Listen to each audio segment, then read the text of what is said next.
Hello, Internet. We are live. Hi, peeps. Wow, there's a lot of people talking in there. Hello, hello. Valivera, Space. Oh, Space getting getting for the first. Muffin. You're a normal mouse who's excited to get a free stream. That's fair. Shay with 31 months. Thank you very much. I believe no, you've been a little ball of anger for a month already, but still, incredibly excited about Liara rambling ideas. Oh, I'm glad you are. I'm glad you are, because there's going to be a lot of rambling. Oof. Good luck to you. I'm sorry that you're having so much that you're having to do, Valley. But I hope that you're having, at least a good payday with it. Also, every time that I actually hear the Liara streaming right now thing, I think to myself, man, 2+ years ago when Joe decided to make those, do you think he ever thought one of us would still be using it 2 years later? To which I kind of look at myself in the mirror and go, oh no, you'd been in that community long enough that he knew exactly what was going to happen. But hi. Yes, NJ uses hers too. She had to get the file from me. Anyway, while I'm still on the big camera, first of all, still the most delicious stuff on the planet. Not sponsored in the least. Don't know if it's even legal to be, well, within TOS to be sponsored by an alcohol company here on Twitch anyway. But delicious, and also only mention that I will have of the alcohol for quite some time. So, but I just needed to open that before I forgot. Also, attached to the mic, we have one glow-in-the-dark squid out of an entire package. Because you see, I went onto Amazon and I typed in glow squid plushie, thinking that maybe I could find one of those like official Minecraft ones. No. There were none. They were not available. First result was these. These are actually like fishing lures. Space, I still have the file with them all if you want them. So, but yeah. I put these on my throne thinking that I was being funny. Octo immediately bought it. Immediately. He also bought me this that I haven't put water in yet, but it is like a lava lamp type thing. And it's got these little jellyfish in it that also kind of UV glow, I think, from the looks of things. It occurs to me I can probably put whatever I want in here though. So like I may put one of the other little octopus guys, or I might get like a little diver meant to go in a fish or something. Only reason it's not set up yet is because it does need to be in an actual outlet. And I still need to rearrange my outlets. To deal with the fact that there's going to be even more plugs than ever over here. As is, I have run out of outlets on my poor computer. Fishing lures are pretty great. Smells horrible though. Smells absolutely horrible. Had to, yes, I should absolutely put them in. But yeah, also off the throne, I got the Wi-Fi adapter. And I got this sucker right here, which is going to revolutionize how I have my stuff set up when I actually bothered to shut down the computer and set it all up. Has there anything else that's actually arrived already? I'm trying to remember, other than the baby Eevee, but I think we've all seen me squeal over the baby Eevee already. Yay!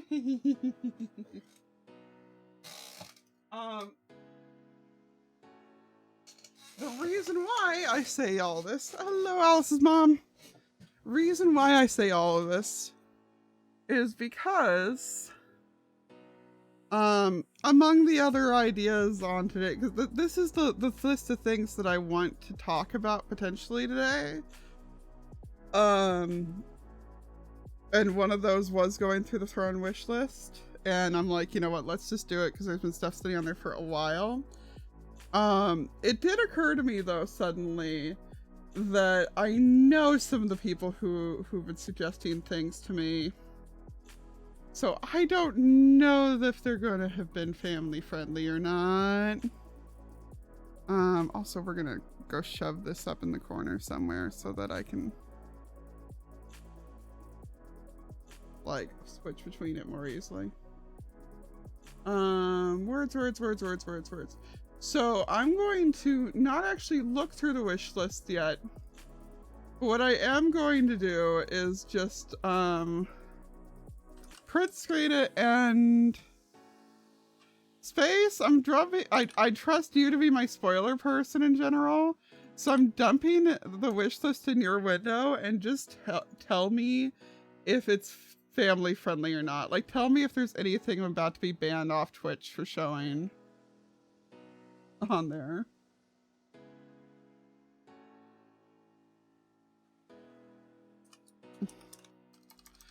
Oh, which seriously, like, when I made this thing, I was thinking it was just gonna be silly gags, but I really appreciate the people have actually like been supportive through it. Like, it has been, was not expecting any of it, so thank you all so much. There has been ridiculous things, including somebody cornering me earlier in the week and demanding that I put a TV on there so that I could get a replacement TV for the one that busted, which is a level of generosity my brain still cannot comprehend.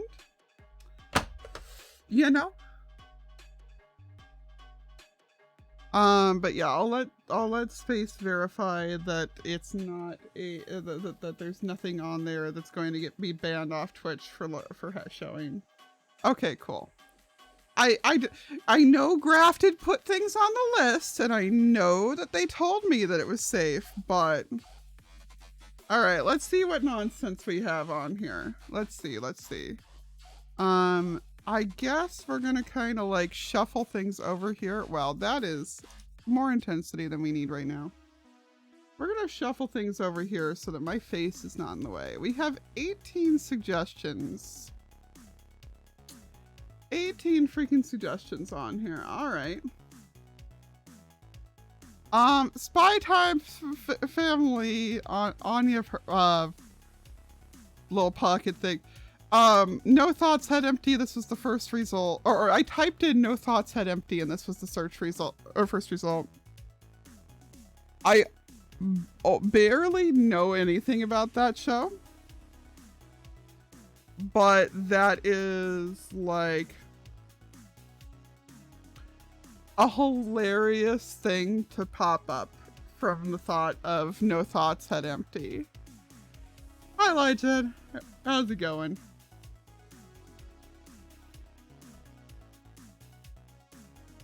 Oh, so I'm just suddenly like looking at what's on my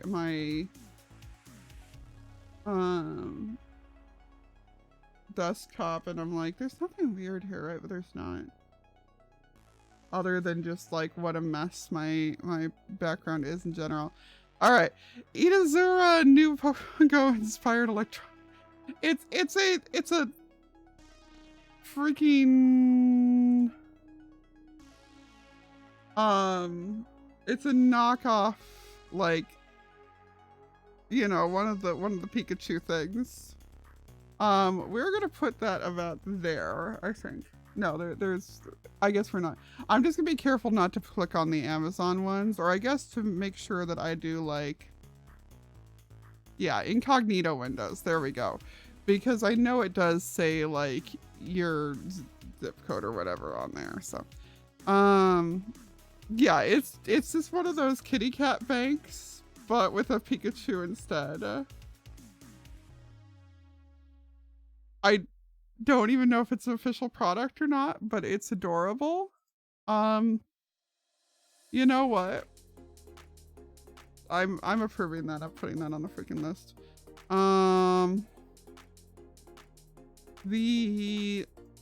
This I am rejecting only because I don't go there. That's not a show that I watch.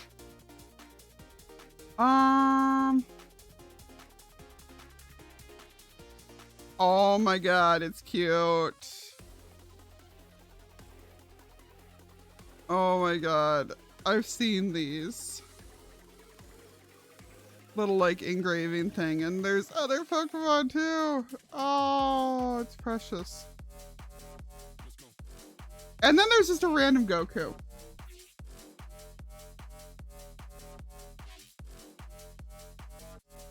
Like this is so incredibly obviously some kind of knockoff thing, but I don't even care. This song also needs to go because this song is also way too intense. Yeah, that's being approved. Let it do its thing. Eevee, yeah, exactly. Oh yeah. I didn't put my tags out. I'm actually tagging stuff. Oh my god, yeah. Well, we know what Grafted put on the list. We know what Grafted you put on the, yeah, I spotted it and I was like, we need to get this out of the way. We know what Grafted put on the list.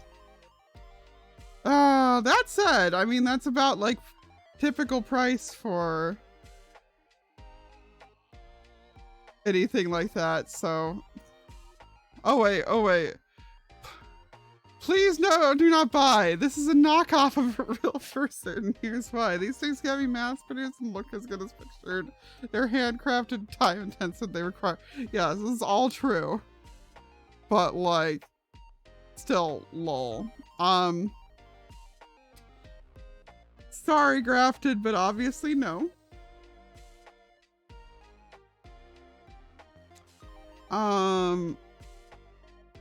What is this? What is this? Oh my god. It is freaking precious.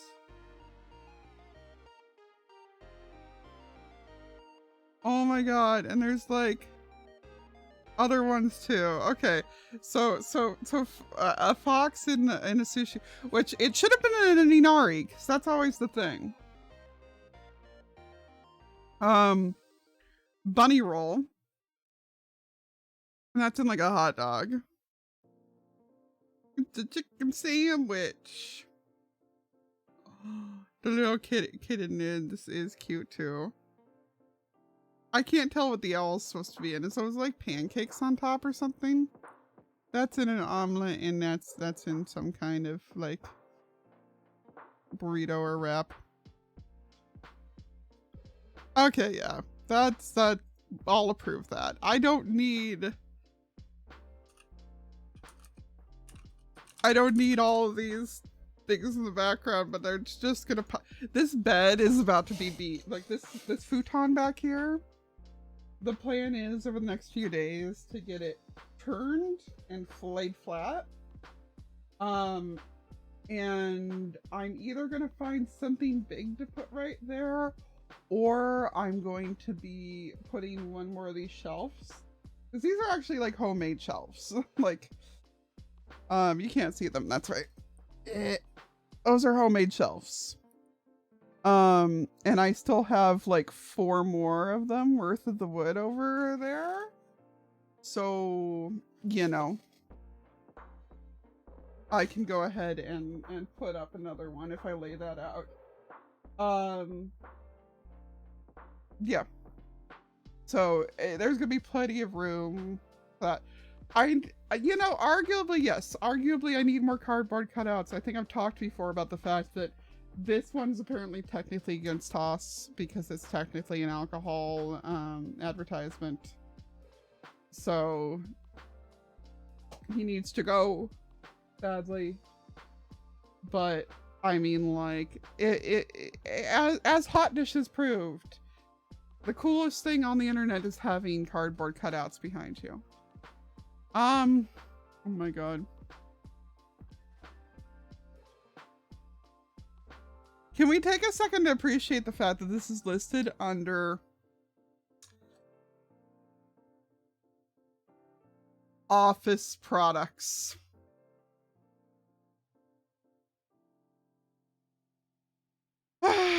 But it's one of those dancer things. Oh my god, and they come in other styles too. Really? You put the purple one, not the gay one?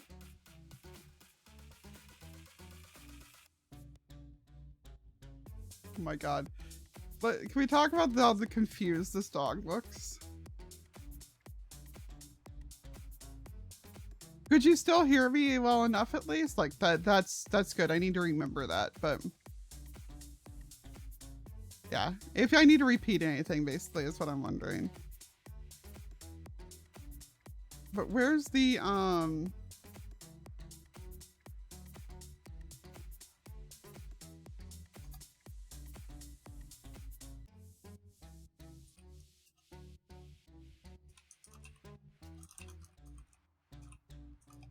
Yo, we're going, in second thought, we're going to do that search over here just in case.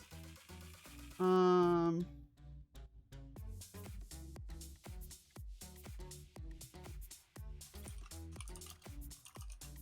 was a robot chicken skit, right? Yeah, I need to be more conscious of that, so.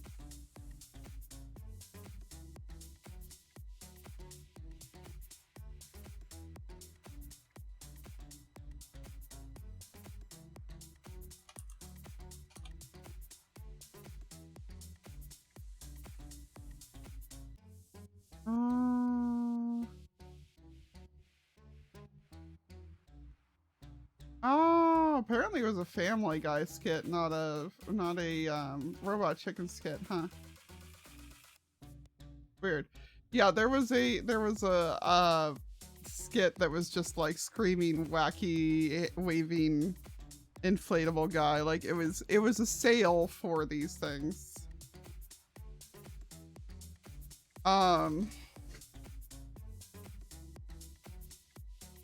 I'm gonna leave that sitting there because I have zero reason to put it on my list beyond it's funny. And I'm scared that if I put it on my list, Octo's going to buy it. Like, hopefully the price tag will discourage that, but Octo is not to be trusted. Murder Mom and Friends. Oh, that's actually a Throne product. Wow. They're... Okay, see, I like how they look on this shot of them. But they look completely different on the other shots. Like, okay. Like, look, there's this one, which is clearly what the 4 in the screen are here, too. Where they're like bicolored to make them have the shadow more effectively.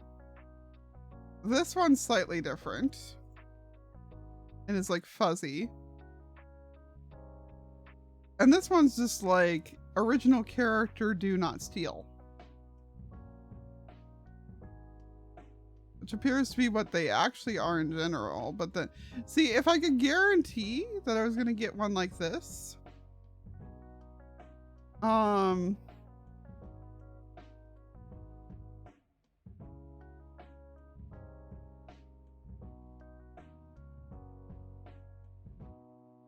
Then I would go for it.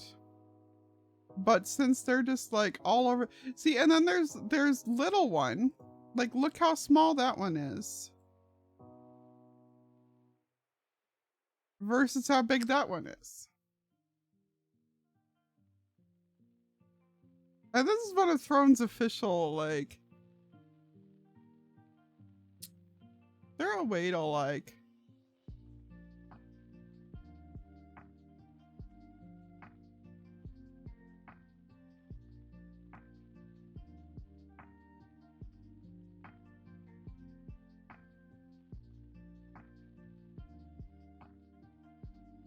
Let's see. If I do... Okay, it at least does have... It has 4 and 8-inch ones. Oh no, you're... Muffin, you're fine. My criticism is of the listing, not of you putting out. But my criticism is that clearly this is multiple different products that are being advertised under the same thing in a very knockoff sort of feel, you know? But I do at least see over here that they have 2 different sizes. It still doesn't explain why there appears to be 3. I guess they are listing like there's the 3D ones but this is so sloppy. Like I said, that's not on you. That is on this being a knockoff product. Which, like, have they started selling official Among Us plushes yet? And if not, why not?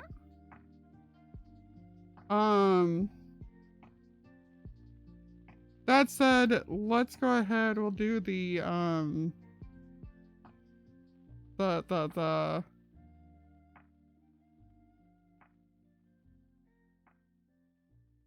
light blue 3D because it amuses me.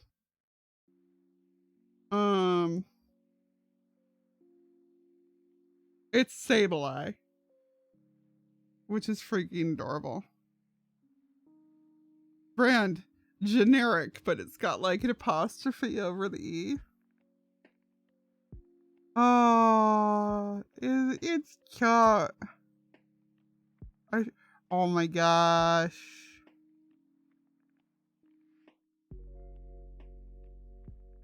Oh my gosh. Oh.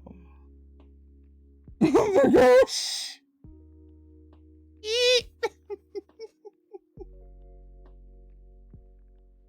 Okay.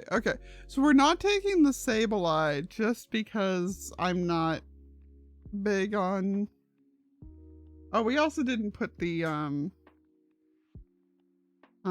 we didn't put a tag on the other one, so hang on. So, did I put anything on that? Probably not. But we are... What? Hello?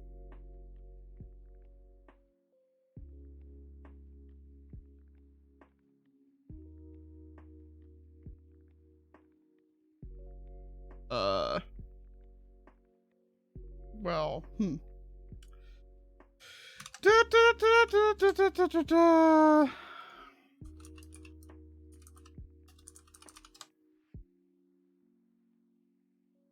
Luckily, not too hard to go back over and find it, but why did it not? Why does my copy never work? There. Yes. Like, Sableye's cute, but it's not enough up on my priority list for me to want to go with it. So,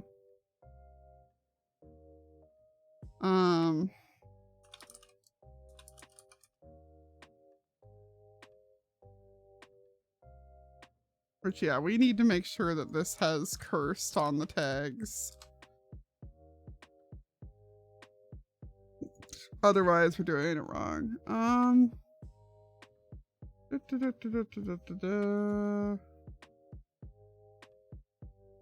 my god, that's adorable. That's really cute. I don't have any place to put stickers anymore, but I love these. So whoever sent this one, thank you for showing it to me because it's cute. Oh.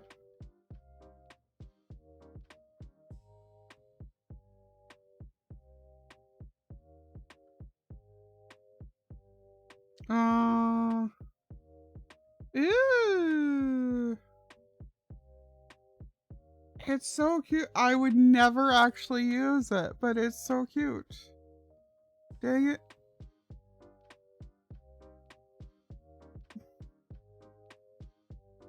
Yeah, well, and actually I do have a giant cork board over on against the wall over here. That I could just put stuff on, but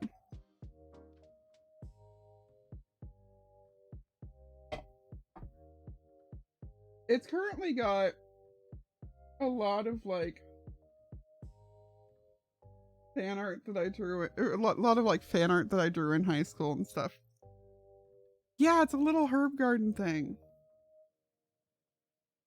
Um,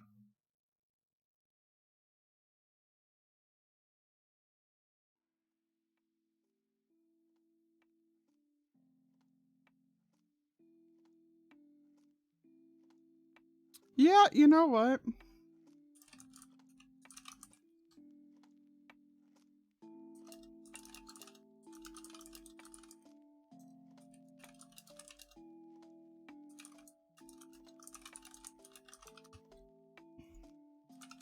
Sure. Sure, we'll accept it. Yeah. Well, my laptop has always been my go-to spot to be putting stickers on. But my current laptop is like completely covered and barely gets used. So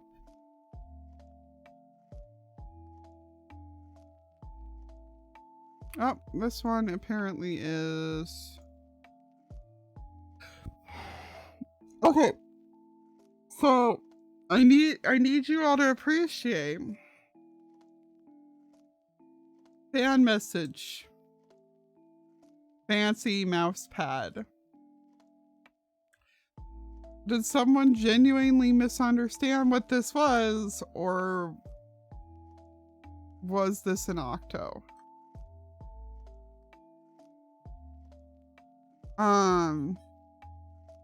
That said, sadly, these never worked well for me when I had one at work.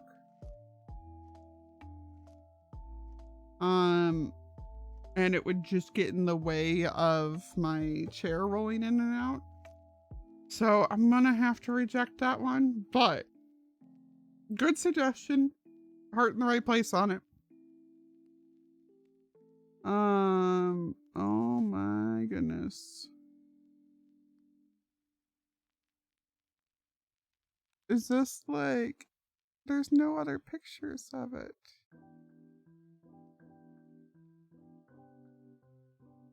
Give picture.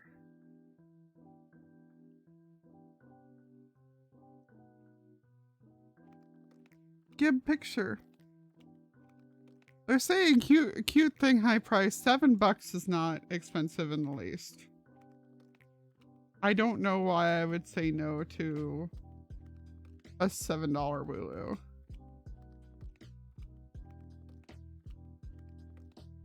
You genuinely didn't? Alright. Well, no, like I said, could have been a good suggestion. But would just get in the way on the chair. Also, sadly, I keep trying to get different mouse pads. And I keep coming back to this mouse pad, which is like in horrible shape by now. But it's the only one that my wrist actually likes the foam cushion on. Which gives me the horrible feeling that the only mouse pad that I would like out there is one of the... Well, let's just say I would probably get the Corgi Mutt one.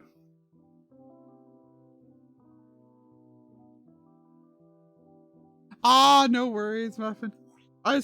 Me mocking any of these is no judgment on you for it. Oh, hey, we're frozen apparently.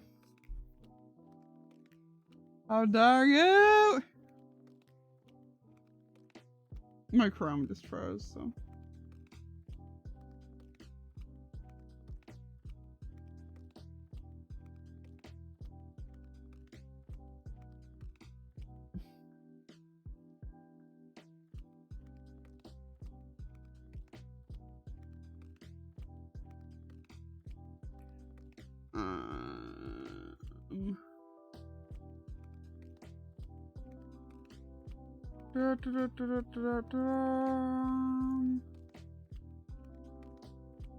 Well, trying to end task just the bit that was not responding closed everything, so I can't even see chat for a moment.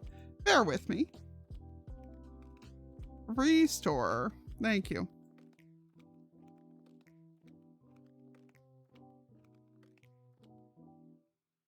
Oh no. Oh, okay.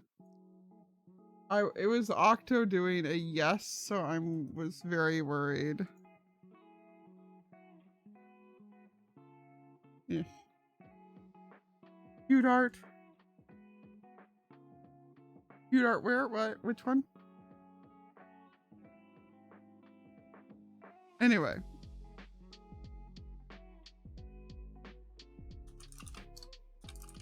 I forgot that I actually have a Pokemon tag as well.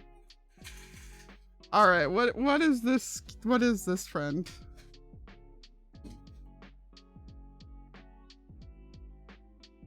Oh my goodness, look at this little friend. Oh.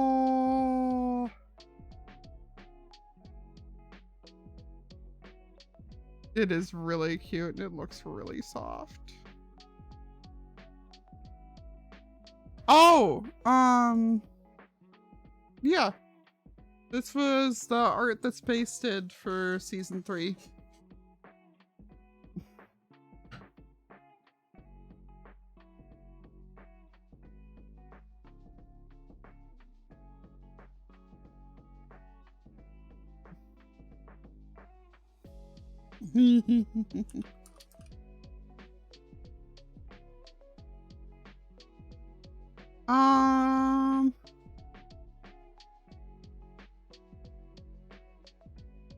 So Al, I know you're not here right now, but I hate to break it to you, but when you tried to put what you tried to put the tiny desk vacuum, you put the pickle thing again. Which, don't get me wrong, I put the pickle thing onto my like, I accepted it because why would I not accept it?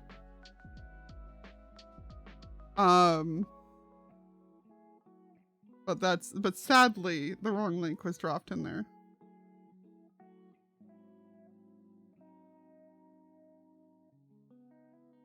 Let me reject you.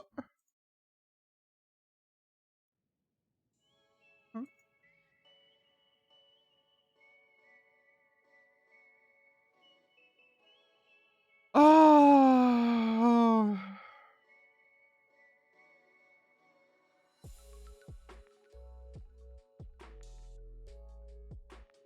Okay, the stream reactive lights thing is cracking me up.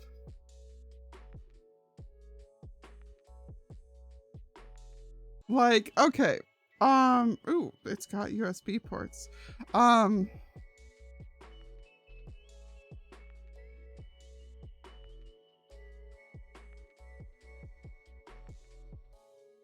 my god, it comes. Okay, no, it's not got the thing when it's green.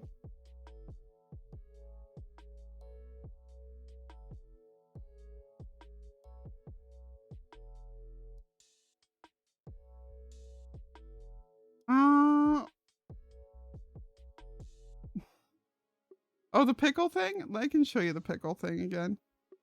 But yeah, this is... You know what? Why not? Sure, I'll put one on there. I'm happy with my current... Which I don't know if you guys saw. I had to get new ear pads for these, so I just got like heinously bright ones. But I'm happy with those, and now I've also got these that are working great.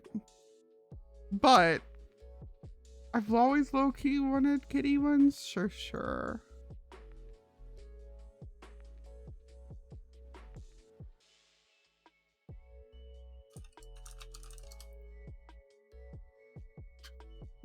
But yeah, let me go back out to my wish list and show you the duality of man, first of all, with all the stuff on here.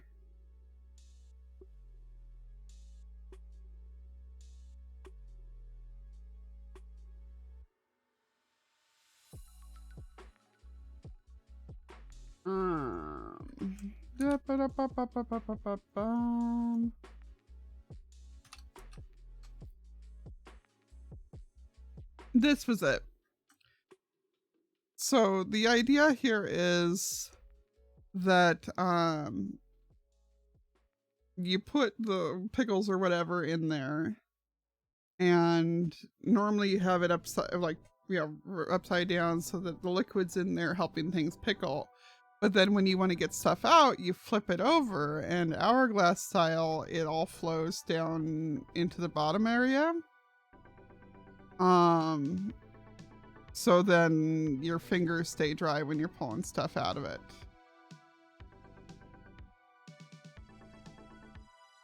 Yeah, it's for making your own pickles. And since I do make my own pickles on a fairly regular basis, then there you go. I don't have any going right now, but I hope you guys are having as much fun looking through this stuff as I am. Like, I know on some level my brain is like going, Lee, this is coming across as give me stuff for my birthday, but it's like, no, y'all already do too much for me, so I'm not expecting anything. I just like wanted you guys to send me weird stuff, and boy, did you deliver. My god. Oh my god!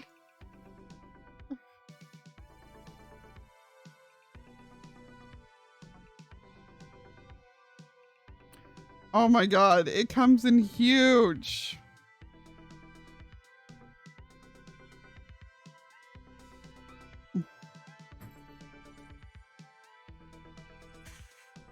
Oh my god!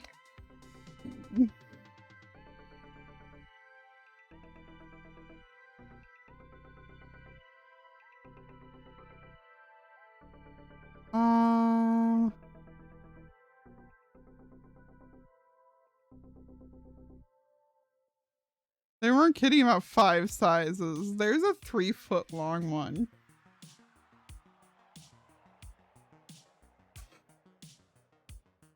The giant pink one?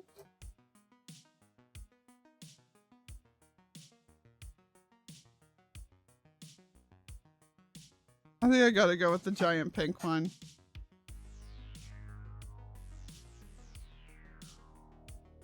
Look at that thing.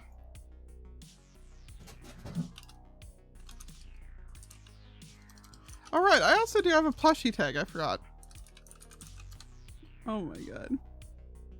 Well, I did say that I wanted to get something body pillow size to go on that bed, so.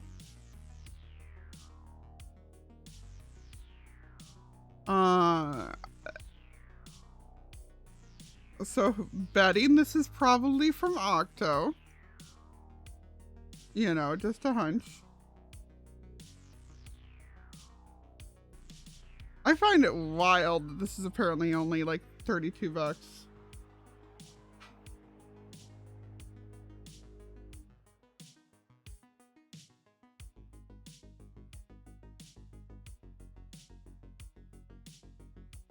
Wow, that's cool.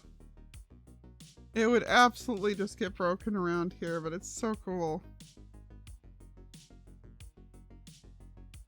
Like, I hate to reject it, but I know that it would just get broken. I don't have any, like, responsible places to put things. Oh. And then, of course, at the other end of things, we have...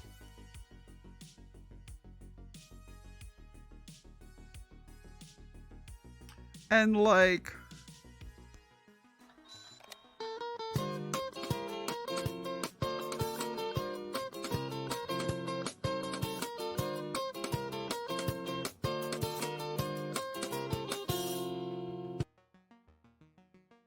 I don't know what just happened there.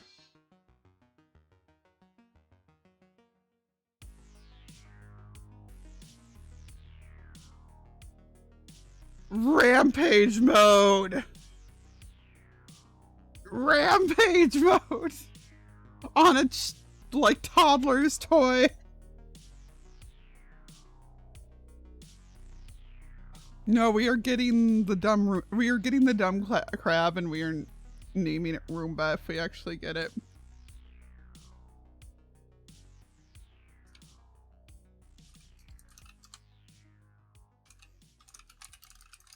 And I'm just putting rampage mode.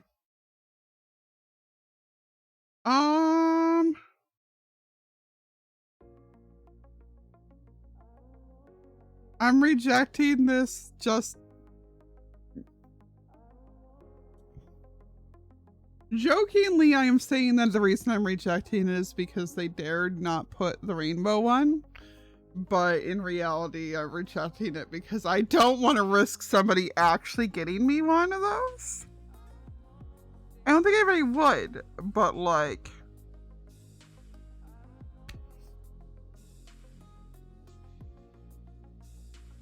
But yeah, we need to go and add the plushie tag to the relevant things real quick because I keep forgetting to.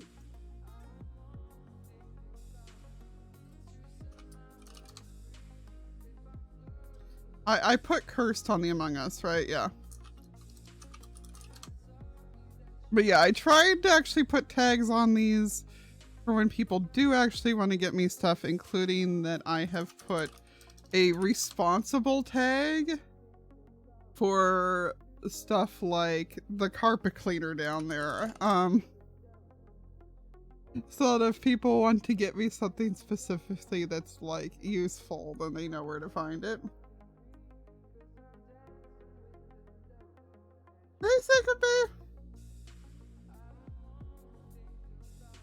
See, like I said, this is why I rejected it, because did I not say like 20 minutes ago, chat, that I wasn't going to accept that because I didn't want to risk Octo actually buying it for me?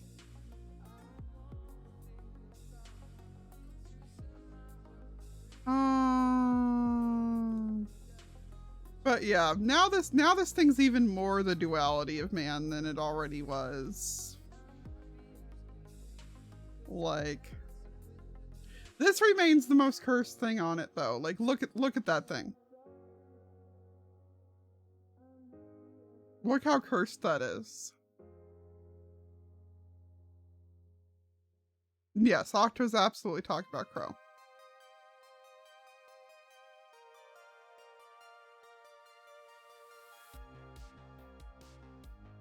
Oh!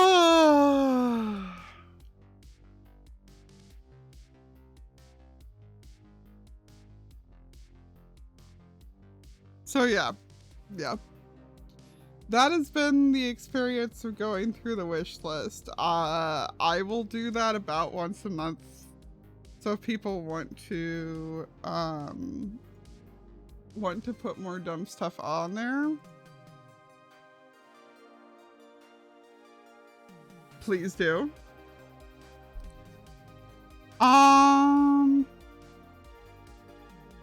Other priorities on here. Okay, so stream schedules. I said repeatedly that I'm worried about doing schedules because of like my sleep being all over the place and everything. So I still don't want to back myself into a corner where I am guaranteeing like streams at a set time every day, yada yada. I am doing my best to do the streams every Tuesday night with Grim and Zloy. That's been going really well. I'm going to keep doing that, and that's going to stay better Minecraft for the time being, but it'll change to something else eventually. I am trying to get together like multiplayer stuff for Fridays. Like, I keep meaning to be awake in time to go to NJ's Among Us. Sorry, I found the... So, when they shut down, Cube Toast sent out a whole bunch of merch to the partners, and so I'm just playing with this The link for it.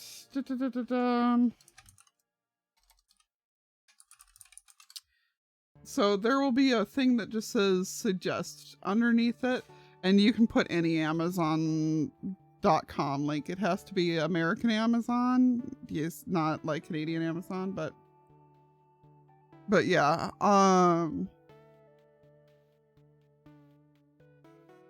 Sorry, I also just thought, so my funnest random thing I have around the house, okay, is this. Sorry, I'm bumping the mic. This is a phone battery. Like, this is a spare battery. It looks like a pineapple. It used to smell like a pineapple when I first got it also. I have had 2 different incidents at airport security of them thinking this was a grenade.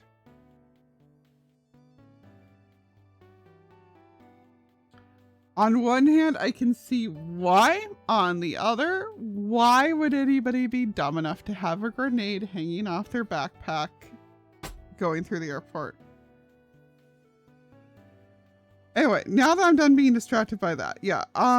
Fridays I kind of want to do like multiplayer. I'm kind of like poking at a few people, seeing about doing things. So seeing about like I kind of want to show up at NJ's thing on a fairly regular basis, but I'm not always awake by then. And there's a lot of people that I've been wanting to do more multiplayer stuff with on a regular basis, including NJ and Cam. Plus Grim and I still have to finish Childhood Trauma Simulator, as we keep referring to It Takes Two as, well, have to is a strong word, but like, you know.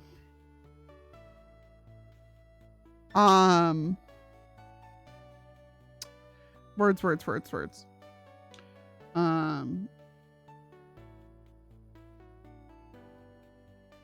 The other stream that I am making a serious effort to do is that Zoe and I are intending to do streams when the recap drops each week. Just like because it's a convenient time for us and because we can probably put a pinned comment saying, oh, we're live right now. That didn't happen this week because it was his son's birthday. The kid's adorable and got lots of Lego.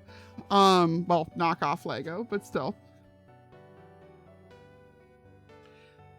Yeah, well, I mean, no one stays up as late as me anyway, but her Among Us thing runs until like 7 my time. Like it runs from like 5 to 7 my time. And I always forget it exists. She pings for it after I've gone to sleep for the day already.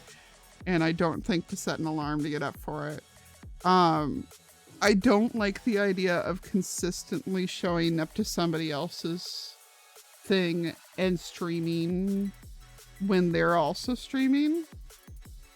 Like, in other words, I don't want to make her Among Us thing be a consistent part of my content. I want to sometimes go to it without streaming. I want to sometimes not, to sometimes stream but not be at it type of deal.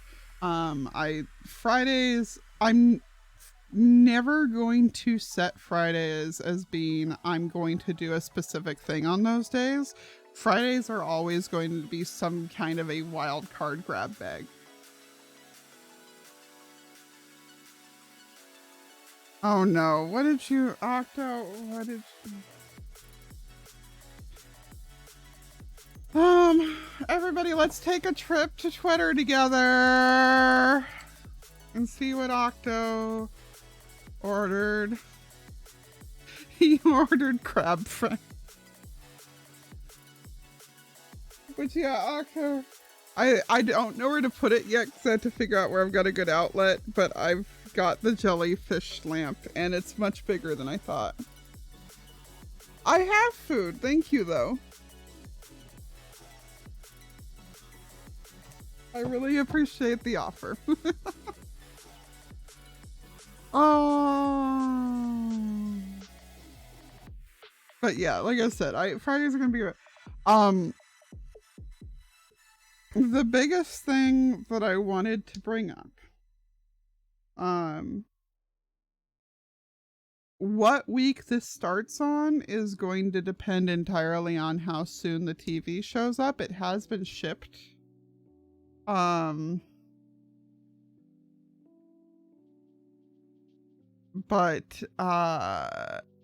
it's going to depend on how soon it actually arrives. But I want to do, and I want to do this purely partially because I do genuinely want to play the games, and partially because people keep trash talking me for the fact that I got Pokemon games and then didn't play them. So I want to do Poke Mondays. All right.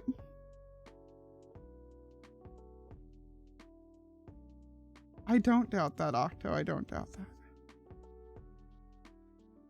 Octo, you're the best. But yeah, so I have Pokemon Snap and Pokemon Legends around, as well as the fact that I started streaming Sword and Shield and never finished them. I don't think am going to set a specific time of day. Shiva, get out of the trash, doggo. 1 second.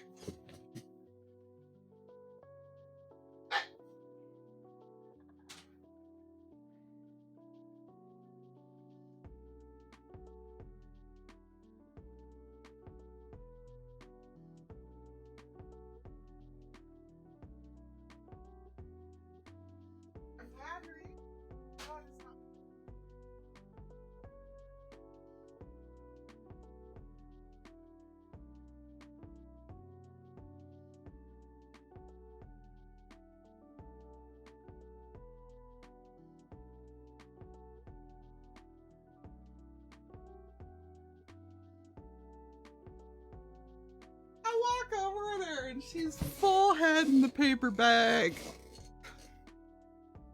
Just full blown head in the paper bag.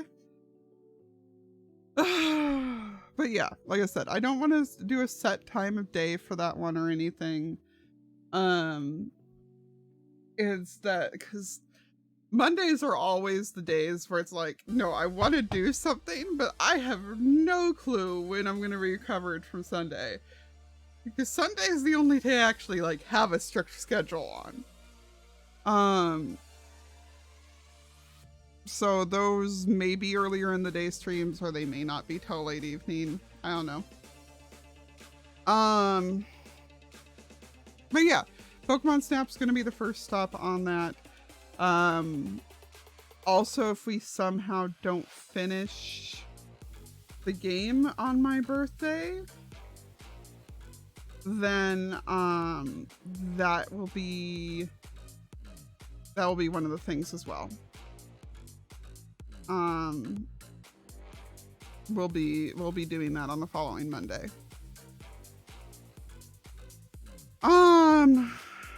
What else? I think Thursdays are going to be my virtually guaranteed TB stream. And Sunday mornings with Soy are also going to be a TB stream. Saturday is either going to be TB or it's going to be whatever other game I'm playing at the moment. So that's Horizon, or at the moment, that should only be like 2 more days though. I do think Hitman's going to be the next one, but that one's probably only going to take me 2 or 3 play sessions. Like, it's a fairly straightforward game, so. Like, worst case scenario, I take 6 streams for the 6 missions on it, you know.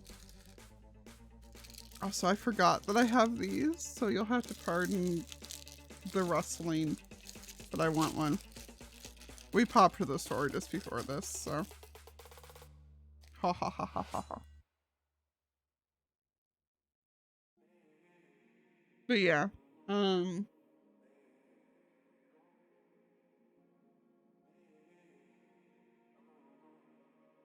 with the thing that with me deciding I'm going to go ahead and just go all in on doing variety stuff, though, is that I know that I am sentencing myself to like another year without being partner by doing so. My numbers are already crap compared to where they were a year ago. That is a combination of my own not streaming as much, people being back to work when they used to be watching me during the day, TB just not having as many people watching streams in general, I don't think, the time of day I'm streaming at, etc. And of course the fact that I am streaming a variety these days. I don't know if I were to just buckle down and go all Minecraft, if I would be able to get partner by the end of the year. And no matter how much I want those thumbnails or those emotes, this is basically me resigning myself to that fact, saying I don't care about the numbers. I care about enjoying my streams, and I care about y'all who are my, hey NJ, y'all who are like my core peeps who are always here, enjoying the streams. Like at the end of the day, yes, to grow as a streamer, I need to find new fans. I need to bring new people in and get them welcomed in the community. And, you know, that means both like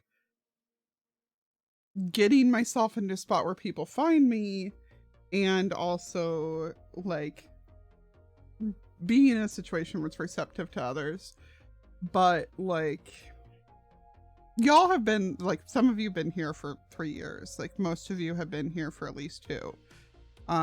Because I think most of you showed up around the start of TV season 2. So, you know, it really does boil down to, like I said, I would rather go ahead and go all in on the variety streams, keep having fun doing all this random stuff, which, oops.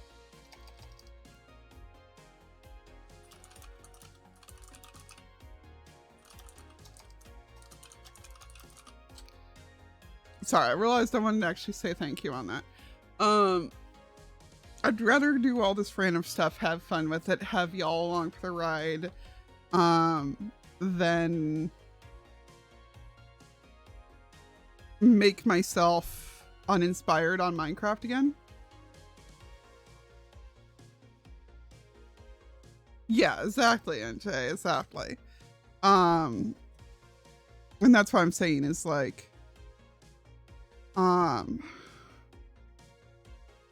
I spent a lot of time really stressing out over the fact that my numbers are just utter garbage compared to a year ago. Like, I'm at less than half of the average viewers, of the peak viewers, of the number of subscribers, of the overall income, all those things. I am at under half of where I was a year ago, despite the fact that I have about 20 more hours streamed over the course of the month.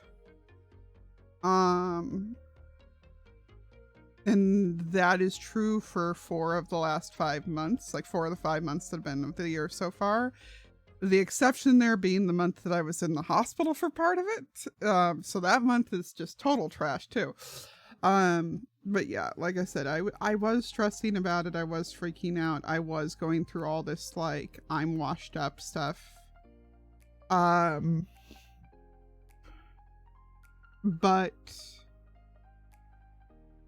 the combination of seeing, like, how supportive some of you have been showing up at the Stardew Valley streams at like 5 in the morning my time, when it's very much a, I'm streaming now because I'm awake and I feel like it. And that's the vibes that I used to have like 3 years ago.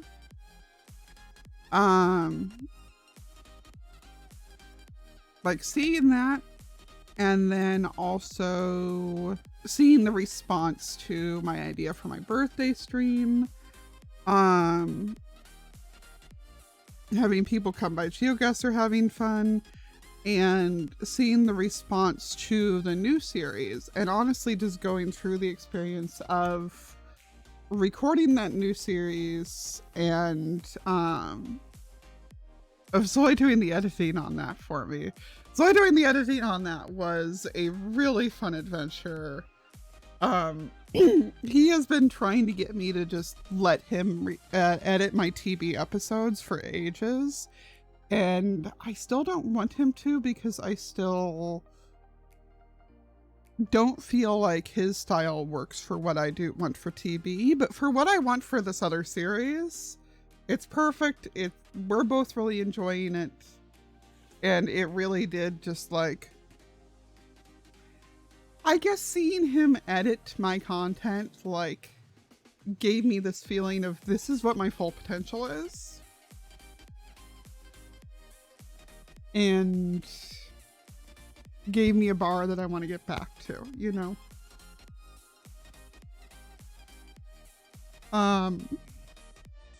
Of prioritizing that. Sorry, I told myself I wouldn't cry, and I didn't think I was going to have anything that I would cry about. Other than like crying laughing, but I intentionally put on makeup to try to stop myself from crying. So normally that's enough to get me to not. But, yeah, and that's another thing. I'm back to a point where I'm happy having the webcam on, unless I'm having a day where, like, I don't know which cheek it's on, I never remember, but one of my cheeks just gets this giant zit on it every couple of weeks. And so there'll be like 2 or 3 days where I'm like, no, I'm not going on camera. You know, or if my hair really needs washed or something. Yeah, so Wednesdays, I'm allowed to stream on Wednesday mornings. Like, if I wake up and somehow, after doing the stuff the night before, I somehow have the energy to go ahead and do a Stardew stream or something, I'm allowed to do that. But I am not allowed to stream Wednesday nights unless it's for like an event. Like if Cassie invites me to come do something, sure. Or if like, I know NJ's invited me to some charity thing coming up. I don't know if that's on a weekday, but if it's on a Wednesday, sure. But in general, Wednesdays are going to be recording days. And Fridays may be recording days too, but like dedicated, like no, I'm gonna do it then. I don't know if I'm gonna plan on having the No Breaking series out on Fridays or Saturdays, probably Saturdays consistently.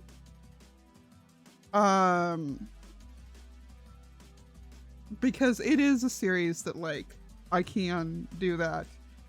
And I may even be able to do it more frequently. I know we're still trying to get Zoe to actually be doing his own content again. And he does have something coming out this week. He and Pix recorded it. I have seen the rough cut of it. I am so proud of him.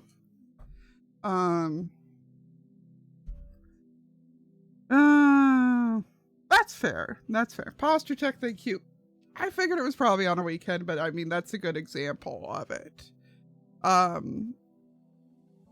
Like that is exactly a good example of these are the kinds of things that I do want people along for, or that I do will make exceptions for and will change my schedule for. But yeah, what it breaks down to is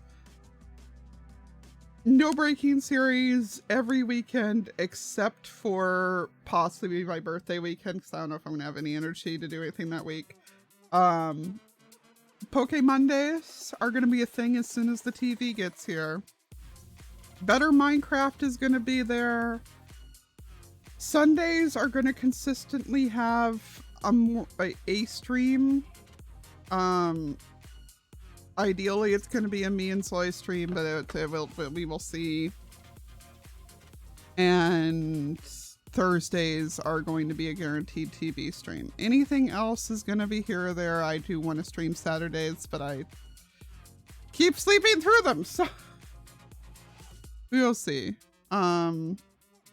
This mic has been working wonders. I'm sure some of you noticed the keyboard sounds in the background of the No Breaking series. We're working on that. We're figuring it out. Blockbuster? Oh my god, that's hysterical. I may not even need it. Like, does anybody have a suggestion for it that beats the name Blockbuster?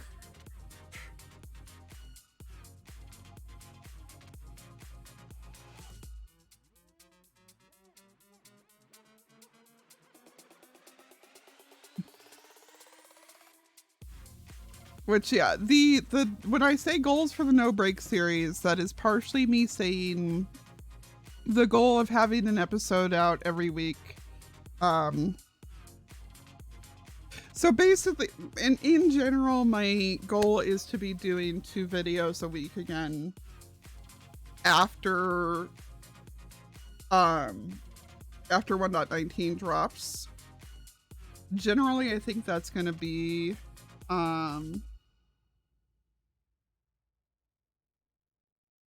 no worries, NJ. Yeah, I figured. Yeah, I need to. I was gonna get suggestions for people on things, but mine's still sitting right here. Anybody who doesn't know why the Stream Deck was not set up anymore, it went on the fritz back in October. I sent it in for warranty.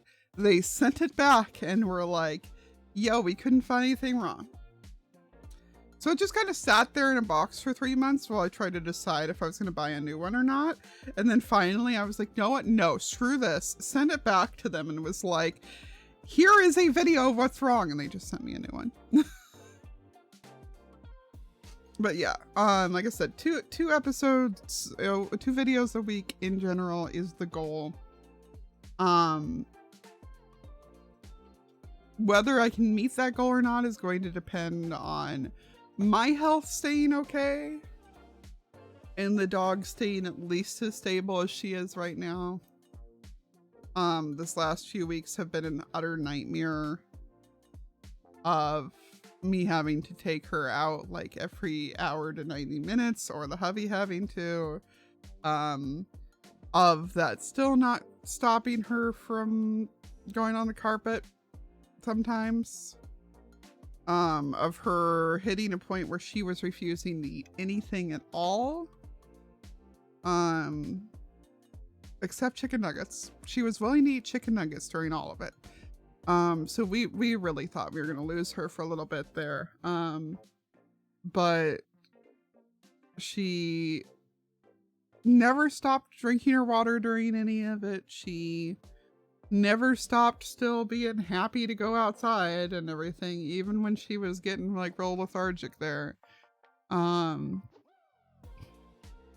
know, and the doctors were just like, we can't find anything specific wrong with her. She's just old and none of her food's agreeing with her. And I'm like, great. Because we knew she had like a beef thing, but we didn't know if she was allergic to anything else. But she won't eat kibble anymore, but she's willing to eat canned food again. She's eating ground pork and stuff like that. So we're probably going to be able to get her weight back up on her. She's got most of her energy back, you know, or as much energy as she's had. You know, she's still old. She's still 13. I probably still only have another year or 2 with her, but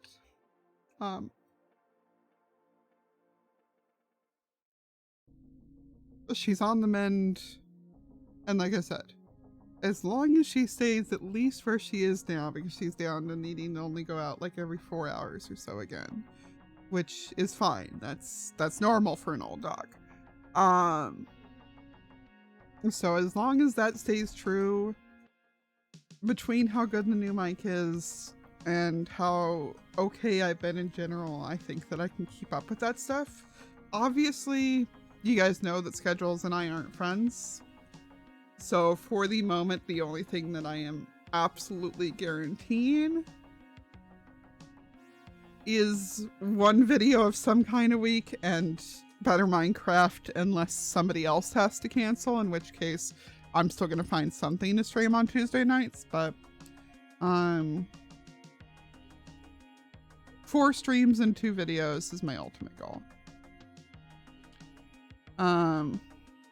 Thank you very much, Muffin. Yeah.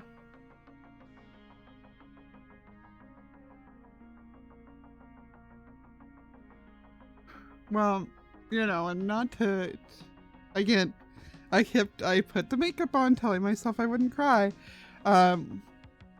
For one, this is the first time I've had to see this part of a pet's life. You know, we did have a family dog that died when I was about 4, but obviously I was too little to remember anything. The dog we had after that, well, the 2 dogs we had after that, one of them my folks gave away when he was only like 5. The other one I moved out before she got old. Same with my roommate's dog. I moved out before he got old. So this is my first time dealing with an old dog. And it's weird because I'm prepared for the losing her part. Like, I know that's gonna come in the next year or so. And I'm prepared for that part. It's the watching her fall apart like this that's been hurting. You know?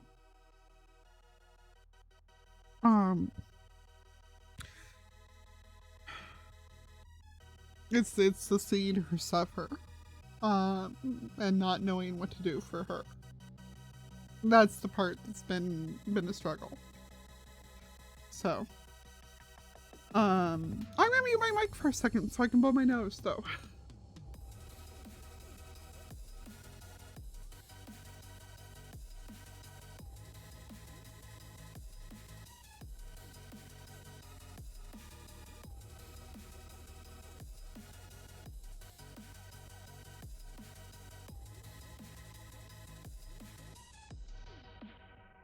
Okay, calm back down. I'm okay. Gonna not think about that anymore right now. Gonna chug like half this in one go.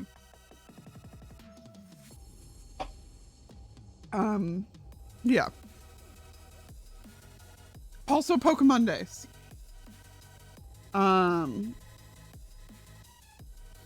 Yeah, and it's because, like, once she's gone, I don't know when I'll have another pet because I know we're moving in the next few years. I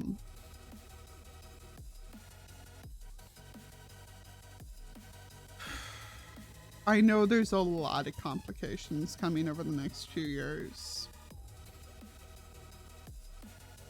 And I'm not in a position to say on any of it yet, but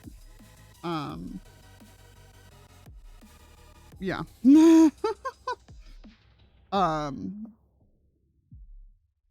I will keep you all as in the loop as I can as things go.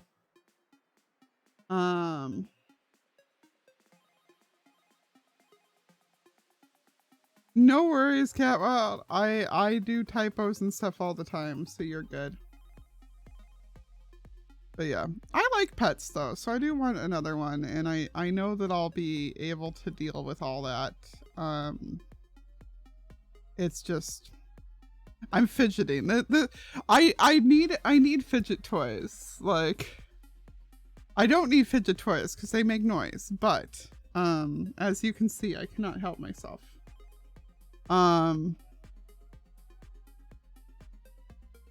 This was like the plastic that came around the lamp. But yeah, I don't even know what country I'm going to be living in another 2 years. Like, we will see. It's, there's a lot, but I will keep you all as in the loop as I can as things happen. And nothing's happening anytime soon. Like, I know the next year or so is going to be boring and just normal life. So,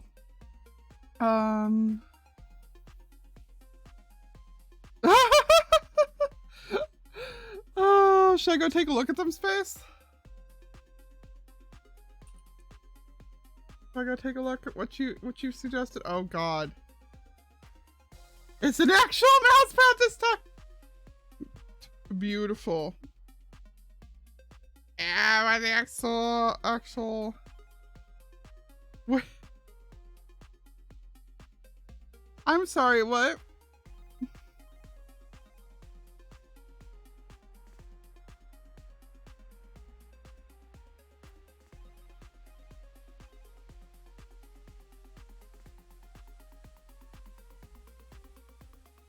That is wonderfully cursed. I'm gonna have to seriously consider that. I will say in general, I'm not forgetting mouse pads, but eyes are pretty. I love them. God, there's so many cute things in here. I'll have to look through these. Okay, this one right here, all right, this one right here, I've thought about getting one of these before, but I never like known if it was actually any good or not. Yeah, I'll have to look through these ones and eventually add stuff in from it.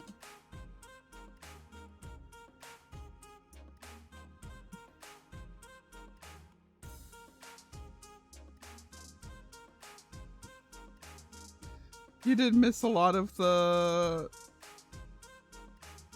I don't know what that was said from that. You're all good though, Kat. The one, so with stream schedules though, talking about that, there's obviously the one big stream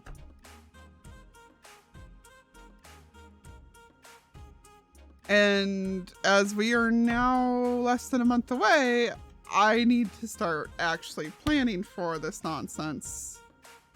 So on June 25th, I will be streaming for between 8 and 12 hours. We will see how long it actually takes us to get through the game, but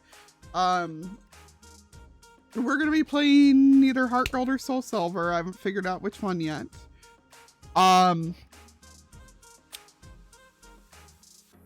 We're going to be doing it as a Nuzlocke, except my starter is immortal. But if it does get knocked out, then I have to have it stay fainted for like half an hour or whatever. Mothman is going to be there as my starter Pokemon. In other words, he is going to be there the whole day since he is going to be the one that can't die. And anybody from my community that wants to come be a Pokemon in voice chat at any point during the day, I'm going to have this, I'm going to go put it right now, actually. I'm gonna go drop that link into my Discord right now.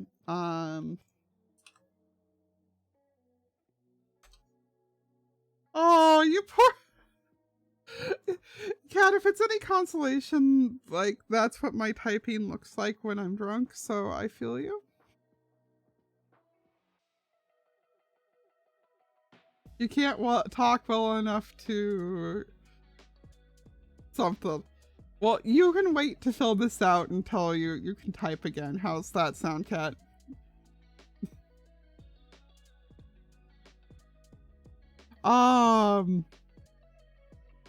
But yeah, I'm inviting people. So the idea of, first of all, the idea of a Nuzlocke challenge is, first of all, it's hardcore mode, but for Pokemon. So if a Pokemon faints, they're dead. They gone. They out. You can also only catch one Pokemon per area. So there's a limited number you can get over the course of it.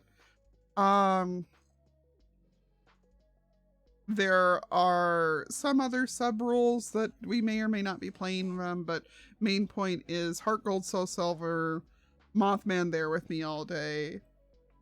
Community invited to come be Pokemon. By which I mean The Friendlock is a version of the Nuzlocke that was, as far as I can tell, invented by Salty DK Dan, who has been forcing me to watch so much of. But I do recommend the Friendlock series.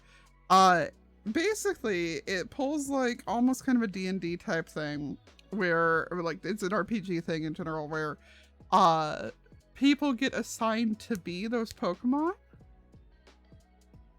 that you catch, and so they get to decide what moves they use, whether they evolve or not,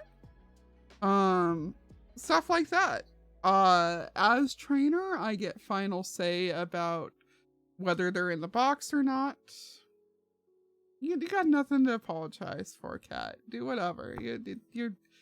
You've got your own stuff going on. Keep typing, however, it's fun. It's fine, it's fun. If any mods pop up, I'll warn them that you're not spamming, you're just having a hard time. But yeah,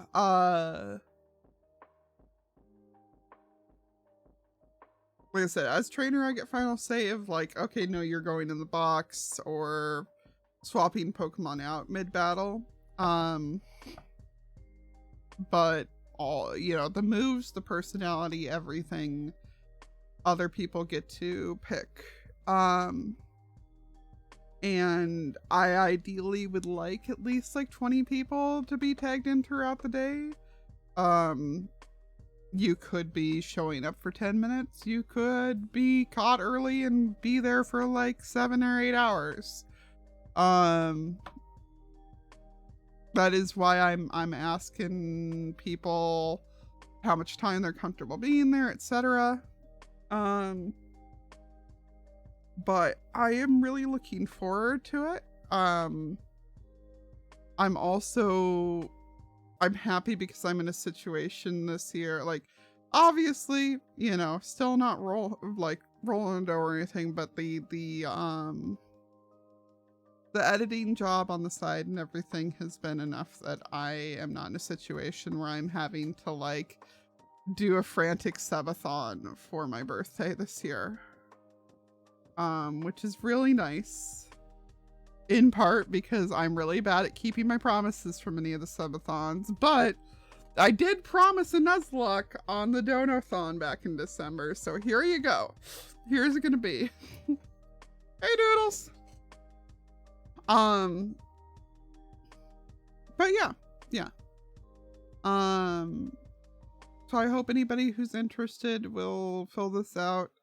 I will be letting new people add their names to it up until about a week beforehand, at which point in time I'll be finalizing like who can be there. It is simple enough to have people in and out at the last minute too. You know, if somebody's can't show up, or somebody's got to run to the bathroom or go to work or whatever, I can throw them in the box or assign them into a new actor or whatever. It's easy enough, you know? Voluntarily kill you off in a dramatic manner. Hey, Braun! Welcome in! Braun, if Kat says anything key smashy, let her be. She is having trouble typing today due to hand problems. She is not spamming. Be nice to her. Well, enjoy your lunch break then. I was just telling everybody about this, so we will see what new responses we get on it. But that is the other like really important thing as far as that stuff goes.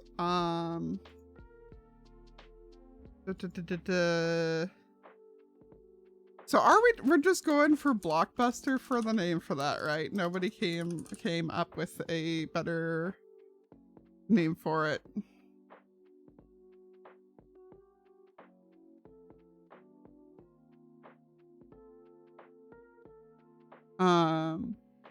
Alright, the Zomboy's awake. And I had sent him this. Just titled It You.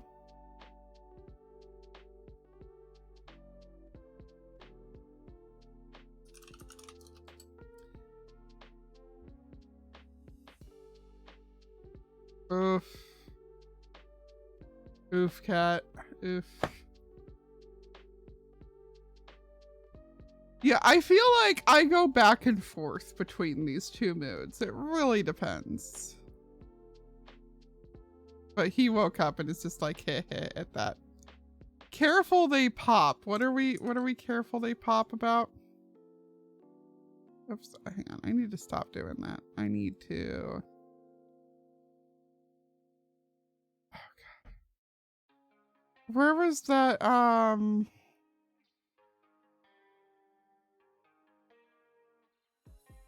I will absolutely manage to pop this if I get one. God, there was this Vine or something, probably a TikTok that I saw a couple days ago, where a guy like had one of these ones, and it was one that like was heavy enough that like if you grabbed it by part of it and sloshed it, it like had visible weight to it. So he like grabbed it and like slung it so that it was like swinging through his legs. And it like whipped up, hit him in the butt, and exploded like all over the toy aisle. And it was horrible. And it just made me laugh so hard. I've been watching so many dumb video compilations lately. But no, these are nice and squishy. I appreciate the repeat. The repeat part's very important. But especially a 3-pack, geez. I probably will get that one then. Oh, it's gonna be so fun going through these. Oh.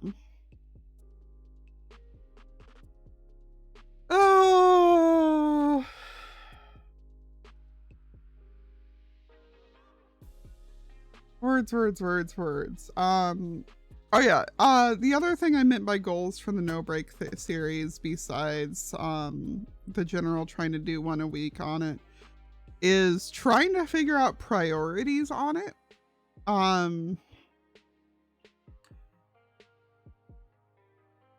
Do people want to see me try to blitz the actual beating of the game?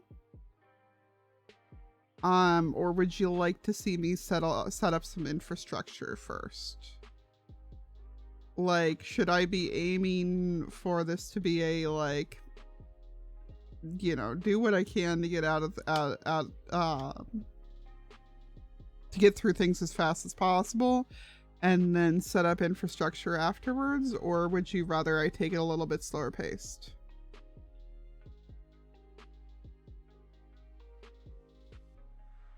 Hey, Reaper. I don't know what you mean at all. I got zero clue what you mean. Oh, wait. Oh, okay. No, you're saying a pun. You're saying a pun. How do you host a space party? You plan it. I thought you were like trying to ask me questions about Astroneer or something. Oh my god.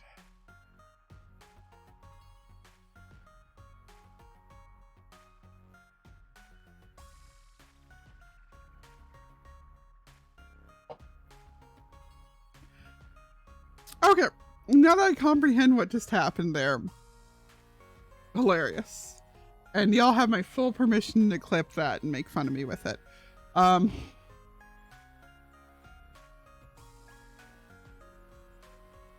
yeah, you know, let's just do,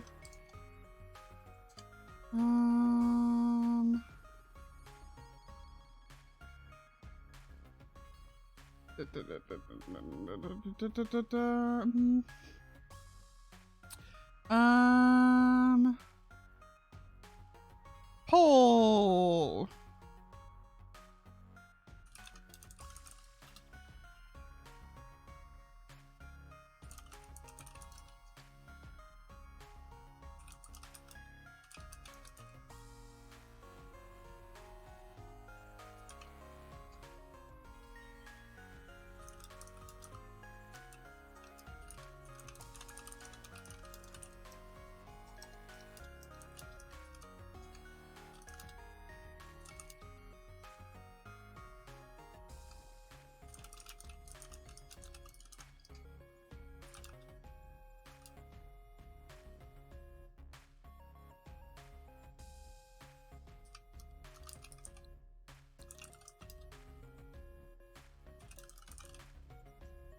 We'll do like a 3-minute poll on that.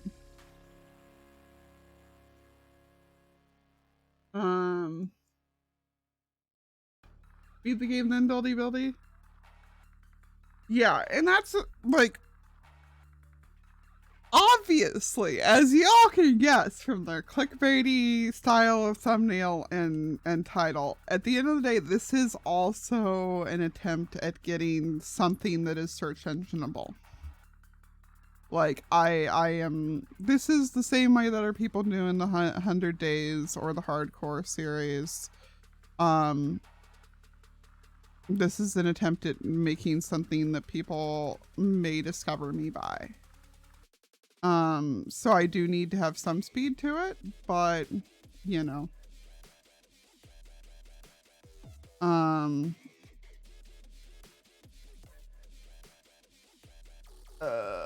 This needs to not be on here because this is too extreme. I don't have the energy for all that. Yeah, so I mean, like, okay, like blitzing the end is probably, the end game probably means beating the game by episode 5 or so. Going full out on the base probably means we probably won't be to the end till like episode 20. Versus just doing some quick stuff means like probably episode 10 or so is when I'd be in the end, because I probably am gonna at least build a creeper farm first. If I do that, then we challenge Tiz to it. Why not? When he's done, like, honestly, feel free to challenge any TV members to it, or anybody really. Like, there being more reasons for people to search the thing can only benefit me. No, it also just like, I don't know, it was something fresh. And I've said before, like, I've already said this like 4 times about that series itself, but like, I don't like doing solo things. I am very social. So if I'm gonna do a solo series, I needed something that would have reason to keep me talking, and I needed something that would be a unique enough challenge to keep me interested. I do not think it's going to be a long-term world, in that probably like once like season 4 comes out or so, I will probably be at a point where it's like, this is no different than or god, we are in season 4 of TV, season 5 by the time that happens. So yeah, it's the setup basics, so we're thinking like the episode 10ish, so that makes sense. Yeah, I am an extrovert, okay? And that is the worst thing to be on the internet. I am motivated purely by my ability to socialize. That is my only priority in life. But that said, like I said, I'm figuring that this will probably last me through to season 5 and will be running concurrently with TB.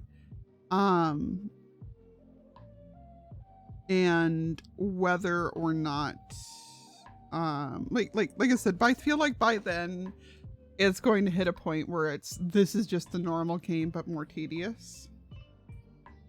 Because eventually I'm gonna run out of things that are genuine. It's like how Half-Hearted Hardcore hits a point where it's like, this is just the normal game, but more tedious. And I know that that's a very real risk of this challenge, but you know, I still think there's at least 20-25 good episodes to be had in it. And that this may be an opportunity to do one of the cuter random ideas I've had for base. Because boy, I'm already sitting on next season's TV base idea, and I haven't even finished this season's one.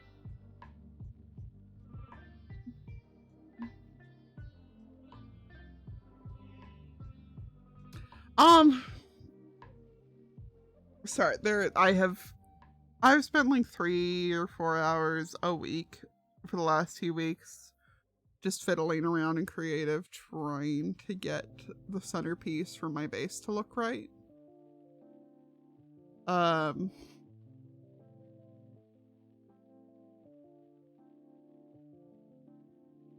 It probably would have been easier on an even bigger scale, but the entire problem right now is just that angles that aren't like exact angles are a pain in the butt in Minecraft.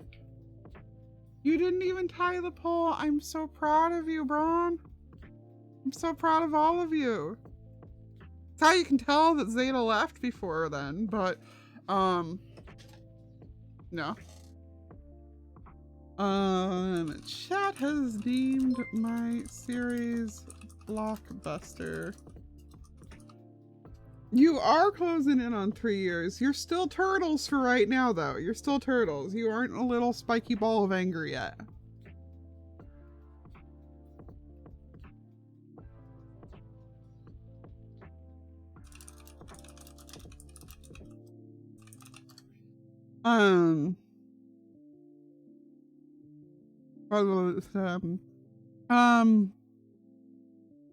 Stream Deck things in retrospect, I don't think I'm going to talk about today because I think that I'm going to get things set back up to about where I had them before.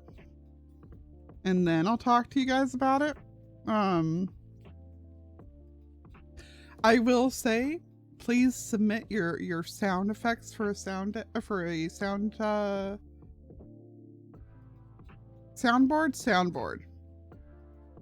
over in my Discord. Like, you know, we gotta have a Slack good talk on there and stuff like that.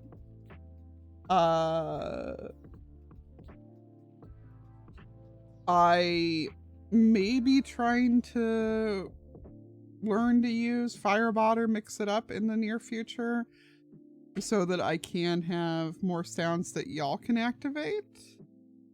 Both for bits and for points. But I gotta, number one, I gotta figure out how much patience I have. Number two, I gotta figure out how much I feel like I can ask Cam to help me with without feeling guilty and like I should be paying him.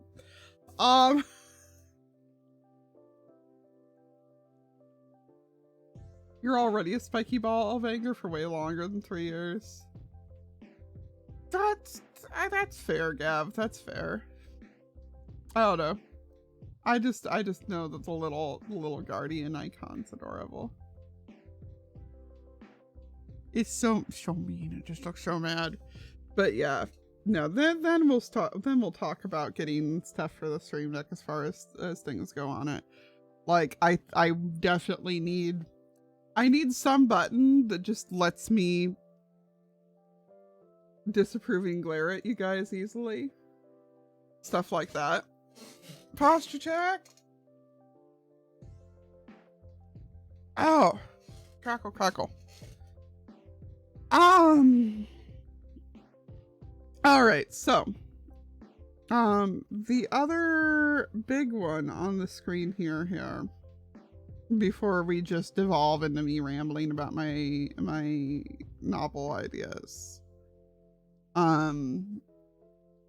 because I think that we've effectively gone through why be sassing? Thank you for the sass doodles. Format strike through Alt Shift S, is that? Which yeah, oops. What? No, text. Alt Shift 5.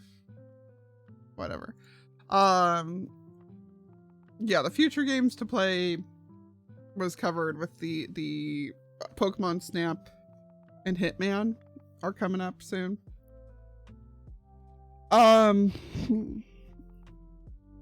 Creative plot world.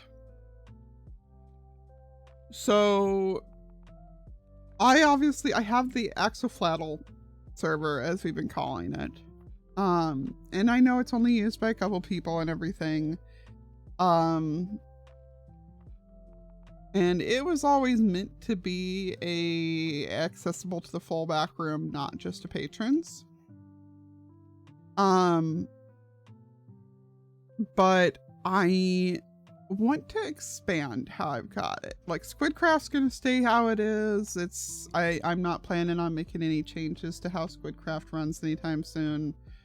We're not even like at a point where I'm gonna be pulling any like, oh, it's $10 now, but you're all grandfathered in. Like, no, I'm a couple years off from any of that nonsense too. Like, Squidcraft is, other than me needing to play on it more, is all good. But I have been thinking about making the creative world a little bit more organized, and Zoe has been wanting to do a creative world for quite some time. So we've been talking, and there's a chance we'll be doing this with another TB member also. That is not me saying like a specific one has already talked to us about it. This is, we may be talking to the others and being like, hey, does anybody else interested in this? We're going to make a creative plot world that is accessible through both Java and Bedrock via Geyser. Which I know some people have played on Geyser on survival and know that it is kind of iffy on survival, but for creative, it is great. It works perfect.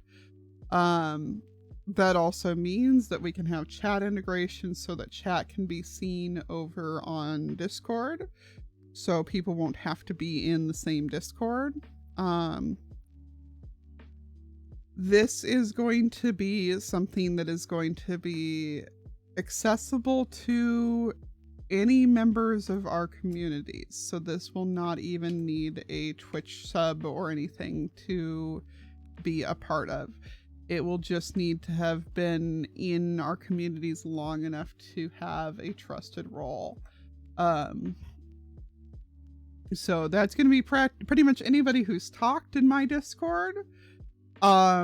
And it's probably going to start out with the green names in Zoe's Discord, but I think that we'll create a separate role that will also be some of the other people who've been around for a while. The rough plan that we're working on is this. Everybody gets 2 plots to begin with, and plots in plot worlds are usually like 40 blocks a square or something like that.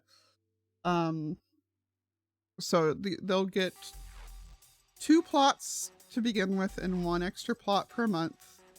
We also are probably going to have monthly build contests, either like, here is the pitch at the beginning of the month and we will go look at them later in the month, or like we stream for 3 hours and do the build battle, like we're on it and other people are doing their own submissions for it at the same time as an event. But we will give a plot to people when they do that. And then if you are a Twitch sub or a patron to either one of us, then you get another 2 in 1. Which does not mean that you can have up to an extra 8. It means just an extra 4, because it's only going to count once for each of us, either Twitch sub or patron on each side. On Zoe's end, this is going to be ramping up to him hopefully having some kind of survival world by next season of TB. But obviously things are chaotic for him right now. He's basically hiring me to take over his Patreon for him. It's a very interesting situation. But yeah. So in other words, people who are Twitch subs to both of us, you know, obviously are going to have more plots and everything, but everybody will be able to have ones on there. Honestly, that's a large number of plots to be able to have to begin with. I don't really foresee people using all their plots, honestly. unless they just love creative building. But, you know, hey JJ. But that will be coming sometime in June. I think I actually said thank you to Gav, technically. I just realized that. But yeah, that'll be coming sometime in June. It'll be after the update, but before, hopefully before my birthday stream. Yeah, that's exactly what's going to happen. I mean, I already kind of have been anyway, let's be honest. But yeah, no, he's essentially hiring me to do that, is the easiest way to look at what's happening.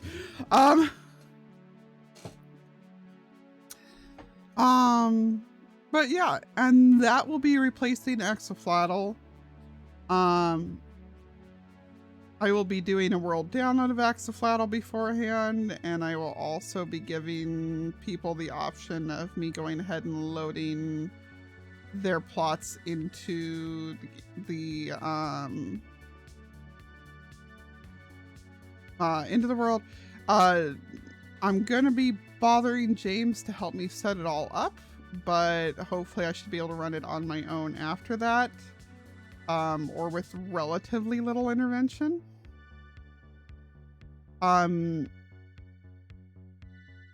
Actually, the other person it might wind up being in conjunction with might be Grim. I should actually talk to Grim about that, because I know Grim is planning a Valheim server, and is always wanting to go in with him on that. And then, with them on that, my brain is not working right now. I'm sorry. And I also know that they've been wanting to make a better Minecraft server. So it kind of makes sense for GSA to kind of wind up doing stuff together like that, but we will see. We will see. Because I know that there's a couple TB members that want to have servers, but don't, you know, don't have an active enough base for it. I'm still surprised that I have an active enough base on mine, given the size of my channel overall, but I am lucky enough to have all of you brats who are here all the time and who like playing over on my server. I really appreciate it. It means a lot. So, yeah. And like I said, that's going to come with probably, most likely what it'll be is that it'll be like we go look at them. Well, like the people have the thing over at the beginning of the month, and we go look at them at the end of the month. But we want to do something on there. We'll come plan some of our creative builds on there as well when they're not going to be spoilers, just to actually come interact and everything. So Scrublord, the server that I have right now, is a survival bedrock server. Bronze just linked to the information about it. It's $5 on Patreon, gets you access to the bedrock server.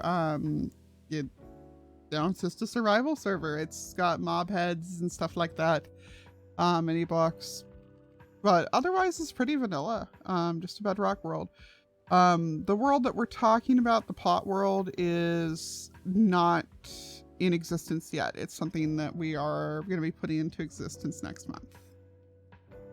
But yeah, Braun and JJ, they're both our active members of Squidcraft, which is that survival server.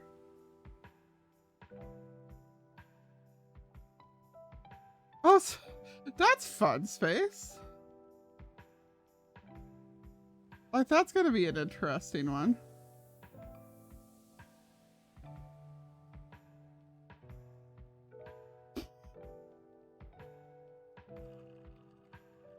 No worries, definitely.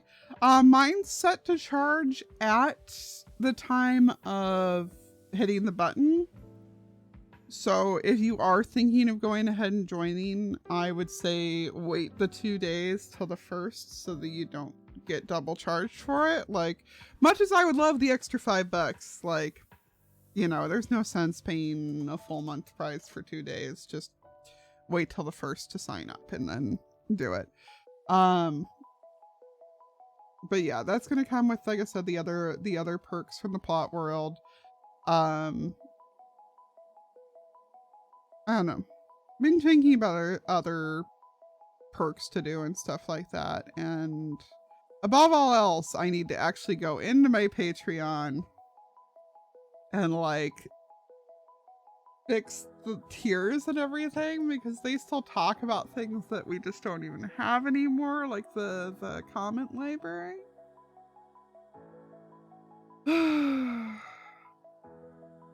And while I've gotten back to a place like happiness levels wise where I think that I'm like able to start doing that stuff again, I think we're too late in the season to try to make that a thing for this season. I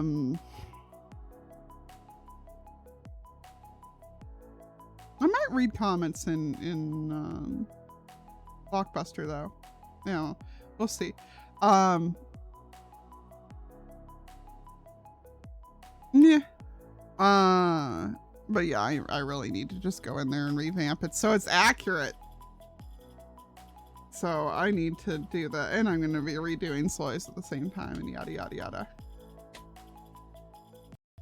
Have you even finished your starter base? I mean, technically neither did I. I put a basement in a villager house, and that's all I've done on TV, really. No, I've done a lot of other stuff. I guess you could call the farm room my starter base. I don't know.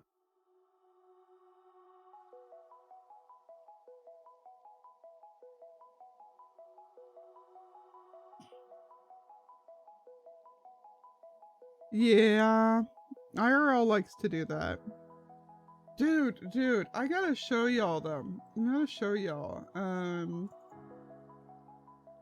Let me pull up the version switcher and pop over into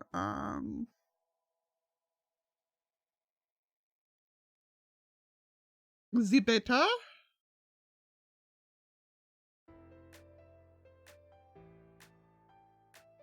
Well, speaking of Nether, can we talk about how amazing the Nether hub that Tiz put together is and how quickly he did it? Like, geez Louise.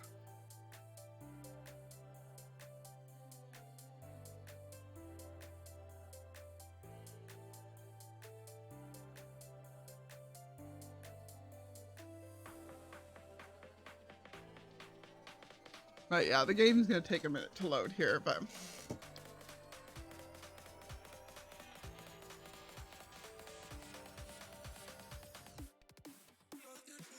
yeah, Tiz did such an excellent job with it. I love it.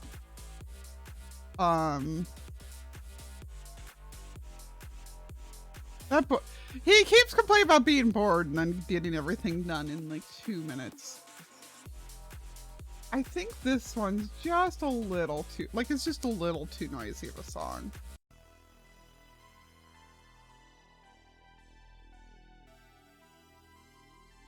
And so humble. Oh my god. I logged on to check and I don't have anywhere near enough diamonds to join in on all that nonsense, so I think I'm just gonna sell them my rooted dirt and be done with it.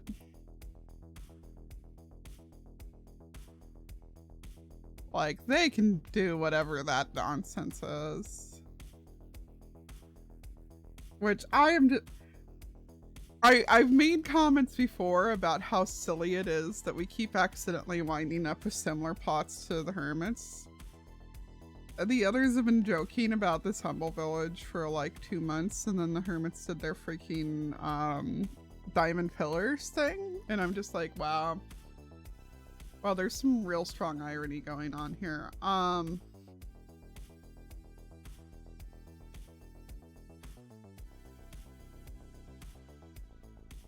Yeah, I don't know whether this is beta or preview or what it is. It's either way, I've just switchered over into it. Because the whole point is that I'm dragging you guys over into a creative copy of the world. And this is like a fresh copy. This is not like a recent download or anything. This is generated brand new world with the TB seed, which like Chaos Hill, you know? The village as it originally was. Etc., etc. Like, so many things around here.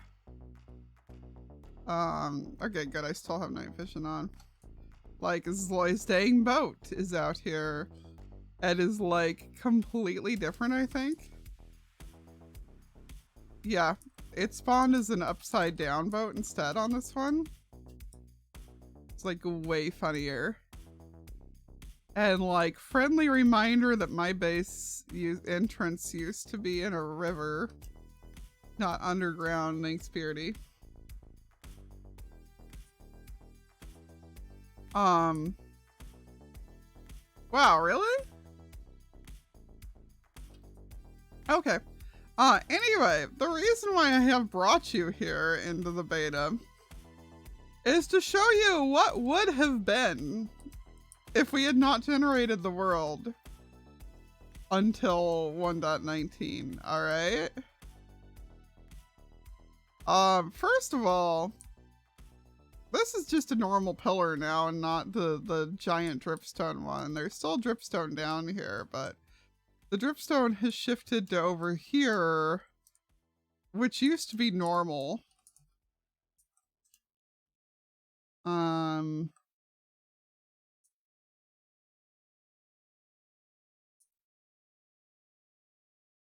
You know, and then there's all this here. Which, like, that was all down here because, like, this is the layer that my, this is the layer that my farms are on. And, like, this is my actual base area. But if we go underneath where my base is, this is what would have been underneath my base.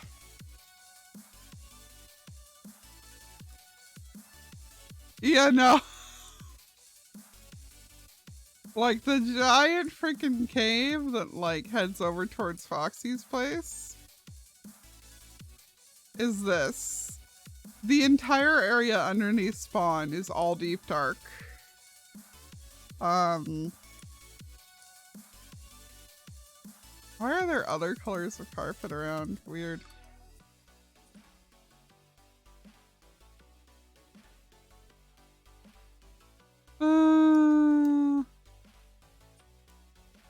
Just... yeah. Oh, and then just like random pieces of mine shaft stuck into it. But like, look at the size of this place! Look at this thing! Look how huge this place is! Yeah! It is a ridiculous coincidence. There's no way this doesn't do something too. But this is a huge structure, peeps. Like, I need you to understand the size of the structure. And like, the amount of things going on here. But this would have been square underneath my base. Like, this opens up into that epic cave out here. Meant to show someone's been here before yet? Ooh, okay. Makes sense. Like, Supposedly there are deep dark biomes and the cities underneath like the entirety of the spawn area. So it's pretty great. It's pretty great. Yeah, Tiz did a really good job of mimicking that. I find it interesting how many other things have changed, you know. But I love this. I absolutely love this. Look at this poor minecart. So yeah, not sure what my life would have been like if I, if we'd had that. You know? Oh, this cave. What goes on over here? Oh, now there's a lush cave over here. There didn't used to be a lush cave over here. God, there's gonna be so many pretty things. I am so excited. I am so excited. Warden neighbor could be a problem. Yeah. Although apparently, so, okay. So two things with the warden. One, is by my understanding, he can actually show up anywhere, not just in the deep dark. He just needs to have shriekers. Find a way out here.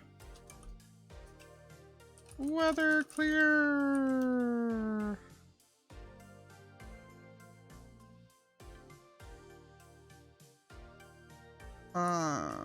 Time set day.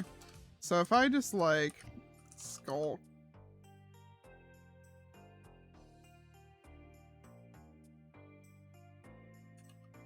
Ah, okay. Yeah, so by my understanding, like, the only thing you need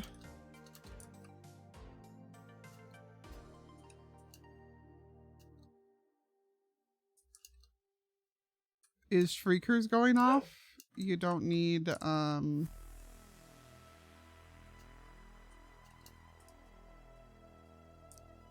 to actually be in a deep dark. But I could be wrong.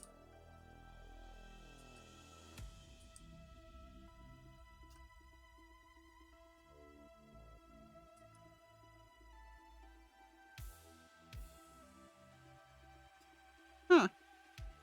Maybe it works different on Bedrock, because on Java, it will just summon him wherever. Like, it does not care at all.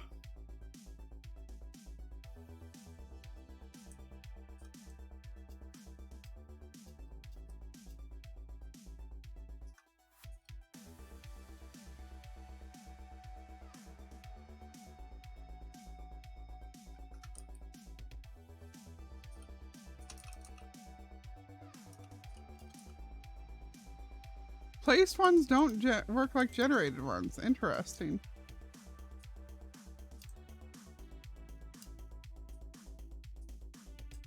Ah. Okay. Yeah, so like I said, my understanding with it,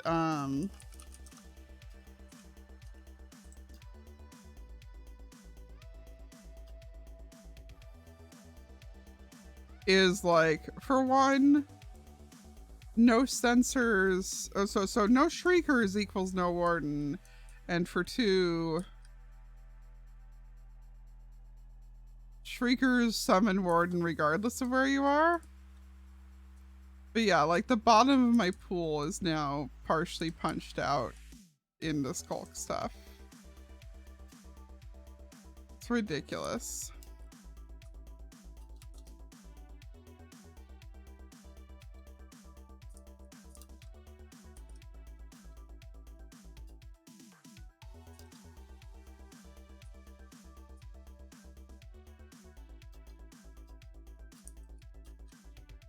Well, that one doesn't even seem to be responding. Lol.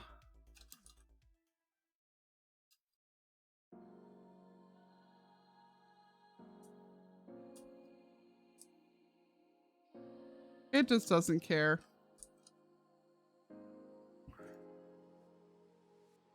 I don't know. As I know, I've seen people playing around with it in creative on Java. So either way, I need to switch versions back before I forget to. So we'll do that.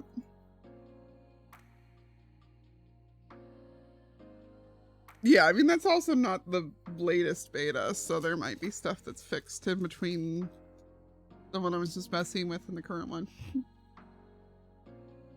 I went into that world. I went into that world originally to scout for swamps, and that is all I will say. But yeah. So that covers all the like important stuff for the day.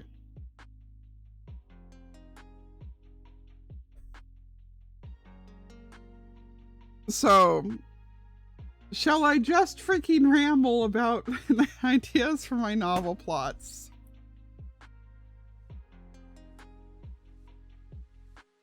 I might have to download that. I don't know. Like I said, I just used Foxy's Switcher app. Also, one sec. I gotta blow my nose again, and my nose is stuffy.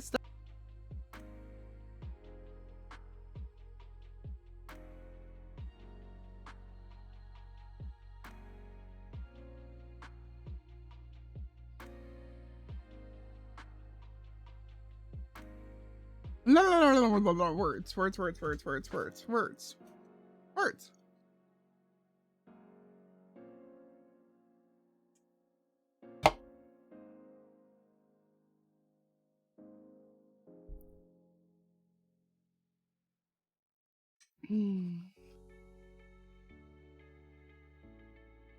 Frog episode.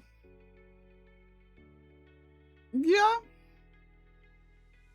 I mean, I kind of gotta, like, if I don't manage a TV episode before, then there will be a TV episode about me just being like, frogs! And then running off to get some, to start a frog-light empire that I inevitably will make an incredibly inefficient one of. But also just to have some bodyguards for my base that I don't have to worry about them like falling into the water and never coming back. I actually was counting on frogs for being part of the ambiance of the place, so you know.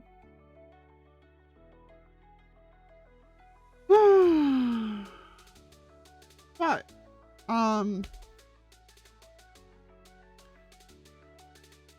let's see, which ones do I actually...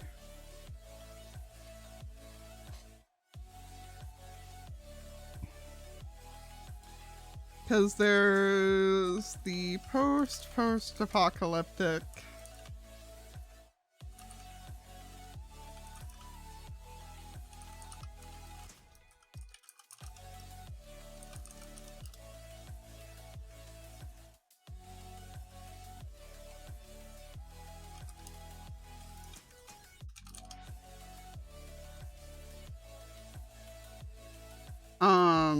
There is the...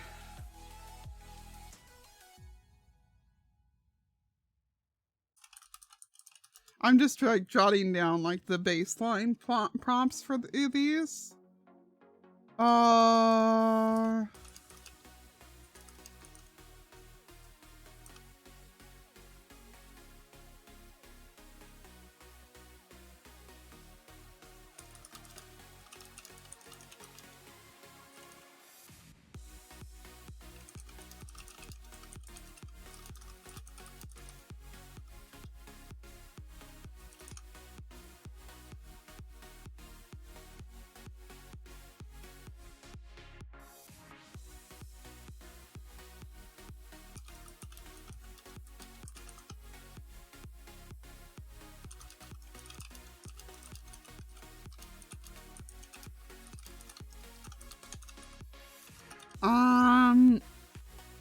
And there's one more that I'm forgetting out of my major ideas. Hold up. Let me go into my other Chrome window.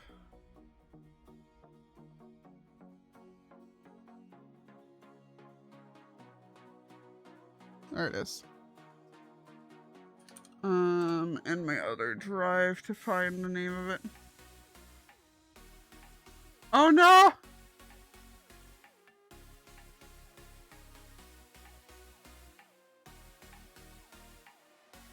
Man caused frog takeover. I wouldn't be surprised.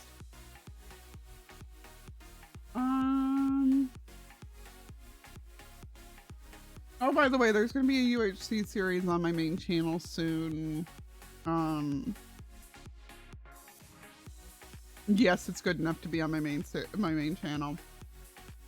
But it won't count towards whatever things. Oh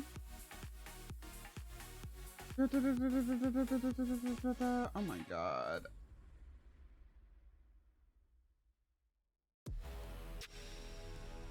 I forgot that I have a file that is the,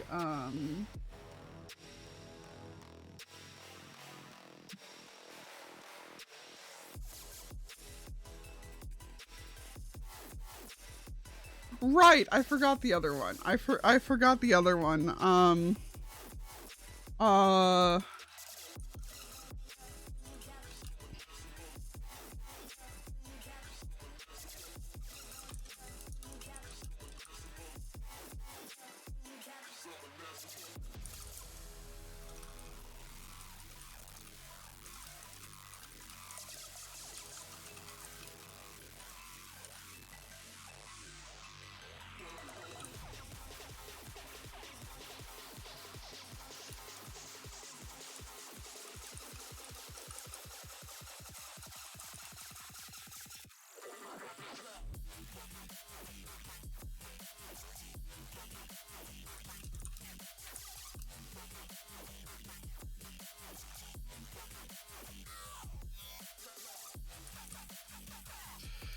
Because at some point in time, like 5 years ago, Mothman and I looked at each other and said, yo, so how can we cash in on this whole supernatural romance trend?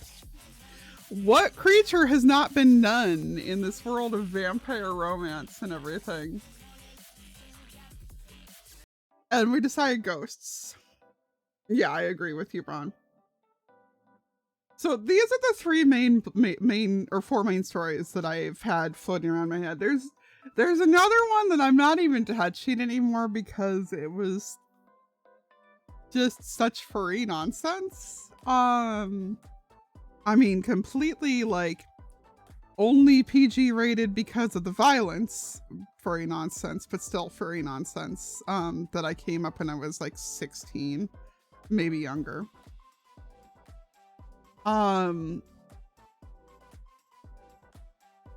So we'll start with the ghost one. So the YA romance one, the main character is like, you know, slightly awkward honor roll student type of whole deal. She's not like the smartest girl in school, but she's still like kind of a nerd. Her best friend is like easily the biggest nerd in the whole school, who is like, you know Bob's Burgers Tina. Her friend is like one notch more socially competent than Tina, and otherwise is like roughly the same kind of character. Like, just completely unapologetic about everything that she likes, and it's great. And then their other friend who is really into ghost hunting and has like either a YouTube or Twitch channel about it. We haven't decided which. And whose dad was a ghost hunter, and he is utterly convinced not only that ghosts are real, but that a ghost killed his dad. The main character also has this major crush on this guy who's usually like the star in the plays. because her school's like big into theater club. Like my high school was like that, so I kind of took it for granted that that was a normal thing, but I guess it's not. But like, yeah, theater club, and like she's only ever been extras, but she's got this big crush on the senior who's always playing like the main characters. But he and his girlfriend are like, you know, prom queen and king type deals. So in like the second chapter of the book, main character and her two best friends are doing this class project together, and they have to go like find some historical location in the city and do a presentation about the cultural significance of that place to their town.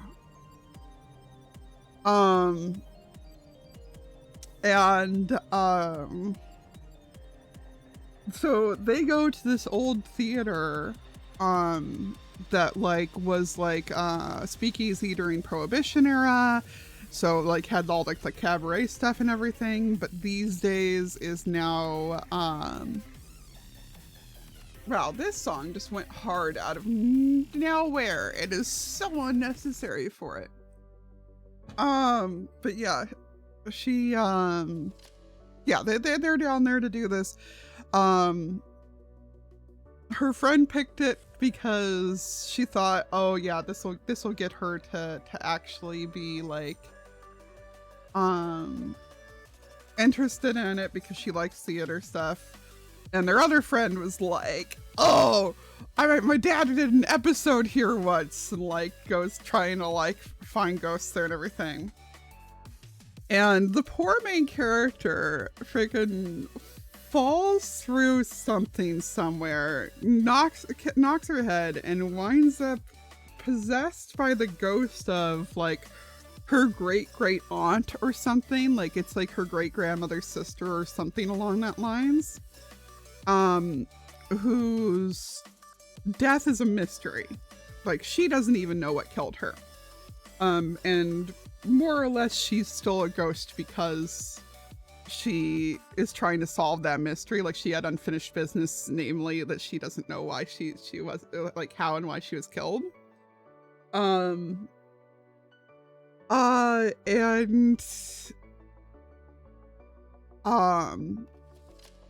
she was like a cabaret singer. I need to find like the right terms to use so that it doesn't sound like I'm calling, like I want to make sure that it's clear that like, no, we're talking like cocktail singer, not like exotic dancer.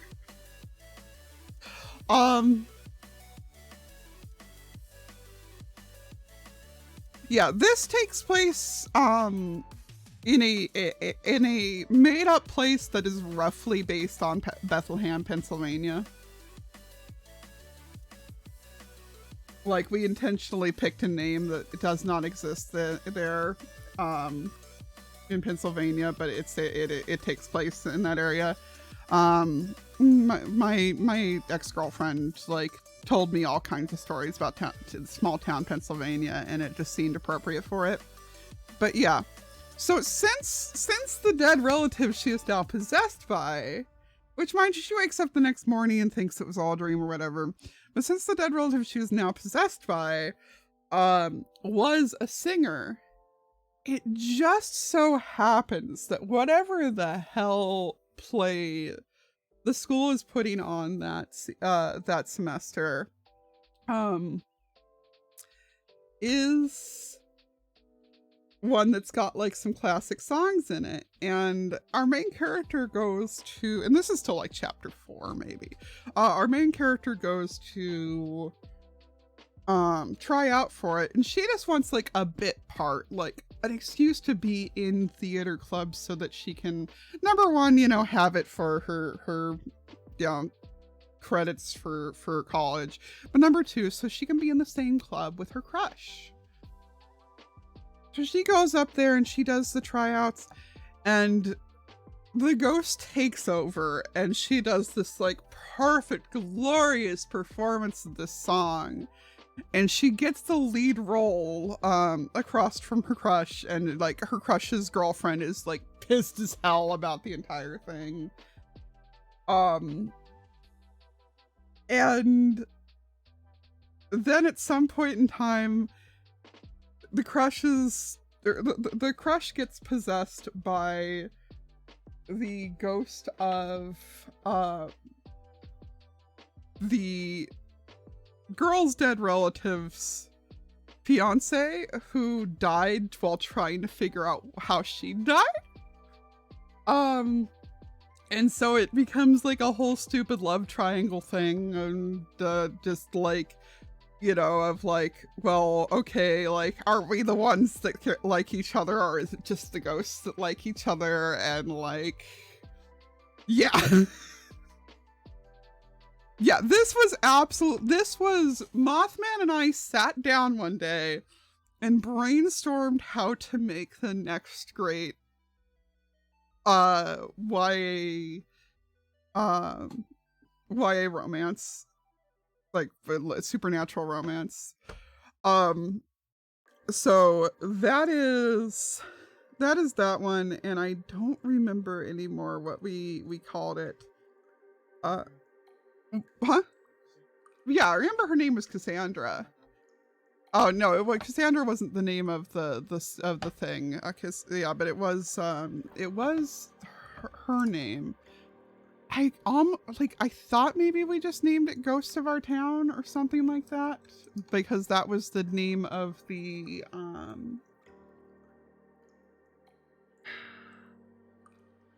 art of the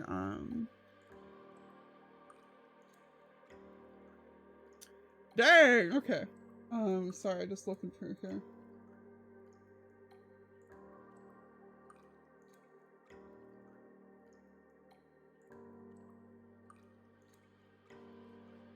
Yeah, I can't find what we called it right now. Because I know that whatever it was just the working title of it. Actually, Moth's not awake, so I can't ask him. But yeah. So that's that idea.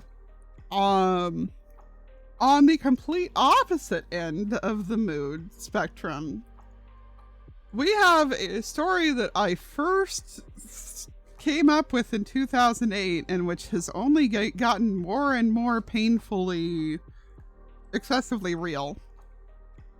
And that is one that I wanted to write in a blog style. Originally, I actually wanted to write it without any signifier that it was fiction. And, but by now there's so much, like, I'm so against misinformation issues that I don't even want to risk that. I want to make sure that it is clear that it's fiction, but I still think that either it being nothing but blog post format, or it being carried by a blog post format, so like, you know, that there being those in between, of this girl who basically, she gets told, hey, your lease, your rent's rising again, and she's sitting there like, okay, well, need my car to get to work, you know, can't afford this, that, and the other.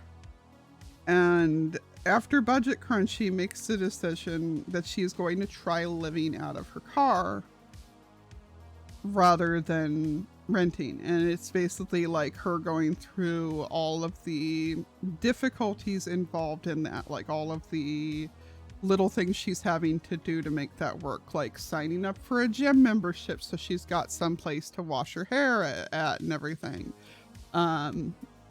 Finding safe places to park to sleep, because it's technically illegal to sleep in your car. And just like working with a lot of that. And like, when I came up with the idea, it very much was just kind of a cautionary tale type of deal.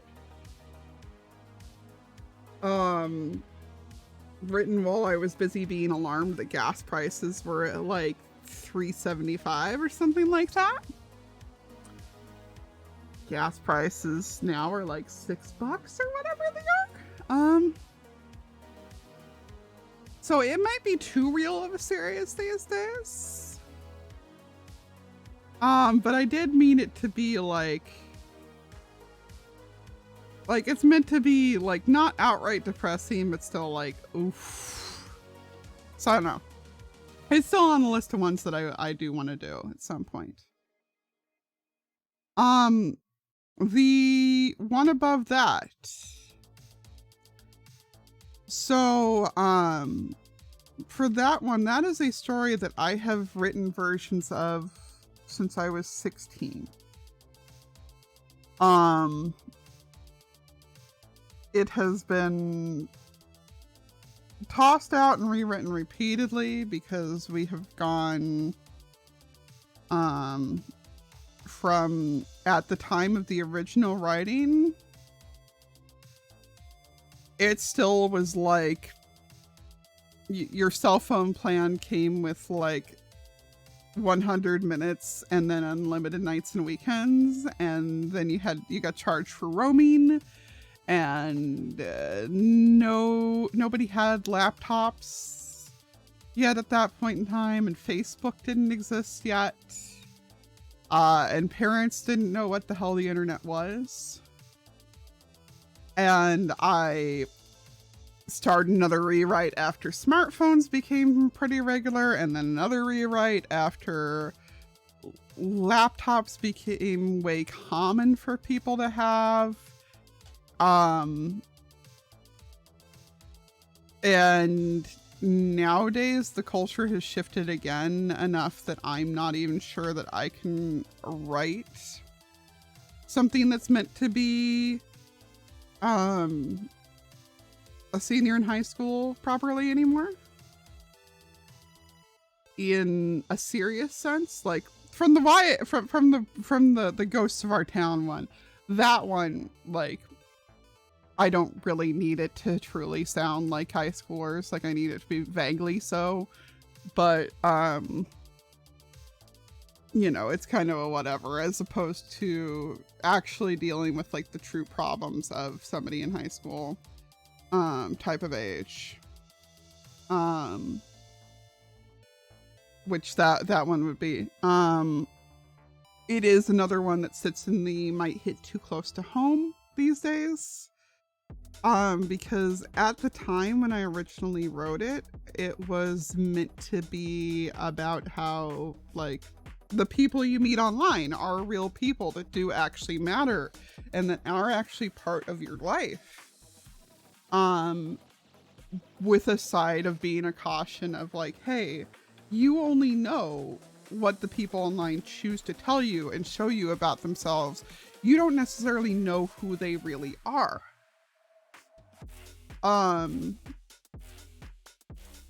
And you know, that meant that every single person, because so she the main character finds out that one of her friends is dead, and decides that she is going to sneak out of the house and go to the funeral of that friend.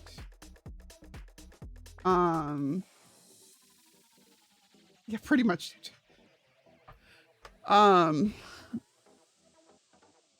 Yeah, she decides she's going to drive to the funeral of that friend because it was somebody who mattered to her a lot. And she decides that she's going to stop and visit some of her other online friends along the way. And every single one of them turns out to be at least a little different than who they'd presented themselves as online.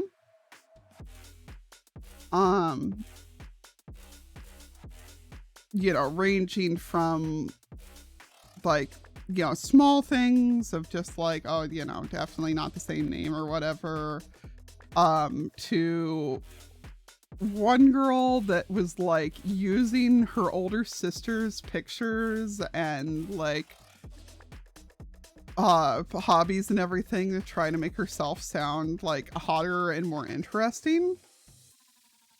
Um, and ultimately she winds up like meeting her boyfriend, who turns out to be like some total ass who was like, we're just online. Like, it's not a real relationship.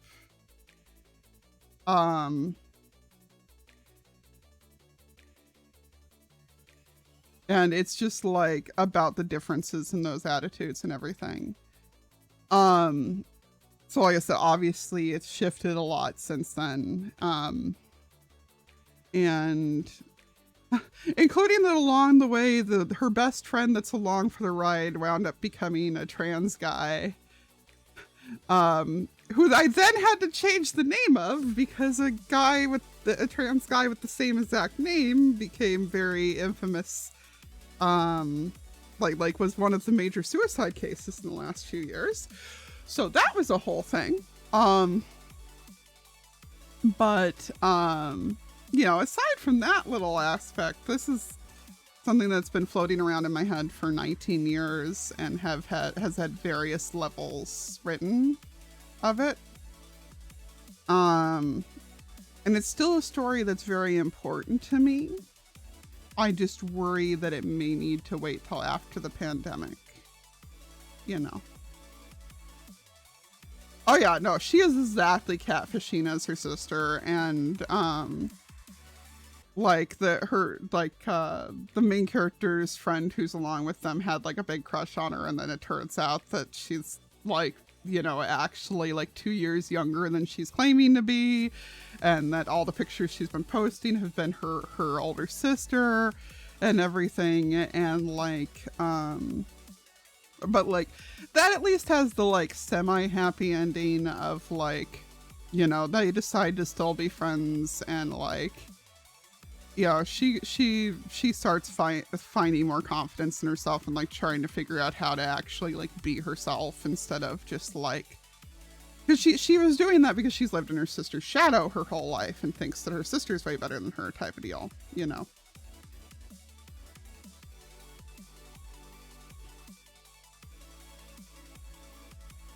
Somebody's catfished as their sister to you, or which part? I can tell that some of you guys have bad lag, and I don't know who has what kind of lag or what's going on.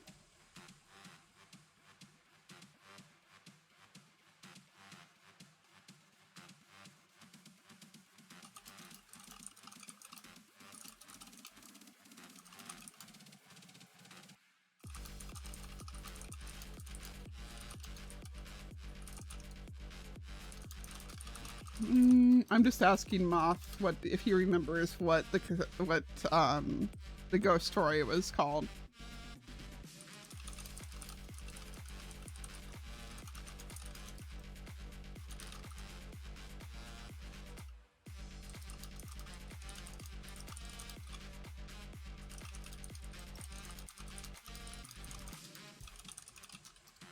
As their older cousin.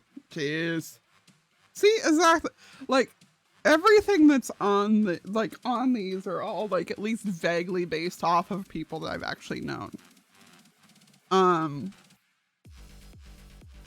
It's interesting though, because it does one thing that it relies on heavily is this imagery of having an online world that's where you've kind of like done your RP with people, because it used to be way more common for people to be doing like the asterisk driven, you know, like those kinds of things. And so I don't know about anybody else who was online heavily at that period of time. Your infamous ex. Oh no. Oh no, Space, that's awful. I'll just bang my head on my mic. Oh no. But yeah, but yeah, it used to be, so like pretty much everybody that I was friends with, like close friends with when I was younger, we had like a set like room or world that we had slowly developed together. over time of like, like, oh, the walls are this color, and like there's the couch from my place but the TV from yours, and like just that it's kind of like assembled from your parts of your rooms. And like these days the only people that I've still got that with, because no, I guess I still have it with my ex-girlfriend too, because she and I still like mentally live in the Minecraft house she built for us. But like it's mostly just Moth and Zoya that I have that with anymore, of those like styles.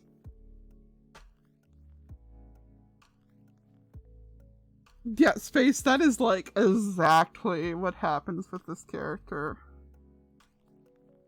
Like, exactly. There's also another character in it who is a cis woman, but who has a very gender neutral name. I think it was Taylor. And has just casually let everybody on the internet assume she's a guy. Not because she's trans, but because people are less creepy to you if you're a guy. And so the character, I don't remember, either his name used to be Mason and now it's Carson, or it used to be Carson and now it's Mason. I've forgotten. But because he actually is a trans guy, he gets like super offended by how she's just like, oh yeah, no, it's just easier to let people assume I'm a guy. And like, this is somebody that he thought was like his chill bud from the internet. And then when they get there and they're like, you're a girl? And she's like, yeah, see, nobody ever bothered to ask.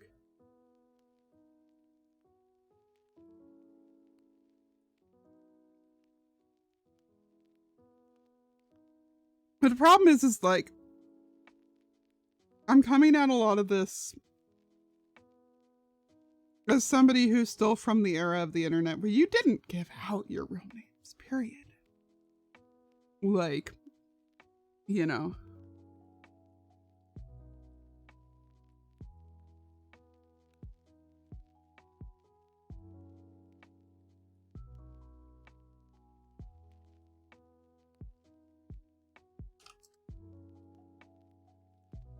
Yeah, nobody ever bothered to ask. Which is fair, But yeah, that one I absolutely would need. I mean, I probably can just hire my cousin to read it, but I would absolutely need sensitivity reader on both like things making sense to a high schooler, like to being actually reasonably accurate to their lives.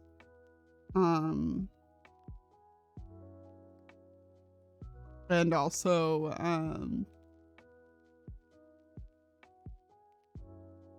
like I said, since I wound up with at least one trans character in it, so I need for that as well. But yeah. And that, the part of why that one got set off to the side for so long. Okay. The whole reason why I talked about the, like, having your online room that you have with each of your individual friends is that the main character and the friend whose funeral they're going to had a, like, open meadow that they were in. It was their primary world, that like there was like, trees around the edge and like a river and everything. And there were always fireflies flying around there because both of them were from areas of the country where there aren't really fireflies, but there is like kind of in the area in between. Because they're mostly like along the Mississippi type area. So that was always like their thing, was that there was like the fireflies like floating around in their area. And the fireflies wind up becoming a metaphor for like hope throughout the entire thing, of like because as she finds out that more and more of her online friends are nothing like they are, like, anywhere from like a little bit to like vastly different. She winds up even at a point where she's worried, like, would I even have liked my friend whose funeral we're going to if I'd known her in real life? Like, what gives,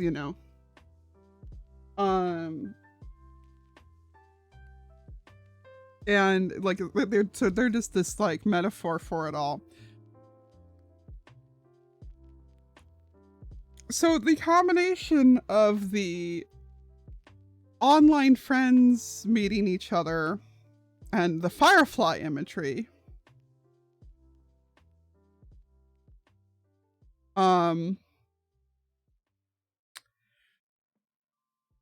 was kind of a market comedy.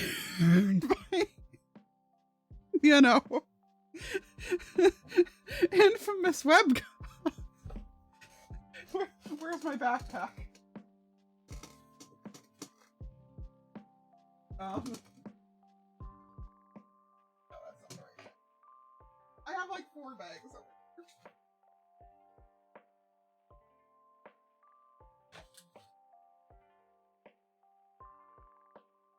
Whatever. I don't know where the backpack is. Point is, I didn't want people thinking it was a Homestuck fanfic.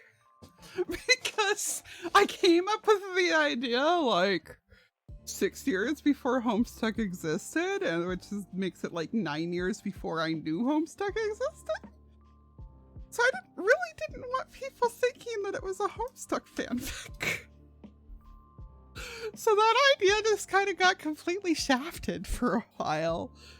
But I think Homestuck's slid out of the public, like, because like fireflies are a huge thing in that and are literally the embodiment of hope in that. I think Homestuck's faded enough out of pop culture that I could by now get away with making that series be, or making that, it wouldn't be a series, it would just be a single book, but I think I'd get away with that again without anybody thinking that. And whoever does think it can just go be smug and assume that they're right when they're clearly completely wrong. Or who knows, maybe I can just be annoying and actually like intentionally put just enough references in there to keep people guessing. And, just lean into it and make people be like, oh God, is this a Homestuck story? I don't know.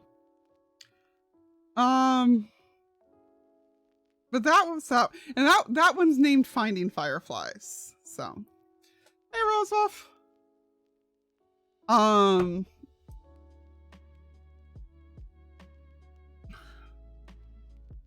And that's the only one who's, well, no, that's not the only one whose title I remember, because the other one here, the post-apocalyptic steam and diesel punk aesthetic YA adventure, that one's the one that I probably have the most done mentally and physically of it.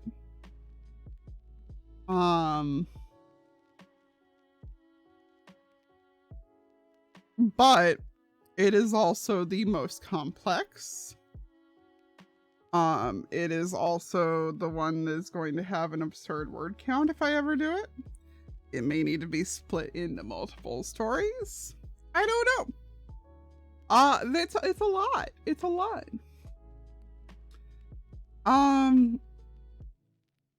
So setting is approximately 150 years after the apocalypse. Now for context of the story, and like, it doesn't, this part isn't considered spoilers. It's stuff that the characters do find out later on, but that I mostly like, that isn't that relevant to the story, and that I mostly have just so I know my own stuff for it for consistency's sake. But basically you have a world that had another like and this is part of why Horizon always gets me too, okay? Is because you've got this world that's had another, like, 50 years or so to have technology continue and to reach a point where there is a huge class divide between the people who are rich and fancy enough to have cybernetic parts versus the people who are too poor to, and possibly the people who basically wind up indentured servitude into it, like, let's just go straight for like shipbreaker of the company will go ahead and give you the cybernetic arms for you to do the thing, but you gotta pay them back. That types of nonsense. But it was enough so that, like, you're looking at a situation where, like, a good half the world population has some type of electronics in their body, or at least like attached to them at all times. So pole swap happens. Turns out the pole swaps are, at least in this, are not gradual things. They happen over the course of an afternoon, and fry a lot of circuitry in the process. I think there was a solar storm in one version of it. I don't know. Oh yeah, that part could absolutely be a Black Mirror story. This is all just like this is how the apocalypse happened for the context of the story. So, you have all the people who had whose bodies had enough electronics in them to do so either are dead on the spot or now have useless body parts because the electronics are fried. You have, so that's like half the world population dead on the spot. You've got another couple billion that die over the course of the year or two afterwards in the chaos of the fires that are started from that. The failings of everything, from there not being the people alive who knew how to do stuff anymore. So power plants shutting down because nobody who knows how to operate it's still alive, stuff like that. And so on. So we wind up with like a collapse from like 11 billion people on the planet down to like maybe 2 at most, probably less than that. And the people who survive are mostly in the poorer parts of the world where there wasn't as much reliance on technology. But of course we don't see most of those people because this takes place in the United States. So the story starts a good 100, maybe even 150 years after the apocalypse. The world has had time to start rebuilding. Society is figuring out how to do stuff again. It is just like getting to the point of being able to start using technology, but not like electronics effectively yet. Like, anything intact that they find, they're able to figure out how to use. But like, we're talking that they're figuring that like they're starting to learn how to build like steam engines again, and a lot of the story revolves around the railroad being rebuilt across the central part of the US, which, mind you, was not United States anymore well before the end, and is like 3 separate countries in this. Main characters are a guy whose dad is we called him a re-smith. He basically takes like debris or like old metal and stuff like that and fashions it into useful things. And so as the story begins, he's been contracted to help make rails. because the train work has kind of reached their town, and they're always trying to find people who are closer to work with from it. Little cybernetic corporation on the prairie. Oh my god. So like the main character is both learning how to do these things. I say main character, but honestly over the years, whereas he was the main character when we first wrote it, it's reached a point where I think he's a bait and switch main character, where it's like it's a third person omniscient overall, and you think that he's who it's supposed to be about, but it shifts to being about one of the others by like a quarter of the way through. Because like you gotta have the you know, straight white male as the apparent lead, right? But yeah, he is like, we kind of fashioned him after Hiccup. Like he's not exactly the same, but it's that general like, yo, why can't you just do what you're supposed to instead of fiddling with all these gadgets? Where he's trying to find like old electronics that still work, and most of it winds up being like old electronics, because a lot of stuff that had larger circuit boards, if it had managed to survive until the apocalypse crap happened, then it survived that. So there was like a whole gag about him having a couple of Furbies at one point in time and stuff like that. But a lot of his job, because he's you know, not developed the skills to be able to reshape the stuff yet, is going and finding the stuff for his dad to reshape. So he winds up delving through city ruins and etc. And I think I showed you guys at one point in time, well, I know I showed at least some of you guys the picture at one point in time of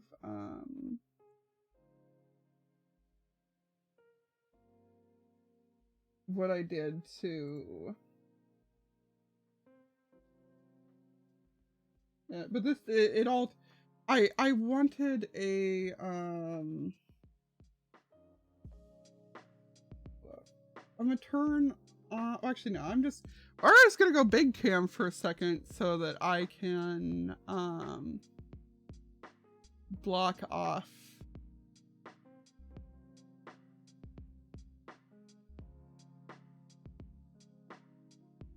so that if any of this has any personal information, then y'all can't see it.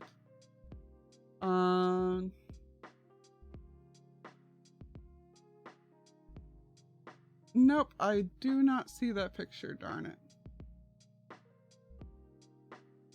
Mind you, by the way, this originally, this is a funny story on this.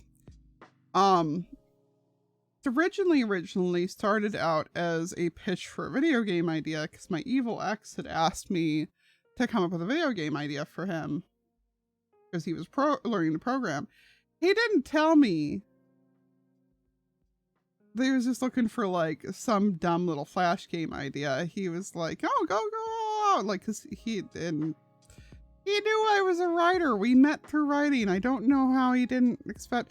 But yeah, so I came up with this whole idea, and like the four main characters all have different specialties, so that you would be like swapping between them during the game to do different things. You know, so you've got one character that's good at fighting and one character that's good at parkour, etc. So that's what it originally was supposed to be when I was like 15 or 16. And then after he got angry at me about the whole thing, and like, you know, which like I understand that it wasn't a good fit for what he was after, but he didn't give me enough information. The second version of it was going to be a webcomic, very manga style webcomic. And my friend Nico was doing the art for it, and then I was doing the screen printing and everything. So this was like a couple of the main like some of the side characters and everything, which I'm in front of it. So let me scoot it over here. And yes, one of the characters did just have Crocs, and we just kind of like had it like these are just like some random street kids. So it was like a running gag thing about that. Like it was never going to be mentioned. It was just a thing that we did. But can you guys all appreciate the digital screen toning done in GIMP in like 2009? Please and thank you. Anyway, yeah. Main character, first character there, I'll just call them by name. His name's Gallagher. He has the whole thing of like, okay, he's supposed to be getting parts for his dad to do the stuff with. Also they take orders from rich people of like, oh, go find me a piece of glass or a mirror or whatever.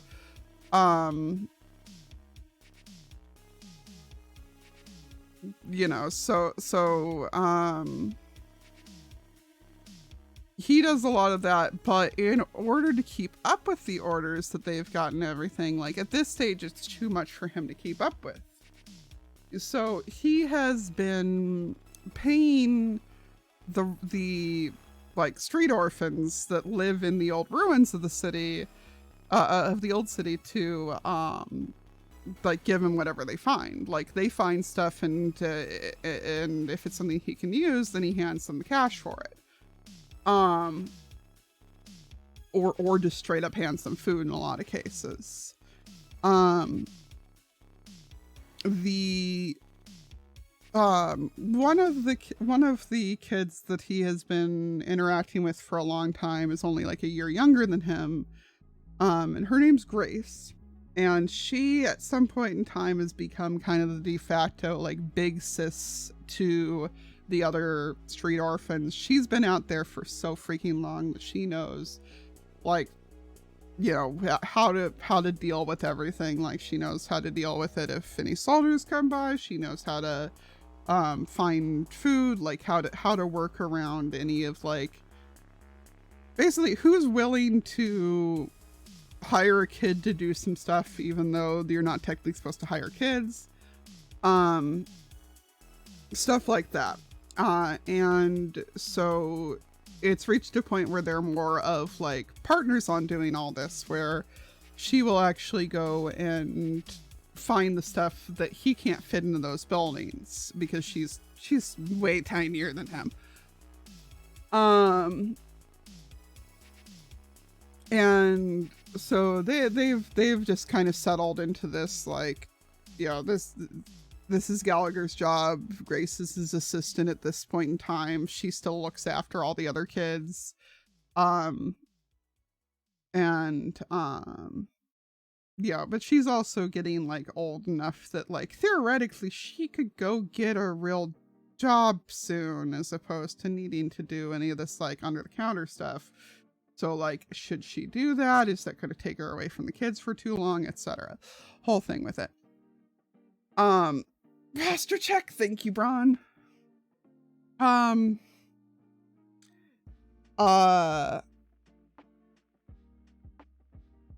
Enter the next character, Mickey. And that's spelled M-I-C-C-Y. He is a security guard for the railroad, which basically means he's a soldier but affiliated with the railroad as opposed to a government. And he winds up like he comes into town with the railroad and with the orders and everything. And he winds up kind of taking interest in Grace and the other kids because he's like the middle child out of like 8 kids. And yeah, so they remind him of his younger siblings and everything. And so he starts like finding things for them to do to help out.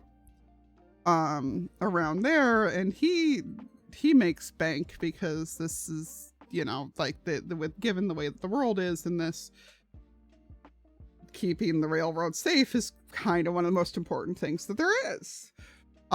So he's kind of a rich jerk from a military family who doesn't really he's trying to help the street kids, but he also doesn't really comprehend their plight, like, at all.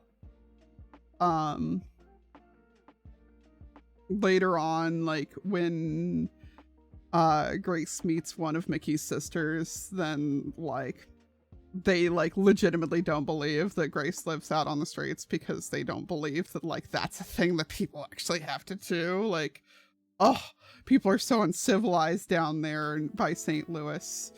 Like, we're so much better up here in Ohio.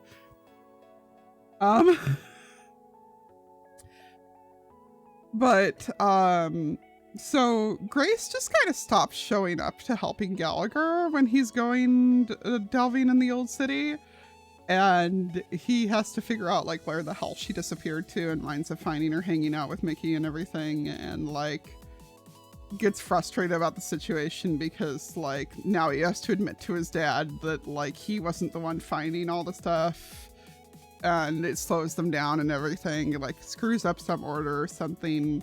And of course he blames it on Grace, even though he's technically been underpaying her, not out of any malice, just because, like, you know, neither one of them really thought about it.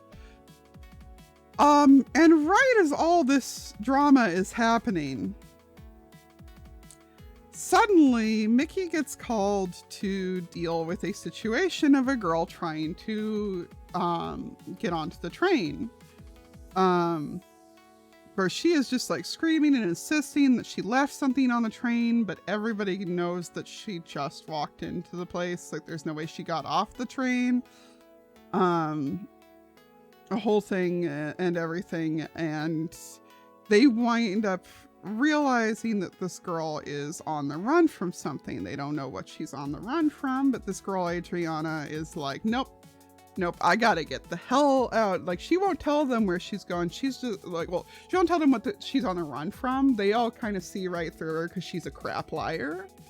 Except Gallagher. I think Gallagher doesn't see through her because he's just kind of not street smart at all.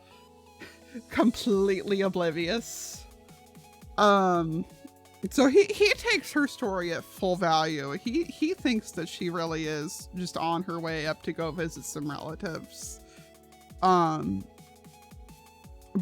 the other two can tell she's on the run from something, and so Mickey decides that he's going to go ahead and take some holiday time off, you know, because paid vacation, and invites, you know, Grace to come with them to go, because he's like, oh, you know, I want you to meet my sisters and everything. I think they'd adore you, type of a deal. And Gallagher has zero plans to go and everything, and his dad basically bullies him into going.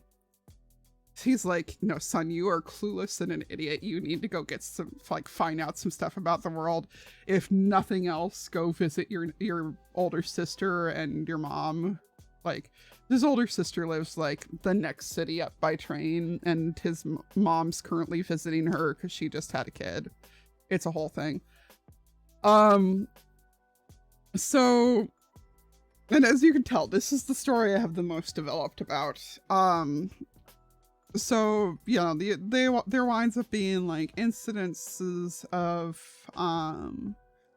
the train that they're on, like, somebody comes through to inspect and everything, and while Adriana's not who they were looking for, she gets way too jumpy about it and everything.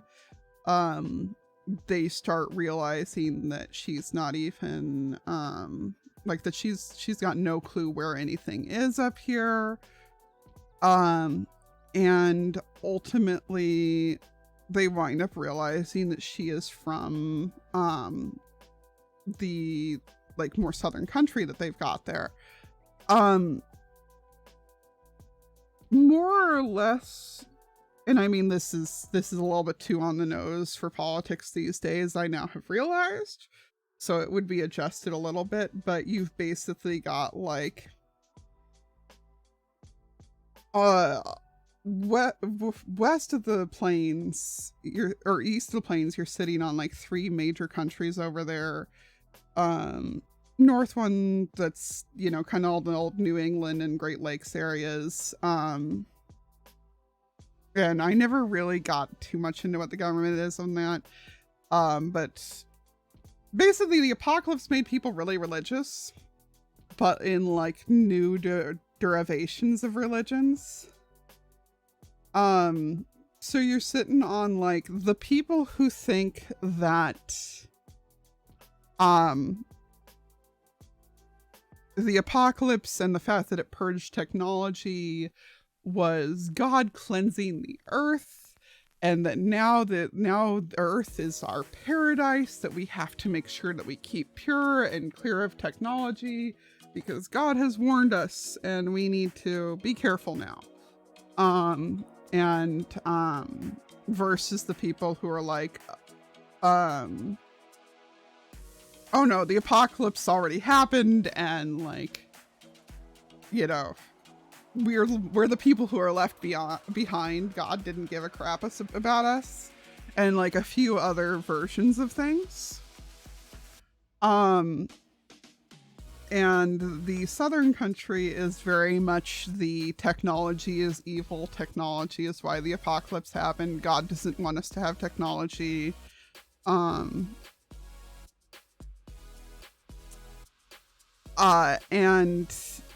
she is the daughter of like the governor of the place, and ran the hell away because she realized that they were using electricity to perform fake miracles.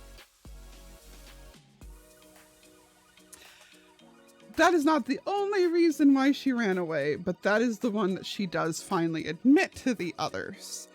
And that is why her destination is there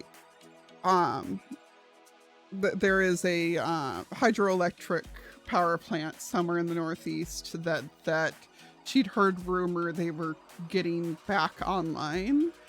And so she wants to see electricity in action to, you know, basically get the proof she needs. And she also wants to get as far away from everything that was going on because they want to silence her.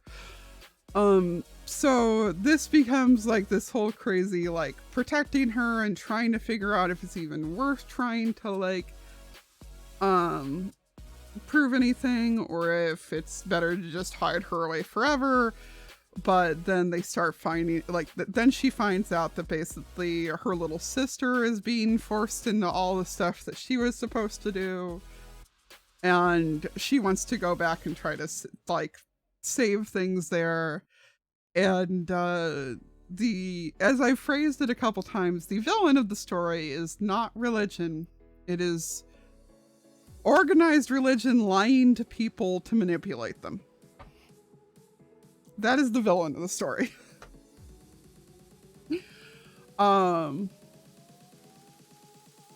Yeah. So, big complicated thing. Biggest project out of all of them. And I still have a lot of like, I don't know how I get from point A to point B. Like, I know what the first, like, you know, like, if we're trying to get from here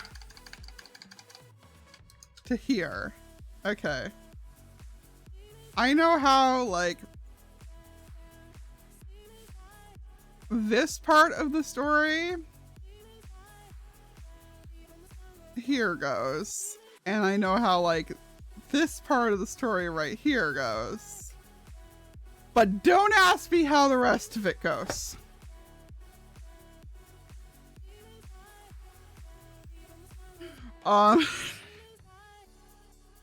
Which is the big problem that I have with that one.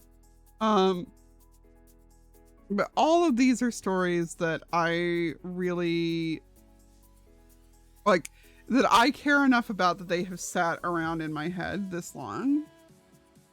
And that I have made at least 2 attempts to write every single one of these. Usually then to have some chaos of my job changing or of the friend I was working on it with back out or whatever, which, like, there's this whole other thing, but is not one that I'm writing, but it's essentially Clerks, which, if you've never seen it, it is a somewhat surreal, but otherwise just like perfectly, yeah, no, that's about how it is. Comedy about working at a convenience store, basically. So it's that, and like all the weird stuff that goes on in a day in a convenience store, except it's in a fantasy RPG, like an MMO or something. And so the characters are the shopkeepers there at the like in the shop in the MMO. And it's done as this very sitcom-y, like, you know, them dealing with the players and them talking about the players when after they leave type of deal, and talking about the other NPCs. And that was one that originally got written script style because it was supposed to be an actual like mini series that my friends and I were doing back when I lived in the Bay, but that was the group that kept like, I think I've told you guys the story before about like when I got asked to come along to help out with filming a music video, and it turned out that the guy that was in charge of filming it forgot to plug in the camera or bring backup batteries, even though I had texted him like 3 times the night before to do so. And where I, the one person out of that entire, because there was 4 of us there, and the other 3 were all in the same art school together.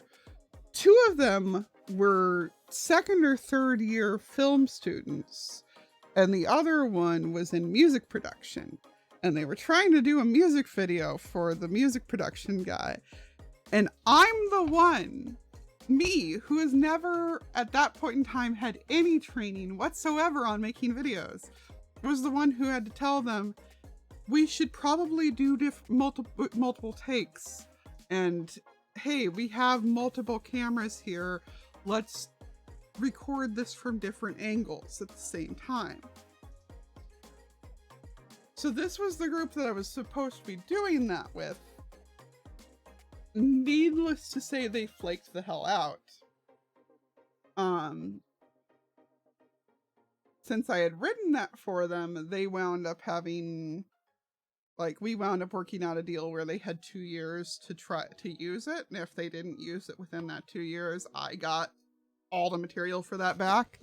So I have that again, and I may eventually like make some Minecraft shorts to it or something. I feel like that probably makes the most sense. If I had the money, I'd probably just like pay Puka to animate it. But yeah. So I just realized how like we have so many VTubers around here. We could just do it with VTubers. Anyway, yeah. Point being, that's the other one that I actually have like any serious work into and actually like have any possibility of getting done, but that one's not meant as a written, that is, there's no way to pull that one off in writing except maybe like a web comic, and there's too many web comics about 2 dudes standing around behind a counter as is, you know what I mean? So these are the fiction, you know.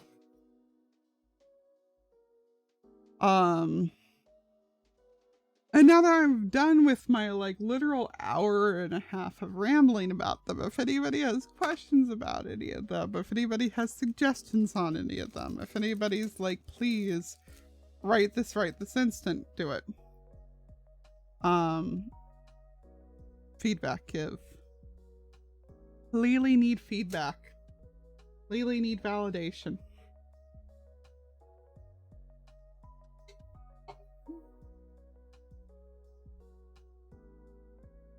Lily need to change headphones because her headphones are dying.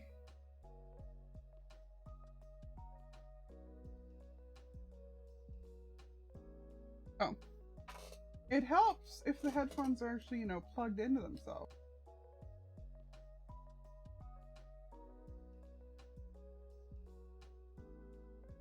There we go. I can hear things again. But no, these were starting to beep on me. I love these because I can just stand up and walk away with them on. And because my hair is cuter with the when it's down, but you know. Oh, there's been a lot of talking. There's been a lot of information given. And I would love to know people's thoughts.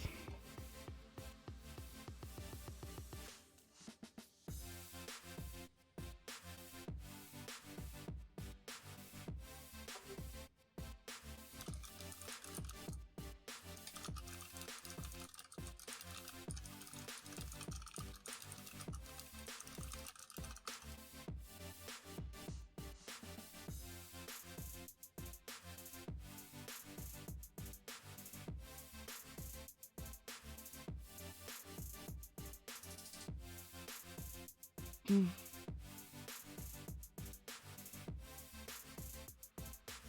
guess these really should be numbered, not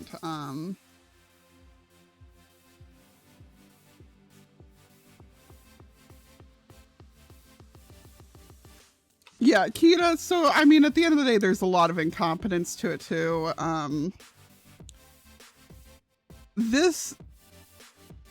It was written in the era of Fullmetal Alchemist being like the big anime, so that should kind of give you some tells on like the style of it too. We did like,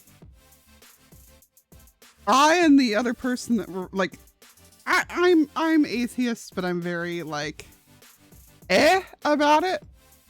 Like, to me, it's more of a, it doesn't really matter if there's a god or not. The world is what it is either way, and we have to, like, we know we can make a difference in the world. We don't know that there's necessarily anything else out there that can make a difference. So it's better to assume that only we can do anything and act accordingly and like do the right thing. Is very much how I think of things. And then the friend who was working on it with me is very, very Christian, but also very, very gay. And he had a lot of struggles about that combination for a long time. So he very much like, he's very devout in his belief and everything, and I've never had a problem with anybody being religious. So like, we definitely had a lot of talks about it all, and we're making sure that we are framing it in a way where at least a couple of the main characters were still spiritual, either in that sect or in a different sect. So that it was very clear that we were not saying it is bad that people are religious. We were saying it is bad that the church is taking advantage of people's faith to do bad things.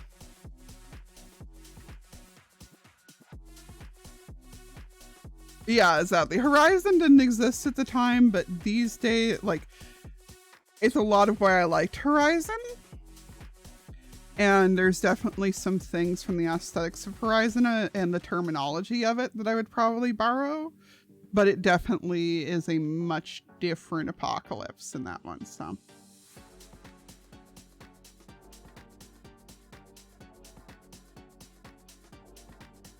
And yeah, Muffin, the struggle with finding fireflies is like, if I pick an era, then I mean, like, no matter what, it's going to become outdated within a couple of years after it gets released. But, like, if I pick an older era now, then it's going to only really appeal as a nostalgia thing, and it's not going to appeal to people who that's not the internet they were familiar with. Like, to people who are younger and are not as familiar with, like, weren't around for those eras.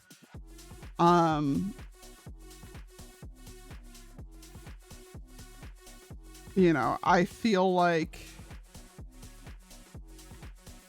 I feel like 29, like maybe 2019 or something might be when it is. I don't know. It needs, I need a good spot in there that is still at a point where the main character in that's named Sierra, where Sierra's parents wouldn't realize she's actually left until they're told that she's left, like where they would believe that, oh, she's just at her friend's place for the night or whatever, as opposed to having an easy way to track her or anything. I don't know.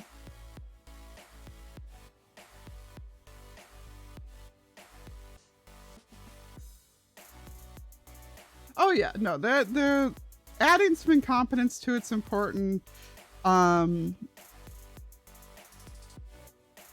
It also, like,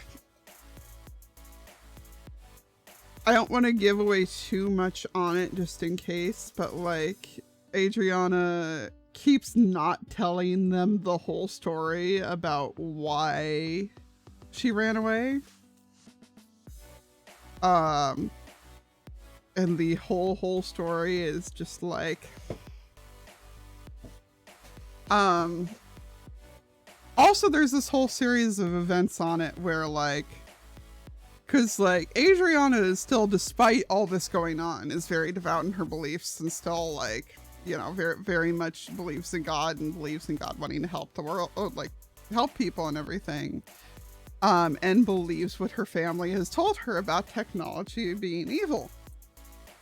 On the flip side, Mickey, and now is the time where I inform you that Mickey is short for Microsoft, because a trend is for parents to give their kids artifact names, which is just like naming your kid after like some word that you find on some random thing. So like he's got a brother named Pepsi.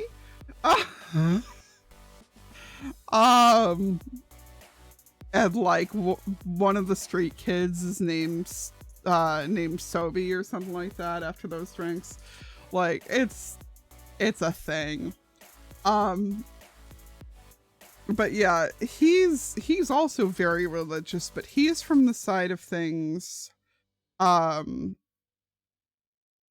I don't remember the way I explained their version of things, but it was, you know, it's very much like, not like that's a horrible thing, but the you know, technology is still there to help people.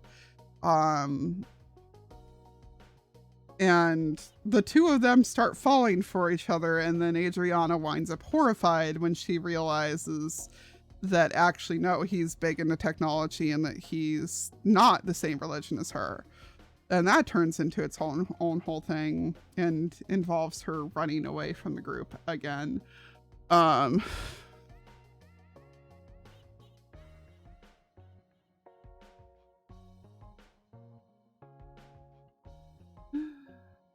Oh, okay, so I don't want to, like, I'm avoiding any like actual sex in the thing or anything, because I do want this to be a young adult novel. We're going very, Hunger Games is kind of like the upper limit to me on the psychological horror, like the horrors of war, and like I'm talking about like the actual books, not the way the movies turned out.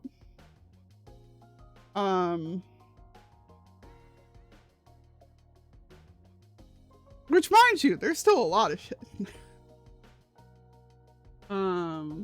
Cat name stickers, it's stuff like that. And like the thing is that like the thought process to them is like, this is how we can keep the memories of the past alive. Like these words, these things clearly meant something to people back then.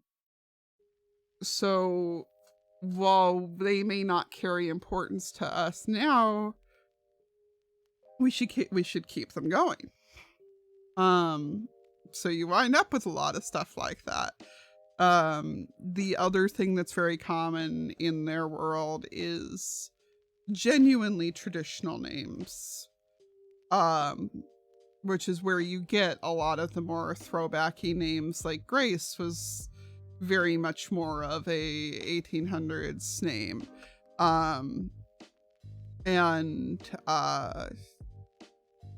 Yeah, I think they're like, you wind up running into a lot of like, you know, Elizabeths and like other very traditional or biblical names types of deals.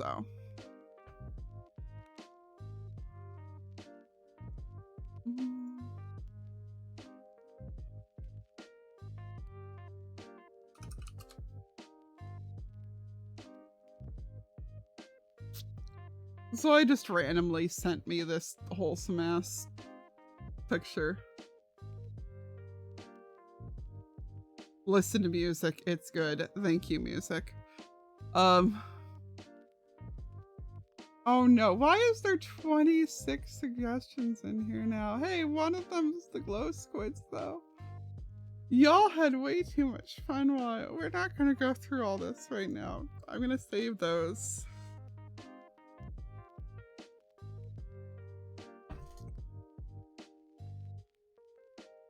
Yes, Octo, you can add more suggestions. I like how you've apparently been lurking this entire time and now you pop back up.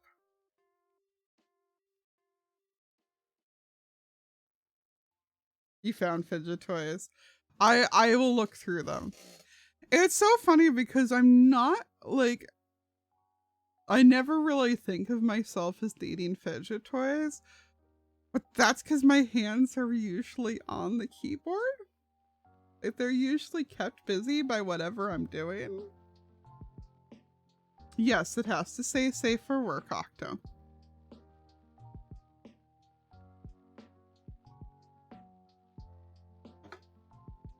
Just anything that you want to put on there that's not safe for work, that can go in the wish containment field in the other Discord, okay? Yeah, in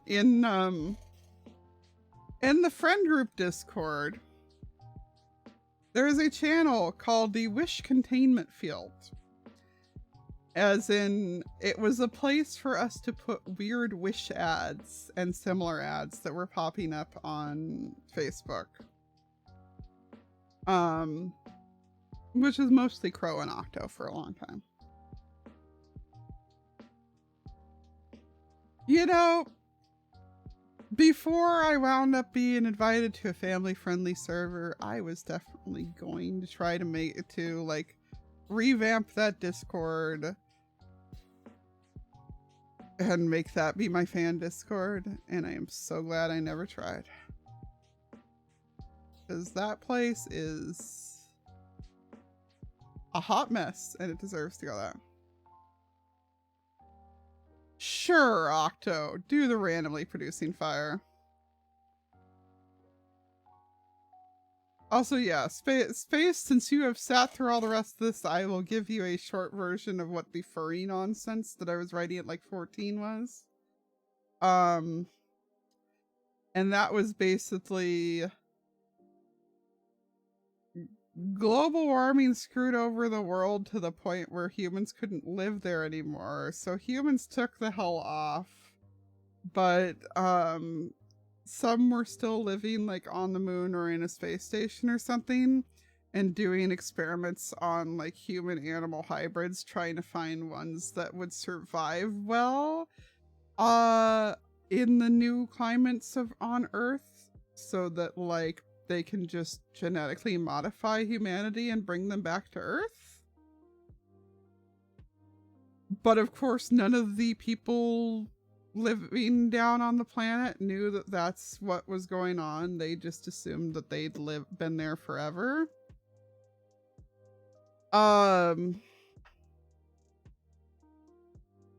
And I mean, like, because I was like 14 and 15 when I wrote this, there's a lot of problematic shit to it, most of which was just like really awkward stereotypes about Native Americans. Like not like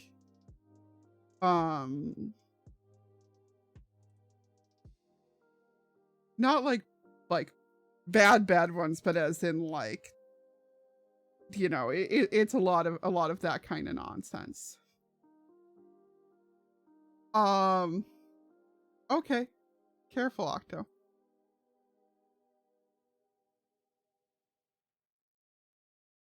The poor wall is Atheos's mom. But yeah, no, but I mean, like, it was at the end of the day, my first serious boyfriend and I, it was like the world that we put together. And it was fun, and we didn't really have like a good plan for it. The one thing that I still love about that series, though, that I would actually like to put into something else at some point, is there was a bunch of centaur people that were nomadic vegetarian, essentially communist type of deal, where they had like planted orchards throughout the throughout the land, and like just migrated from orchard to orchard throughout the year, and like all the people didn't care like if other people used their orchards or whatever. Like, you know, you just shifted right along. I really liked them. I really liked that, and I think that they were one of the, ironically, they were the ones that like I actually deliberately had any Native American type culture stuff in mind when I was thinking about them. And somehow as a result, they're the only ones that didn't come out with like accidentally being any like racist weird stuff about it. I don't know. Like, there still definitely arguably is racism to that inherently, because they're yes, of course, make the Native Americans be horse people, of course. But yeah, the only other thing that I remember distinctly from that series is that I actually liked was like the bird people living in cliffs. Like cliff cities around the Sacramento Bay, because this was one where the world had flooded substantially. The world has flooded substantially in like practically everything that I write that is not explicitly modern day, because I'm just fascinated by the concept. Oh no, I think it's too late. I think Octo's already creating chaos on here, but I suppose we can do a before.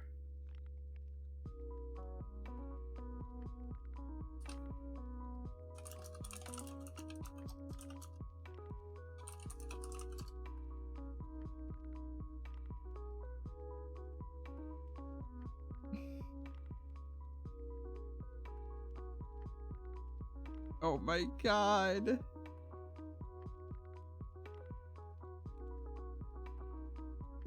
Buckets to put the things in. Oh my god.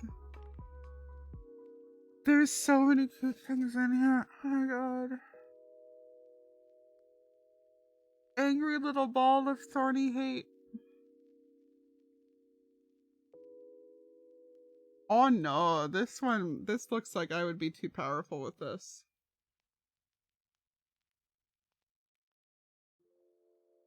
I would be way too powerful with this. If I got this, the entire rest of TV would hate me by the next Wednesday afternoon. Because the entire meeting, you would just be hearing the gist of me sticking things together.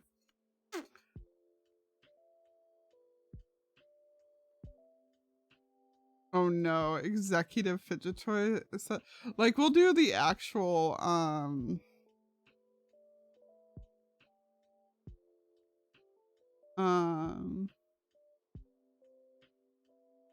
we'll do the actual going through these and on a different day, but executive fidget set. Oh my god, this is something. We don't stop playing because we grow old. We grow old because we stop playing. You know what this reminds me of immediately? It reminds me of the people defending the bad italic font that that Discord recently got, because that's what italics are supposed to look like. Well, it's not what they've looked like. Because look how bad the high tails on these letters. Like, holy crap, those are so bad.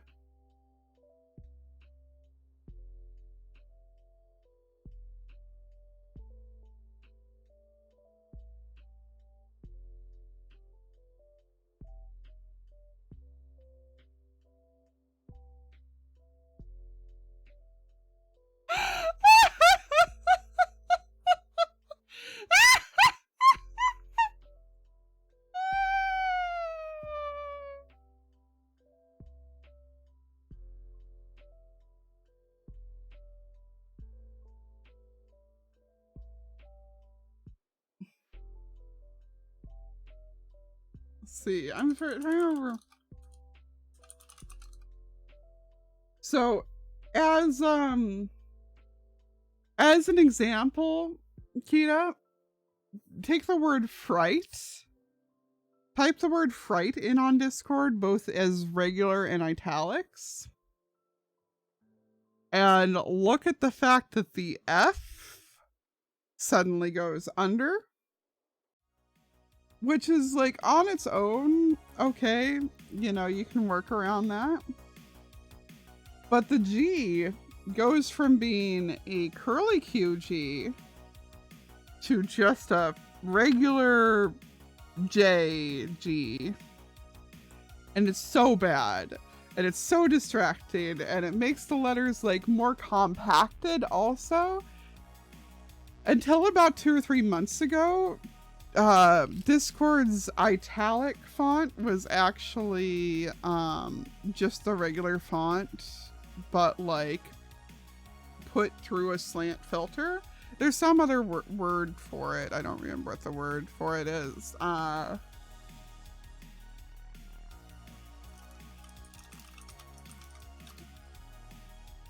Oblique.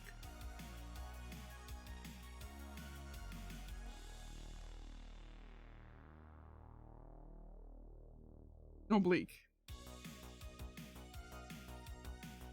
Everything about this is solid gold. I am so glad that I have now seen this.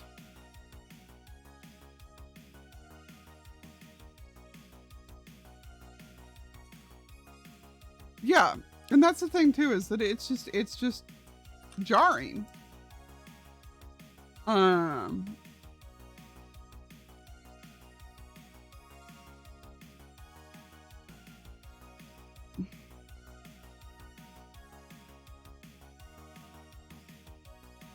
Yeah, it's probably stainless steel.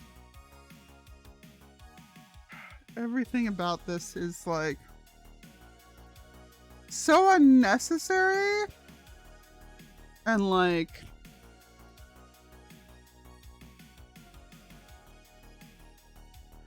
I can't say the rest of it on stream.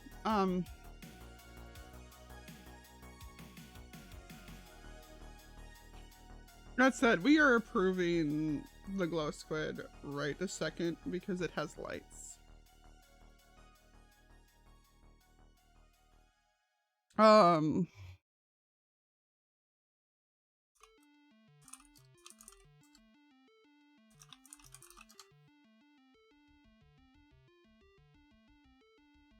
It glow. Yes. Okay, so because plushies are not as complex to look at, we will just go ahead and go look through here. I can't in good conscience let anybody spend $50 on a 6-inch Phantom for me. So as much as I would love a Phantom, I'm gonna say no on that one.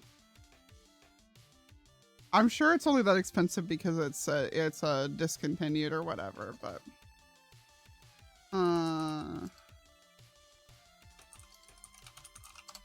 yeah, we're just going to put through all the plushies right now for simplicity's sakes. That's a bit much on it, but at least this one looks more like it's actually worth the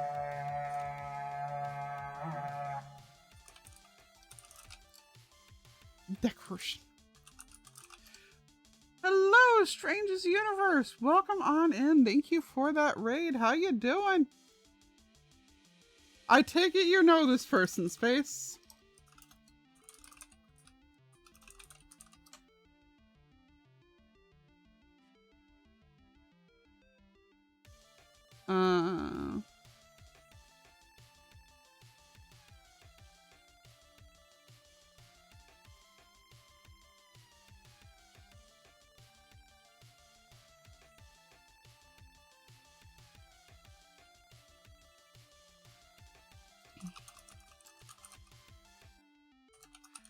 But yeah, well, we're just gonna approve those because those are also, while they're cute, they're not as like involved to look through. So we'll just go ahead and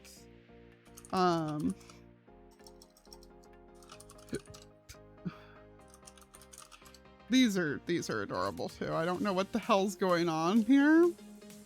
It's some knockoff Pusheen stuff, but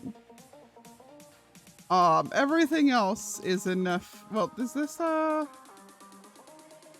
it says friend. Oh my god! Oh my god!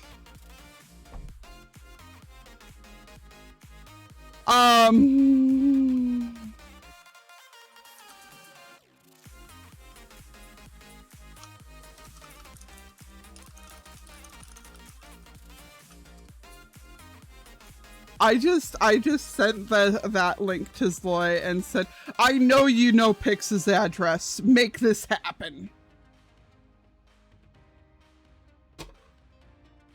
Oh! Oh!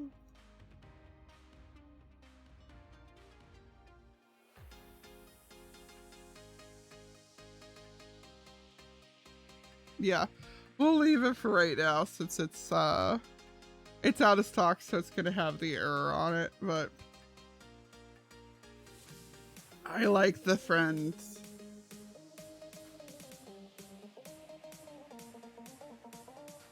But yeah, the rest of it we'll look through later. Also, any of my fellow content creator friends, if you want a throne, I have a lot of invites!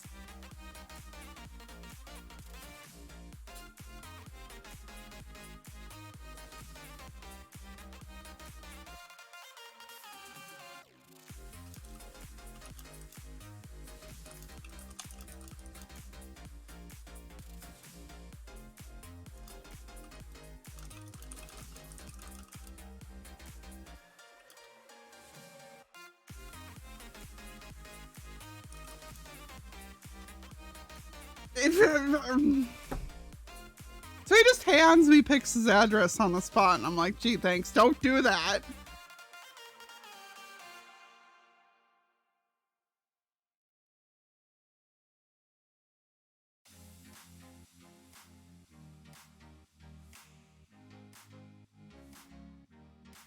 Yeah, that's a mood space. I have way too much stuff. But I have accepted that I will always have too much plushies.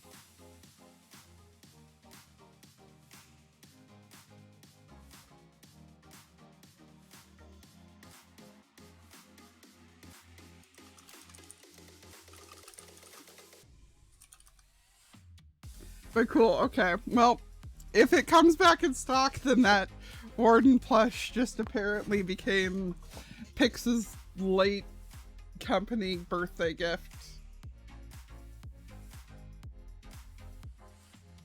And I need to make sure that I don't, because he did just leave it right there in the window, to make sure I don't have his tab the most recent open. Hubby's looking at the executive kit now because I sent it to him. I honestly, I have so much stuff in general, but I feel like 3/4 of it I could get away, do away with and be happy. There is in that corner though. Okay. There is a big box, like probably 30 inches square, filled with 50 years of Discover magazines.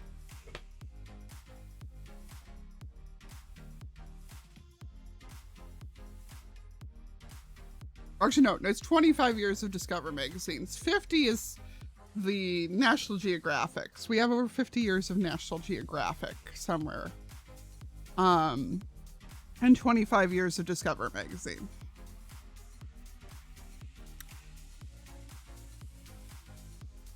Some of which, like, and that's a subscription that's older than me.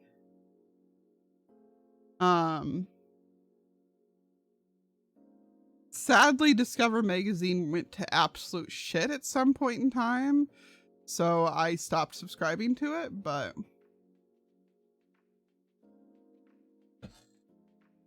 oh,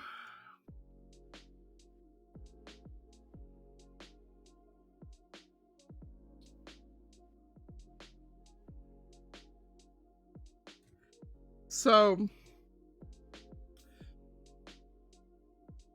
Zoya has now sent me this picture, which apparently Amazon popped up with.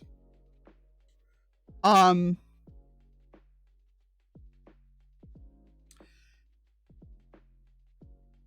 then sent me a second version of the picture that just had his birth date typed into it. So implying that he is the child. Why is he like this? Why is he like? Why is this who I've decided is my best friend? Like, why? Oh God, this has all been an experience and a half. Like, this has been a wild last few hours, and I don't even know what to do now. Like,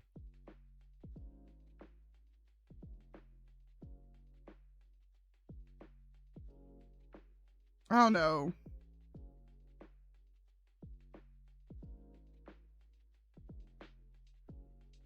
I don't know at all. Part of me wants to play GeoGuessr.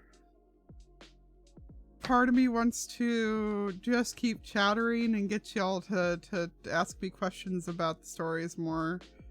Because I do want to decide which one I'm gonna try to actually tackle writing.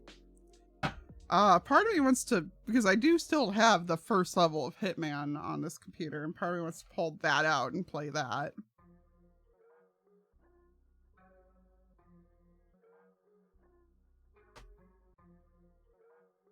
Oh, some days I have the maturity of an 11-year-old boy, so that tracks.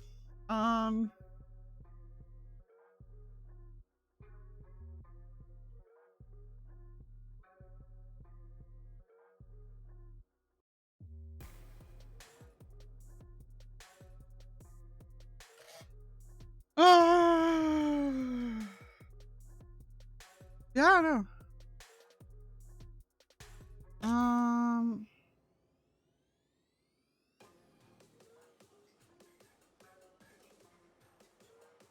I don't know. I think what I'm gonna do is get up and go to the bathroom and stuff and leave you guys with a poll about what to do. Yeah, let's do that.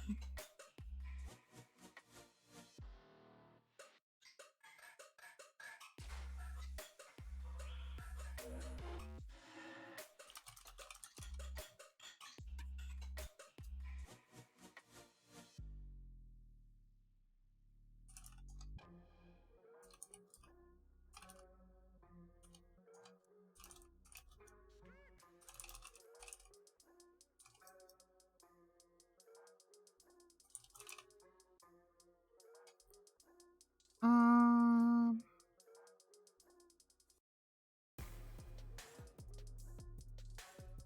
there was one other idea that I had there.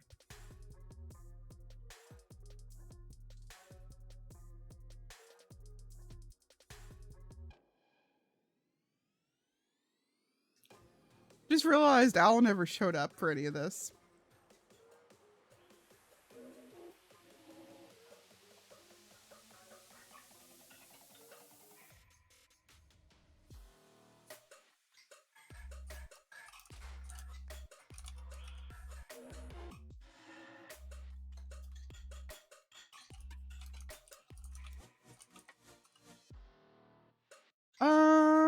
All right, there we go. You guys have a poll. And I will be right back. I'm glad, Theta. I'm very glad. Because it's been chaos. And like I said, if anybody has any thoughts on any of these and which one I should actually do,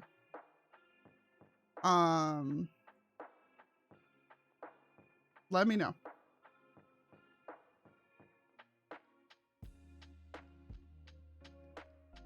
Oh, and I'm gonna get up, go to the bathroom, possibly take the dog out as well, and I will see you guys in 5 to 10 minutes. Which means let me...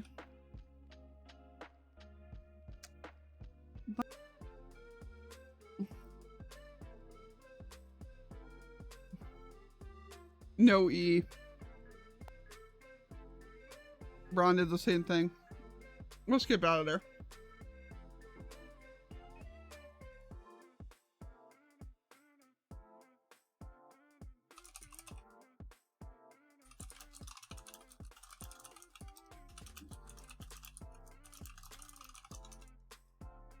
Okay. So, let's see about doing this. There's going to be a lot of like random loudness here. I'm not expecting people to have brain cells. Don't worry. You're welcome here even without any. You are welcome here regardless of brain cell count. You know this.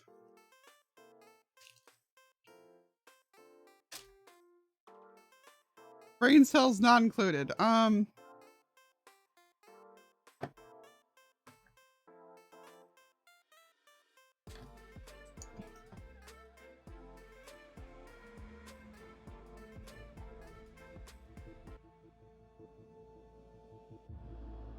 This is some very...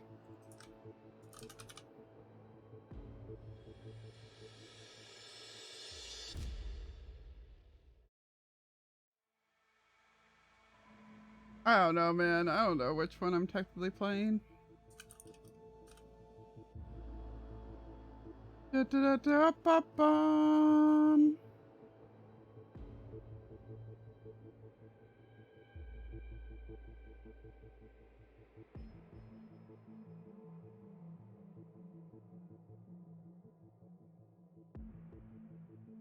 You're not wrong.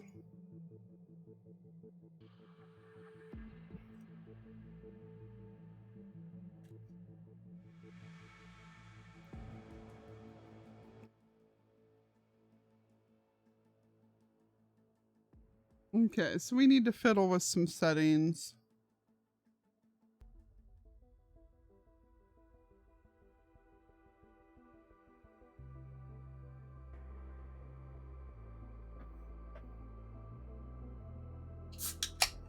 I think we also... Yes, this most of my knowledge of this game is intentionally ludicrous speedruns of it.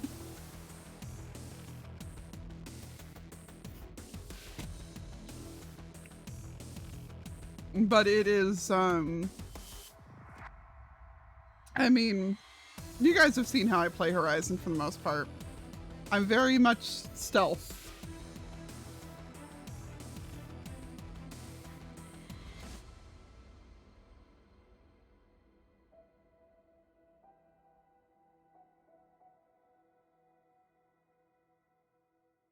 And I love the assassination stuff. And like, even when I've played PvP stuff, my favorites are all either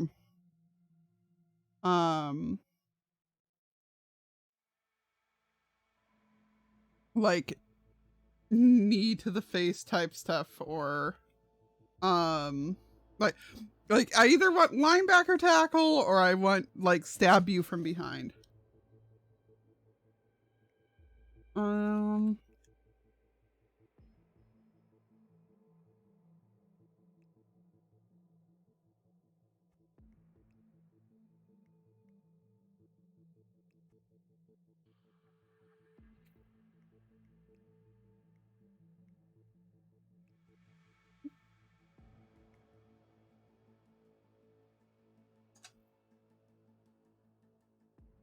Okay.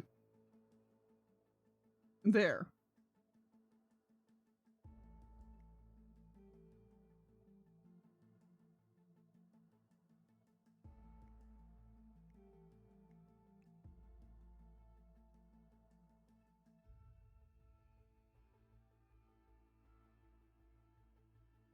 Yeah, $59 for the entire thing, or $12 for the entire thing if I just get it on Amazon, or it's like 15 or something like that. I'm sorry. Oh my god. Hang on. Actually, 1 second. Before I do this, I need to expose you all to the other nonsense that I have been watching a lot of lately.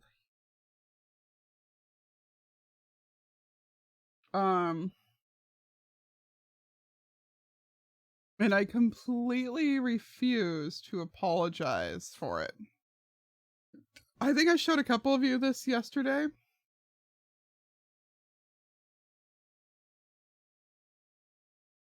They're good compilations for the most part. Like there's a couple things occasionally it's like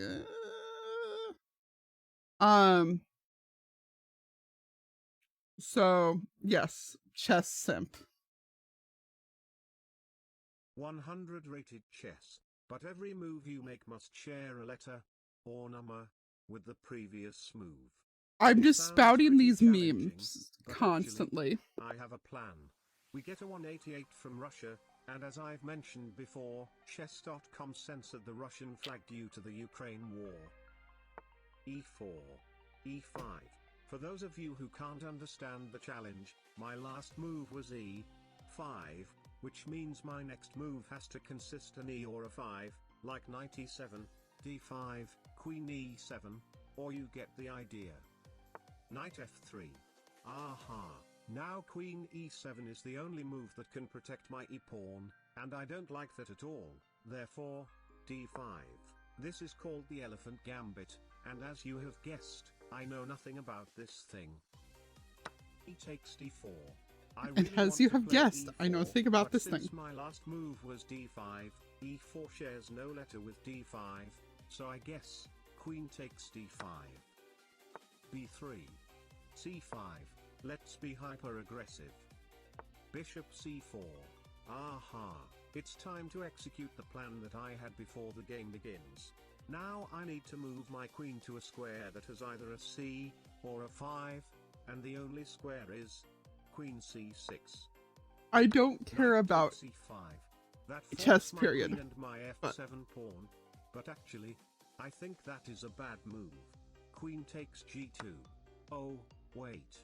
I think that was my best move, but if he decides to check me now instead of moving his rook, I will have to move my king, and the moves of king e7 and king d8 actually share no letter with queen takes g2, which means I will be ending my own video. Ha! Never mind. Queen back to e4 check. My plan was very simple.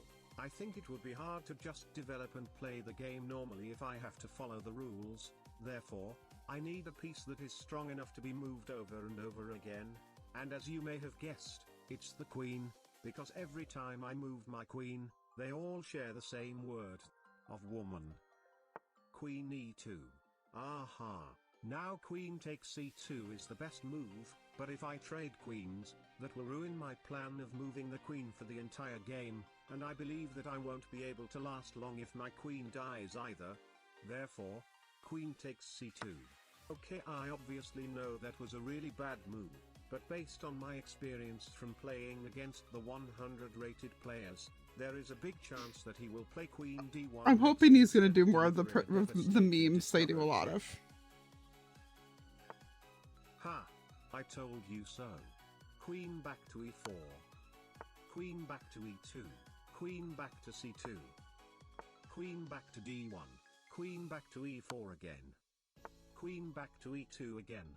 And then queen back to c2. Draw by repetition. Ha!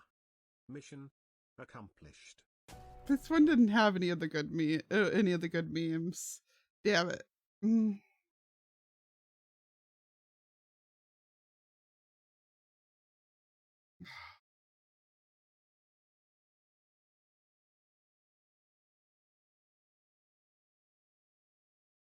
Oh, there's a lot of really good memes that he winds up repeating, like as in just like jokes that show up in multiple of the videos.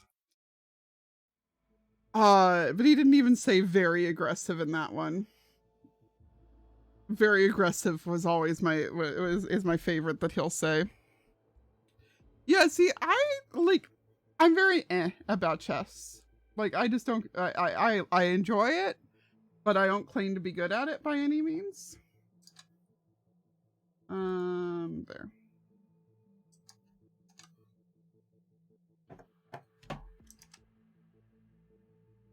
Yeah, exactly. It's like, no, I played a lot when I was in like, you know.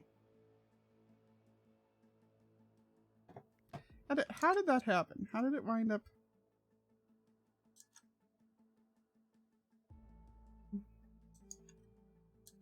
Okay, I see what's happening here. All right. But yeah. No, I played it mostly like in middle school. So it's like I remember how to play, but that's about it. But there's something about the way he gets the roboticized voice to do the stuff that just like cracks me the hell up every time.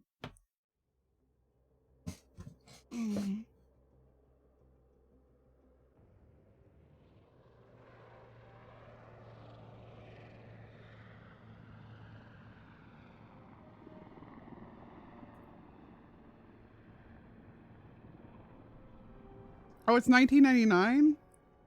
That explains a lot. Welcome to the agent program, Initiate. I'll be waiting for you inside. Follow the lights, please.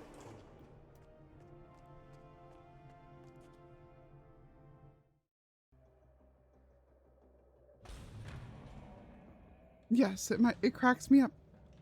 Majestic, isn't it? I'm Diana. I'll take you to your quarters. Someone likes to keep secrets. Secrets are our stock and trade. Besides, from what I hear, you have a few of your own. I'm not like you, in case you're wondering. I'm in the Handler program. Agents and handlers work in unity. You know the expression, know your enemy? Well, that part is my job. Knowing your enemy is only half the victory. I know. You also need to know yourself. I'm working on it. I read your case file. Impressive work. Hardly textbook, but I suppose fieldwork never is. Tell me, what did it feel like? Taking lives? Random.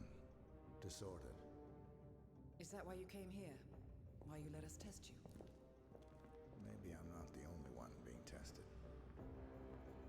Well, we are here. Basic training starts at 0600 hours.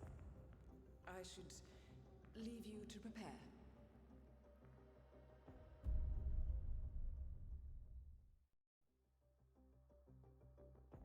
Are you sure about this? I am. There are no second chances, Miss Burnwood. Not here. I choose him. May I inquire why? A blank slate? Antisocial? Apathetic and unresponsive? No doubt the boy shows promise, but... Perhaps I see possibility where others see limitation. Isn't that what a handler does, sir? We'll see. Anyone can kill Miss Burnwood. He still remembers nothing? If he does, he's not sharing. We will check up on his story. The hospital in Romania. In the meantime, keep him under close watch.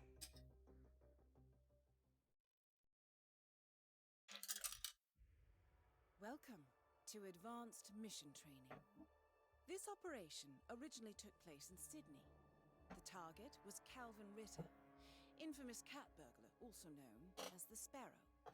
You will need to infiltrate the yacht, isolate and eliminate your target, and exfiltrate, all without arousing suspicion. And remember, as an ICA agent, you are the most dangerous person in any room. But blunt force will get you nowhere in this business. And a true assassin never calls attention to himself. Good luck, Initiate.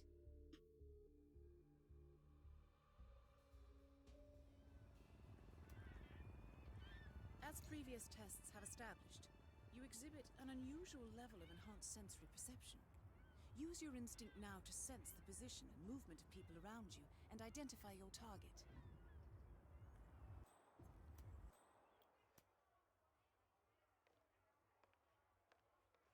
So, I tried to do the demo level before, just like chill on a voice call with Zoe and a couple others. I hecked up. At some point in time, I pressed the wrong button and shot when I didn't mean to. So, I just kind of closed the game and started from scratch. As suspected, security won't allow you on board in your current outfit. We should avoid confrontation and look for another way in.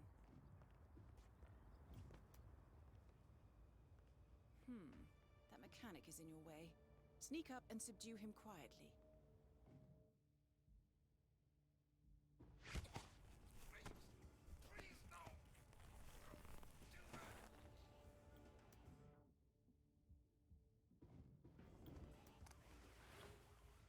You put on his clothes. That's a first. Might just work, though. People do tend to see uniforms, not faces. Be cautious, though. Some people are more observant than others. Not bad, Initiate. Before you move on, I suggest you hide your tracks. You have a much greater chance of success if your actions go undetected. The toilet should do the trick. Right. They won't find him anytime soon.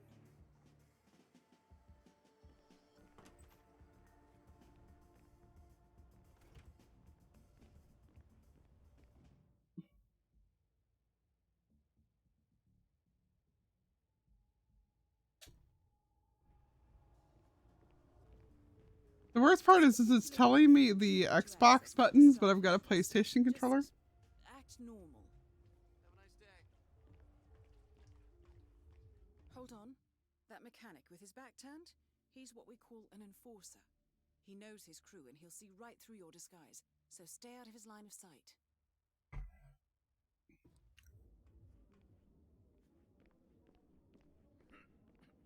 You're in. Well done, Initiate. Right. I appreciate that they've got the, like, they made the sure this place looks like it's made out of particle board and stuff. Bar area. Curated with so much love and care.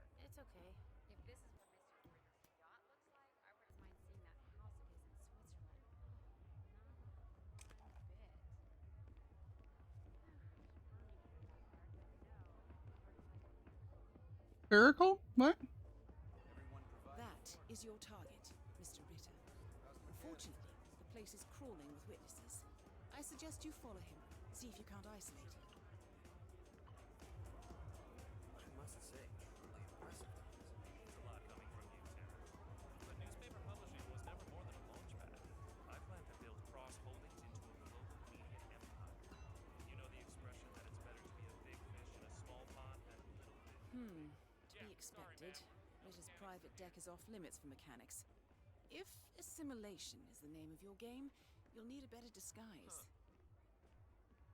Ah, my freaking calendar!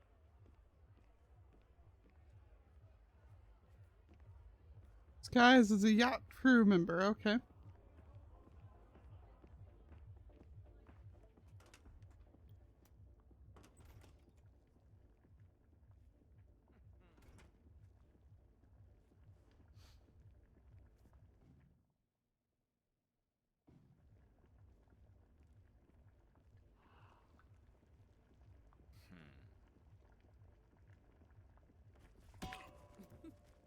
Well, that's gonna leave a mark.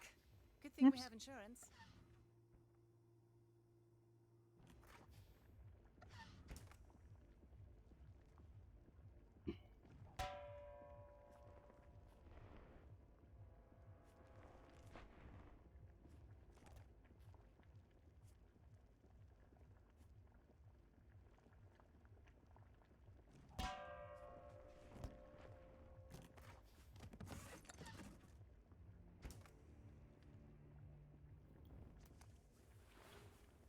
Okay. Unlike mechanics, the cabin crew is allowed upstairs access. I see what you're getting at.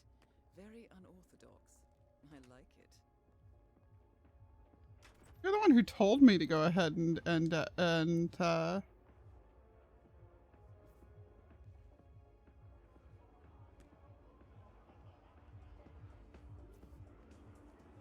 and grab it, you know? The target's private deck. Now we're getting somewhere. Ah, but according to intel, Ritter is another enforcer who picks his own cabin crew. So tread carefully. The target will spot you if you get too close. To eavesdrop on his conversation, try and find a way to blend in. Finest feast the world has ever seen, but things are changing. Back already? This is the universe's Buddy, way of telling making you us to look quit, bad. to get out of Do the your game food, why while you don't still can. The sparrow. Blending in, I see. You're not Well done, a Initiate. superhero, Calvin. They don't exist. Well, not with that attitude, they don't.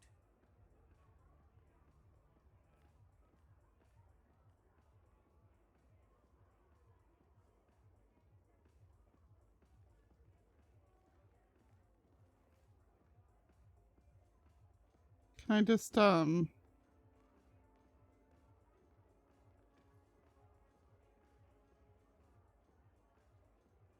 shoot the Norfolk, guy? So good of you to fly down. Can I offer you a drink? Oh, no thank you. No. Not before 6. My wife is very insistent about that rule. Please. So, excellent timing. I just had the computer set up in my office. Shall we? Yes, please. Lead the way. Do you guys need the volume up or is this good? If we win, you can fix me a drink. Anyway, sounds like Ritter is about to have a private meeting with the gentleman in white. This could be useful.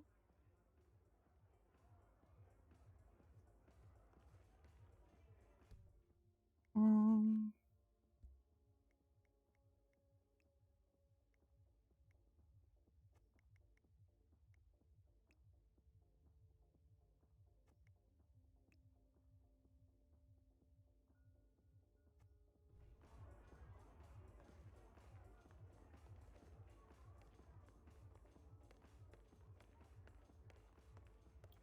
Hello, sailor. Not a Manus. Wow.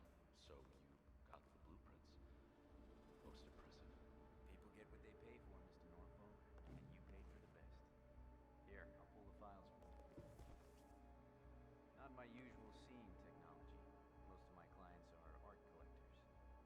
So what is it anyway? hang on. gonna turn up the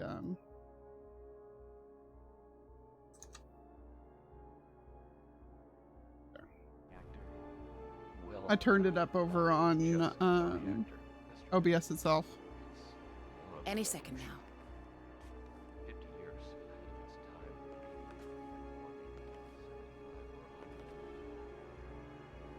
I don't mean to boast, but whoever makes it to orbit first with this reactor. Well, Now is your chance. Use your silent pistol or the client will notice.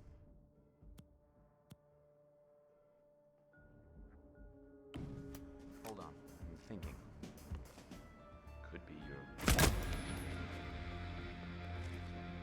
Your target is down. Now head calmly towards an exit. The red car marks your exfiltration point. Simply push the button and you're in the clear. They don't even know what's going on. Well, they're stuffing their faces with caviar. Mr. Ritter's stealing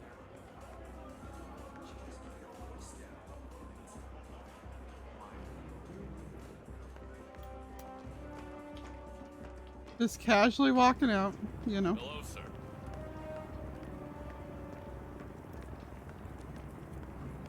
Calmly.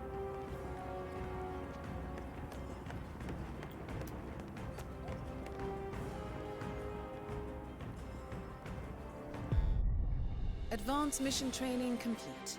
And may I say, elegantly done, Initiate. I guess my hunch was right about you. What's up? I look forward to the final test. Oh, okay. Probably just the fresh dog food I put down.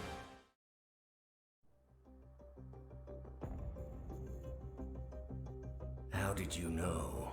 I told you he had talent. His stats are off the charts. Such skills and reflexes. They can only be the result of previous training. Power like that, with no moral restraint. He could be dangerous. I thought that was rather the point, sir. All He agents could be have dangerous. I thought that was the weak point. spots, Miss Burnwood. Pressure points to keep them in check. But this one... Perhaps it would be better to just... Give me a chance, sir. Give him a chance. I will take full responsibility. Very well. It's your show.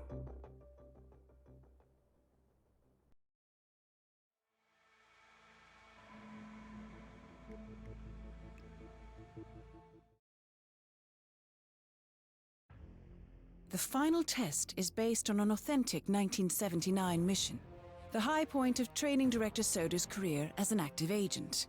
The target was Jasper Knight, a famous US chess master exposed as a Soviet spy. Soda's caught up with Knight at a military airfield in Cuba and eliminated him against all odds. This will be your objective as well.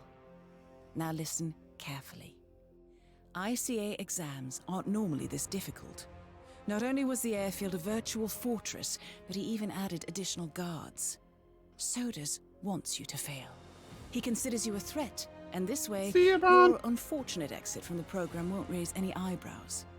Well, if he thinks we're bowing out, he is sorely mistaken. Good luck, Initiate. First things first, we need to gather some intel. Now, you didn't hear this from me, but I would eavesdrop on the two mechanics just beyond the fence.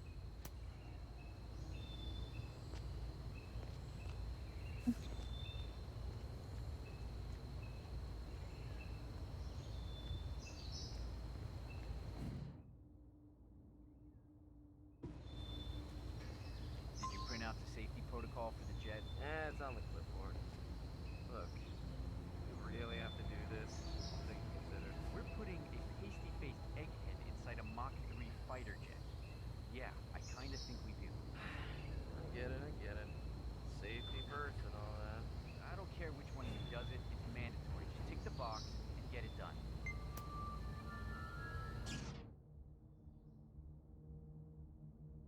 So, Jasper Knight is leaving Cuba on a Soviet fighter jet, but first he needs to test the jet's safety features. Huh. Say you could somehow tamper with the ejector seat mechanism. You could presumably get Knight to trigger his own demise. That might just work. Okay. Also, I love how he's a chess master and they gave him the last name of Knight. Like, really?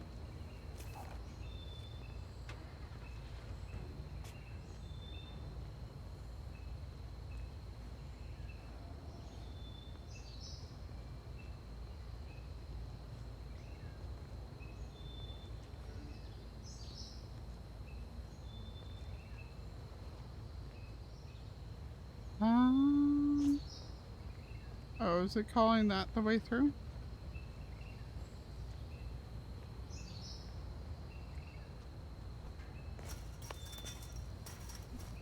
Right. Let's get you inside. You'll need a fitting disguise.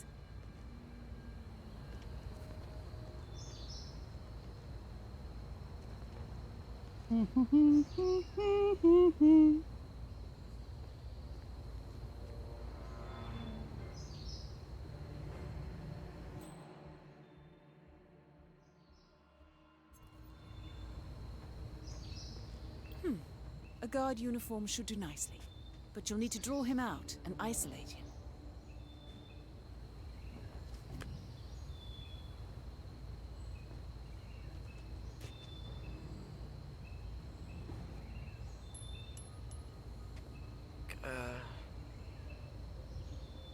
Hey, it's me.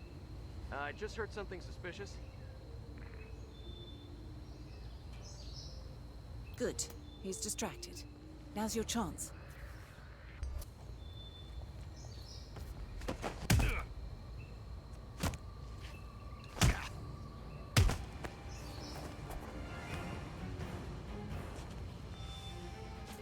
This is a restrict. All right, lady. Don't move. Oh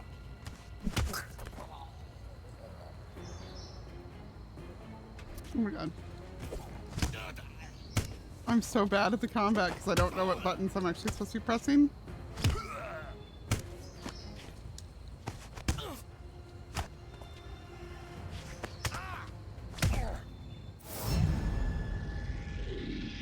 Yeah, I don't know what buttons I'm actually supposed to be pressing since it's showing me the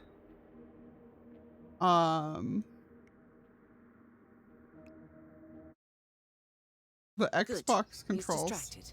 Now's your chance. Everything clear. Okay.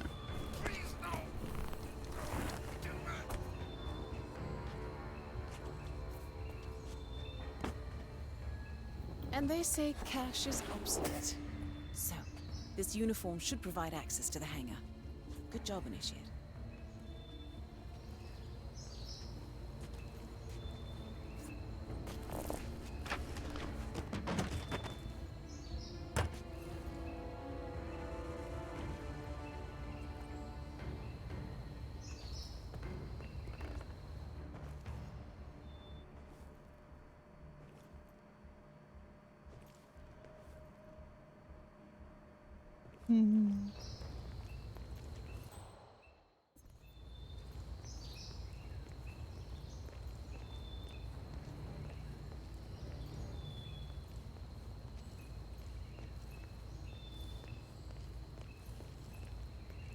This was, you know, the barcode on the back of his head's not suspicious at all, though.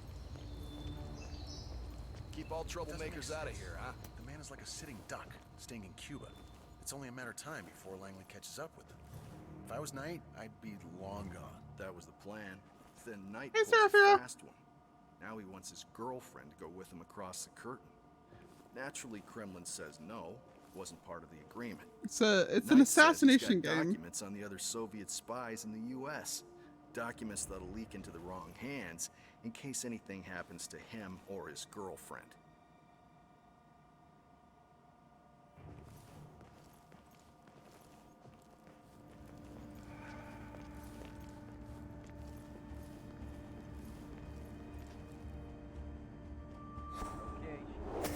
I see.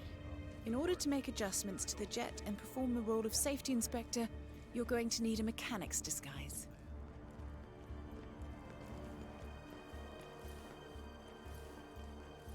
I do, like I said, I love that this place is clearly like assembled, like since it is supposed to be a training place, they bothered to like assemble it out of Perfect. Now be gentle. He's an actor.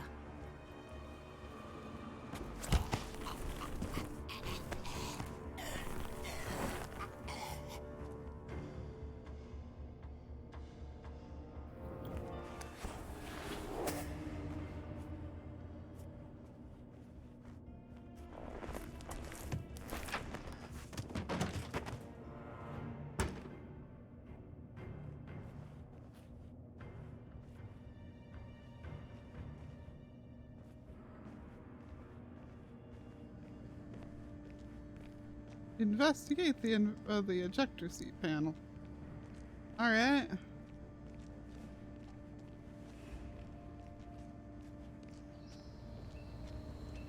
Doesn't feel suspicious at all, no?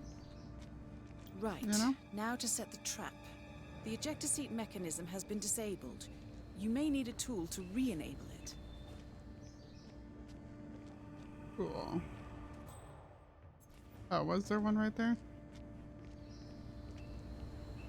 There was one right there. All right. Grease this little sucker. I told him like 100 times. Does anybody listen? Oh no. And then they go like, it's broken. We don't know what to do.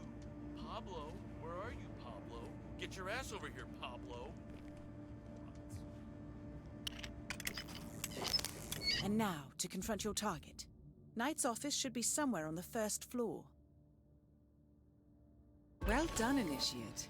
I dare say this is an accident waiting to happen. Sorry, I don't think I know you, mister. Hey!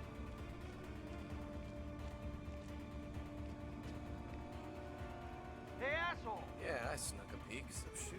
I might just do that. Those are military secrets. Bunch of projector slide, travel route. What's this? Mechanic look-alike day? Who the hell do you think you are? Hey! Damn. Okay. Yeah, I fucked it up majorly, so. I don't know who noticed me. I guess it was the guy with the dot over his head.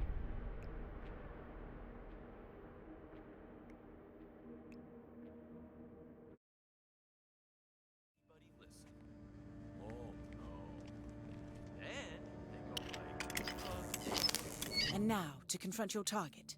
Knight's office should be somewhere on the first floor. Well done, Initiate.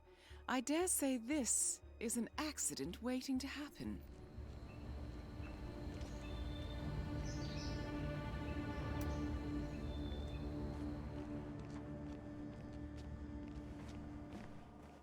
Yeah, they said first floor, yeah, which of course means second floor.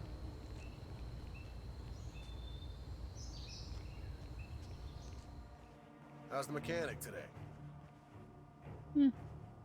Doing good. How you gents doing? Let's see, how do I get upstairs? There we go. There's the stairs.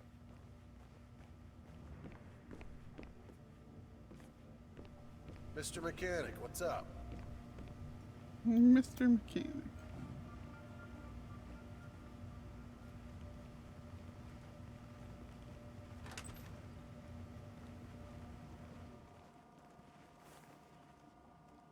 Jesper Knight, we gotta go over the safety What are you, protocol. blind? Follow me, please.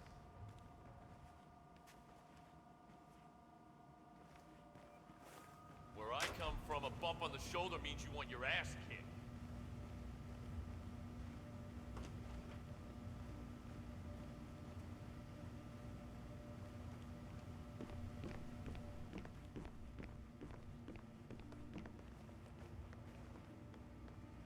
Gotta go over the safety protocol. Follow me so that you can die.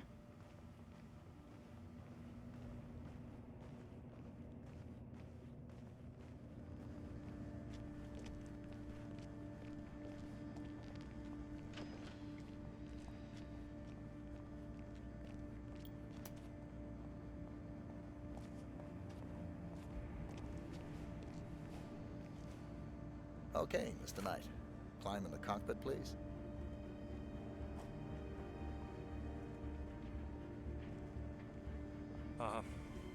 All right. Easy. One step at a time. These 1 step at a time, he says, while taking 2 steps at a time.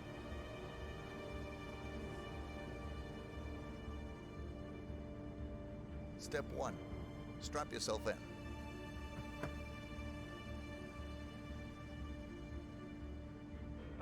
Okay. All strapped in. Step 2. Locate the ejector seat handle.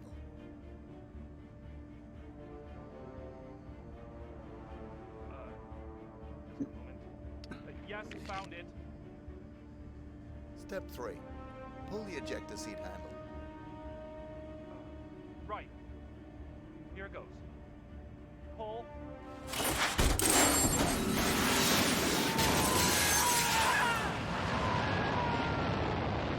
Well, I never thought they would use a functioning jet. Good thing you didn't disable his parachute. Anyway, you did it. Excellent work, Initiate. I bet Sodas didn't see this coming. Now stay calm and head towards an exit.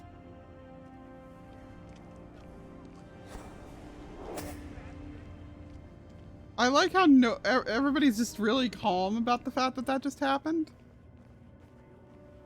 Like, just comically so. You know that guy who flew in from Moscow? Oh. He's the real McCoy. That KGB officer, Netsky? Yeah, that's what years was special.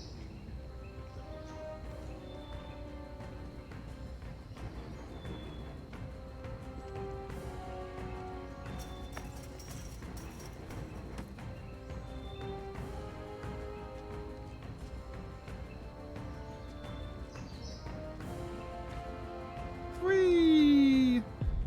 Congratulations, Agent. You are cleared for field duty. Woo! Cleared for field duty. Which we aren't doing now, and which we're just gonna have to redo this I stuff hope you once know we're what you actually on just did. PlayStation with it, but The chopper leaves at dawn. Now get out of my sight.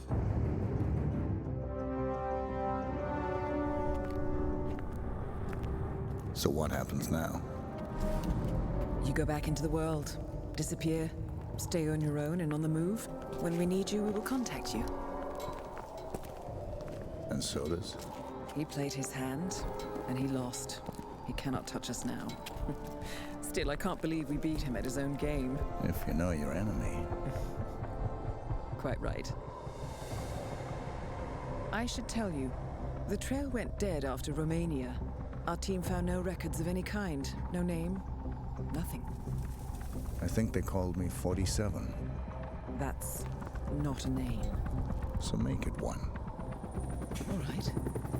Agent 47.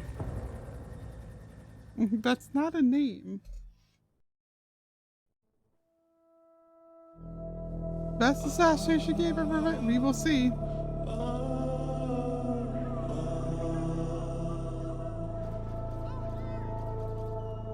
I'm definitely looking forward to it, so.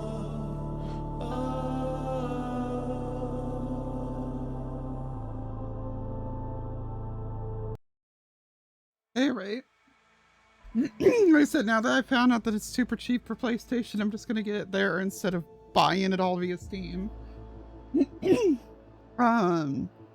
So once we finish Horizon, this will be the next game that I am doing. That said, for right now, I think that does mean that we are out of plans for the evening. And I have been at it for 5 hours basically, and I'm trying to keep under 6. So let's go ahead and find somebody to go raid. Grim is not live. Let's see. Axonym raids us all the time, but they are... I don't know if they're at the end of their stream or not, because it is 4 hours in. So I'm waiting for the ad to go by to see if it looks like they're continuing or not.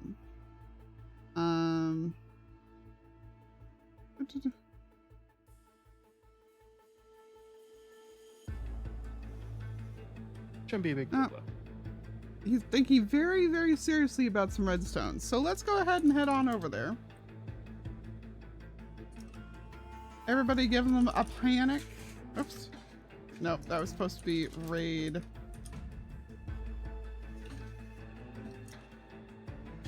Not exclamation point, but slash raid. And of course, you know, all the cool fun stuff. Thank you everybody so much for all the fun suggestions over on the throne and just for being awesome today. This has been a lot of fun and I am honestly so excited for everything. If you're in my Discord, don't forget to go take a look at the friend lock thing. See if that is something that you're interested in or not. And let's head on over. Let's head on. Hang on. Evening. I hope everyone had a wonderful weekend. And never as mind. always, I hope this is a pleasant way to raiding somebody. Step back from the whatever headache was Monday or whatever headache might be coming for Tuesday. And just catch your breath and remember I guess that we there's good will times. go elsewhere. Good times to be had, one and all. Let's go see if anyone's out and about. And we're be on gonna for a while. hurry before he One of my accidentally tries to go-tos raid is us meet instead. Terry. I think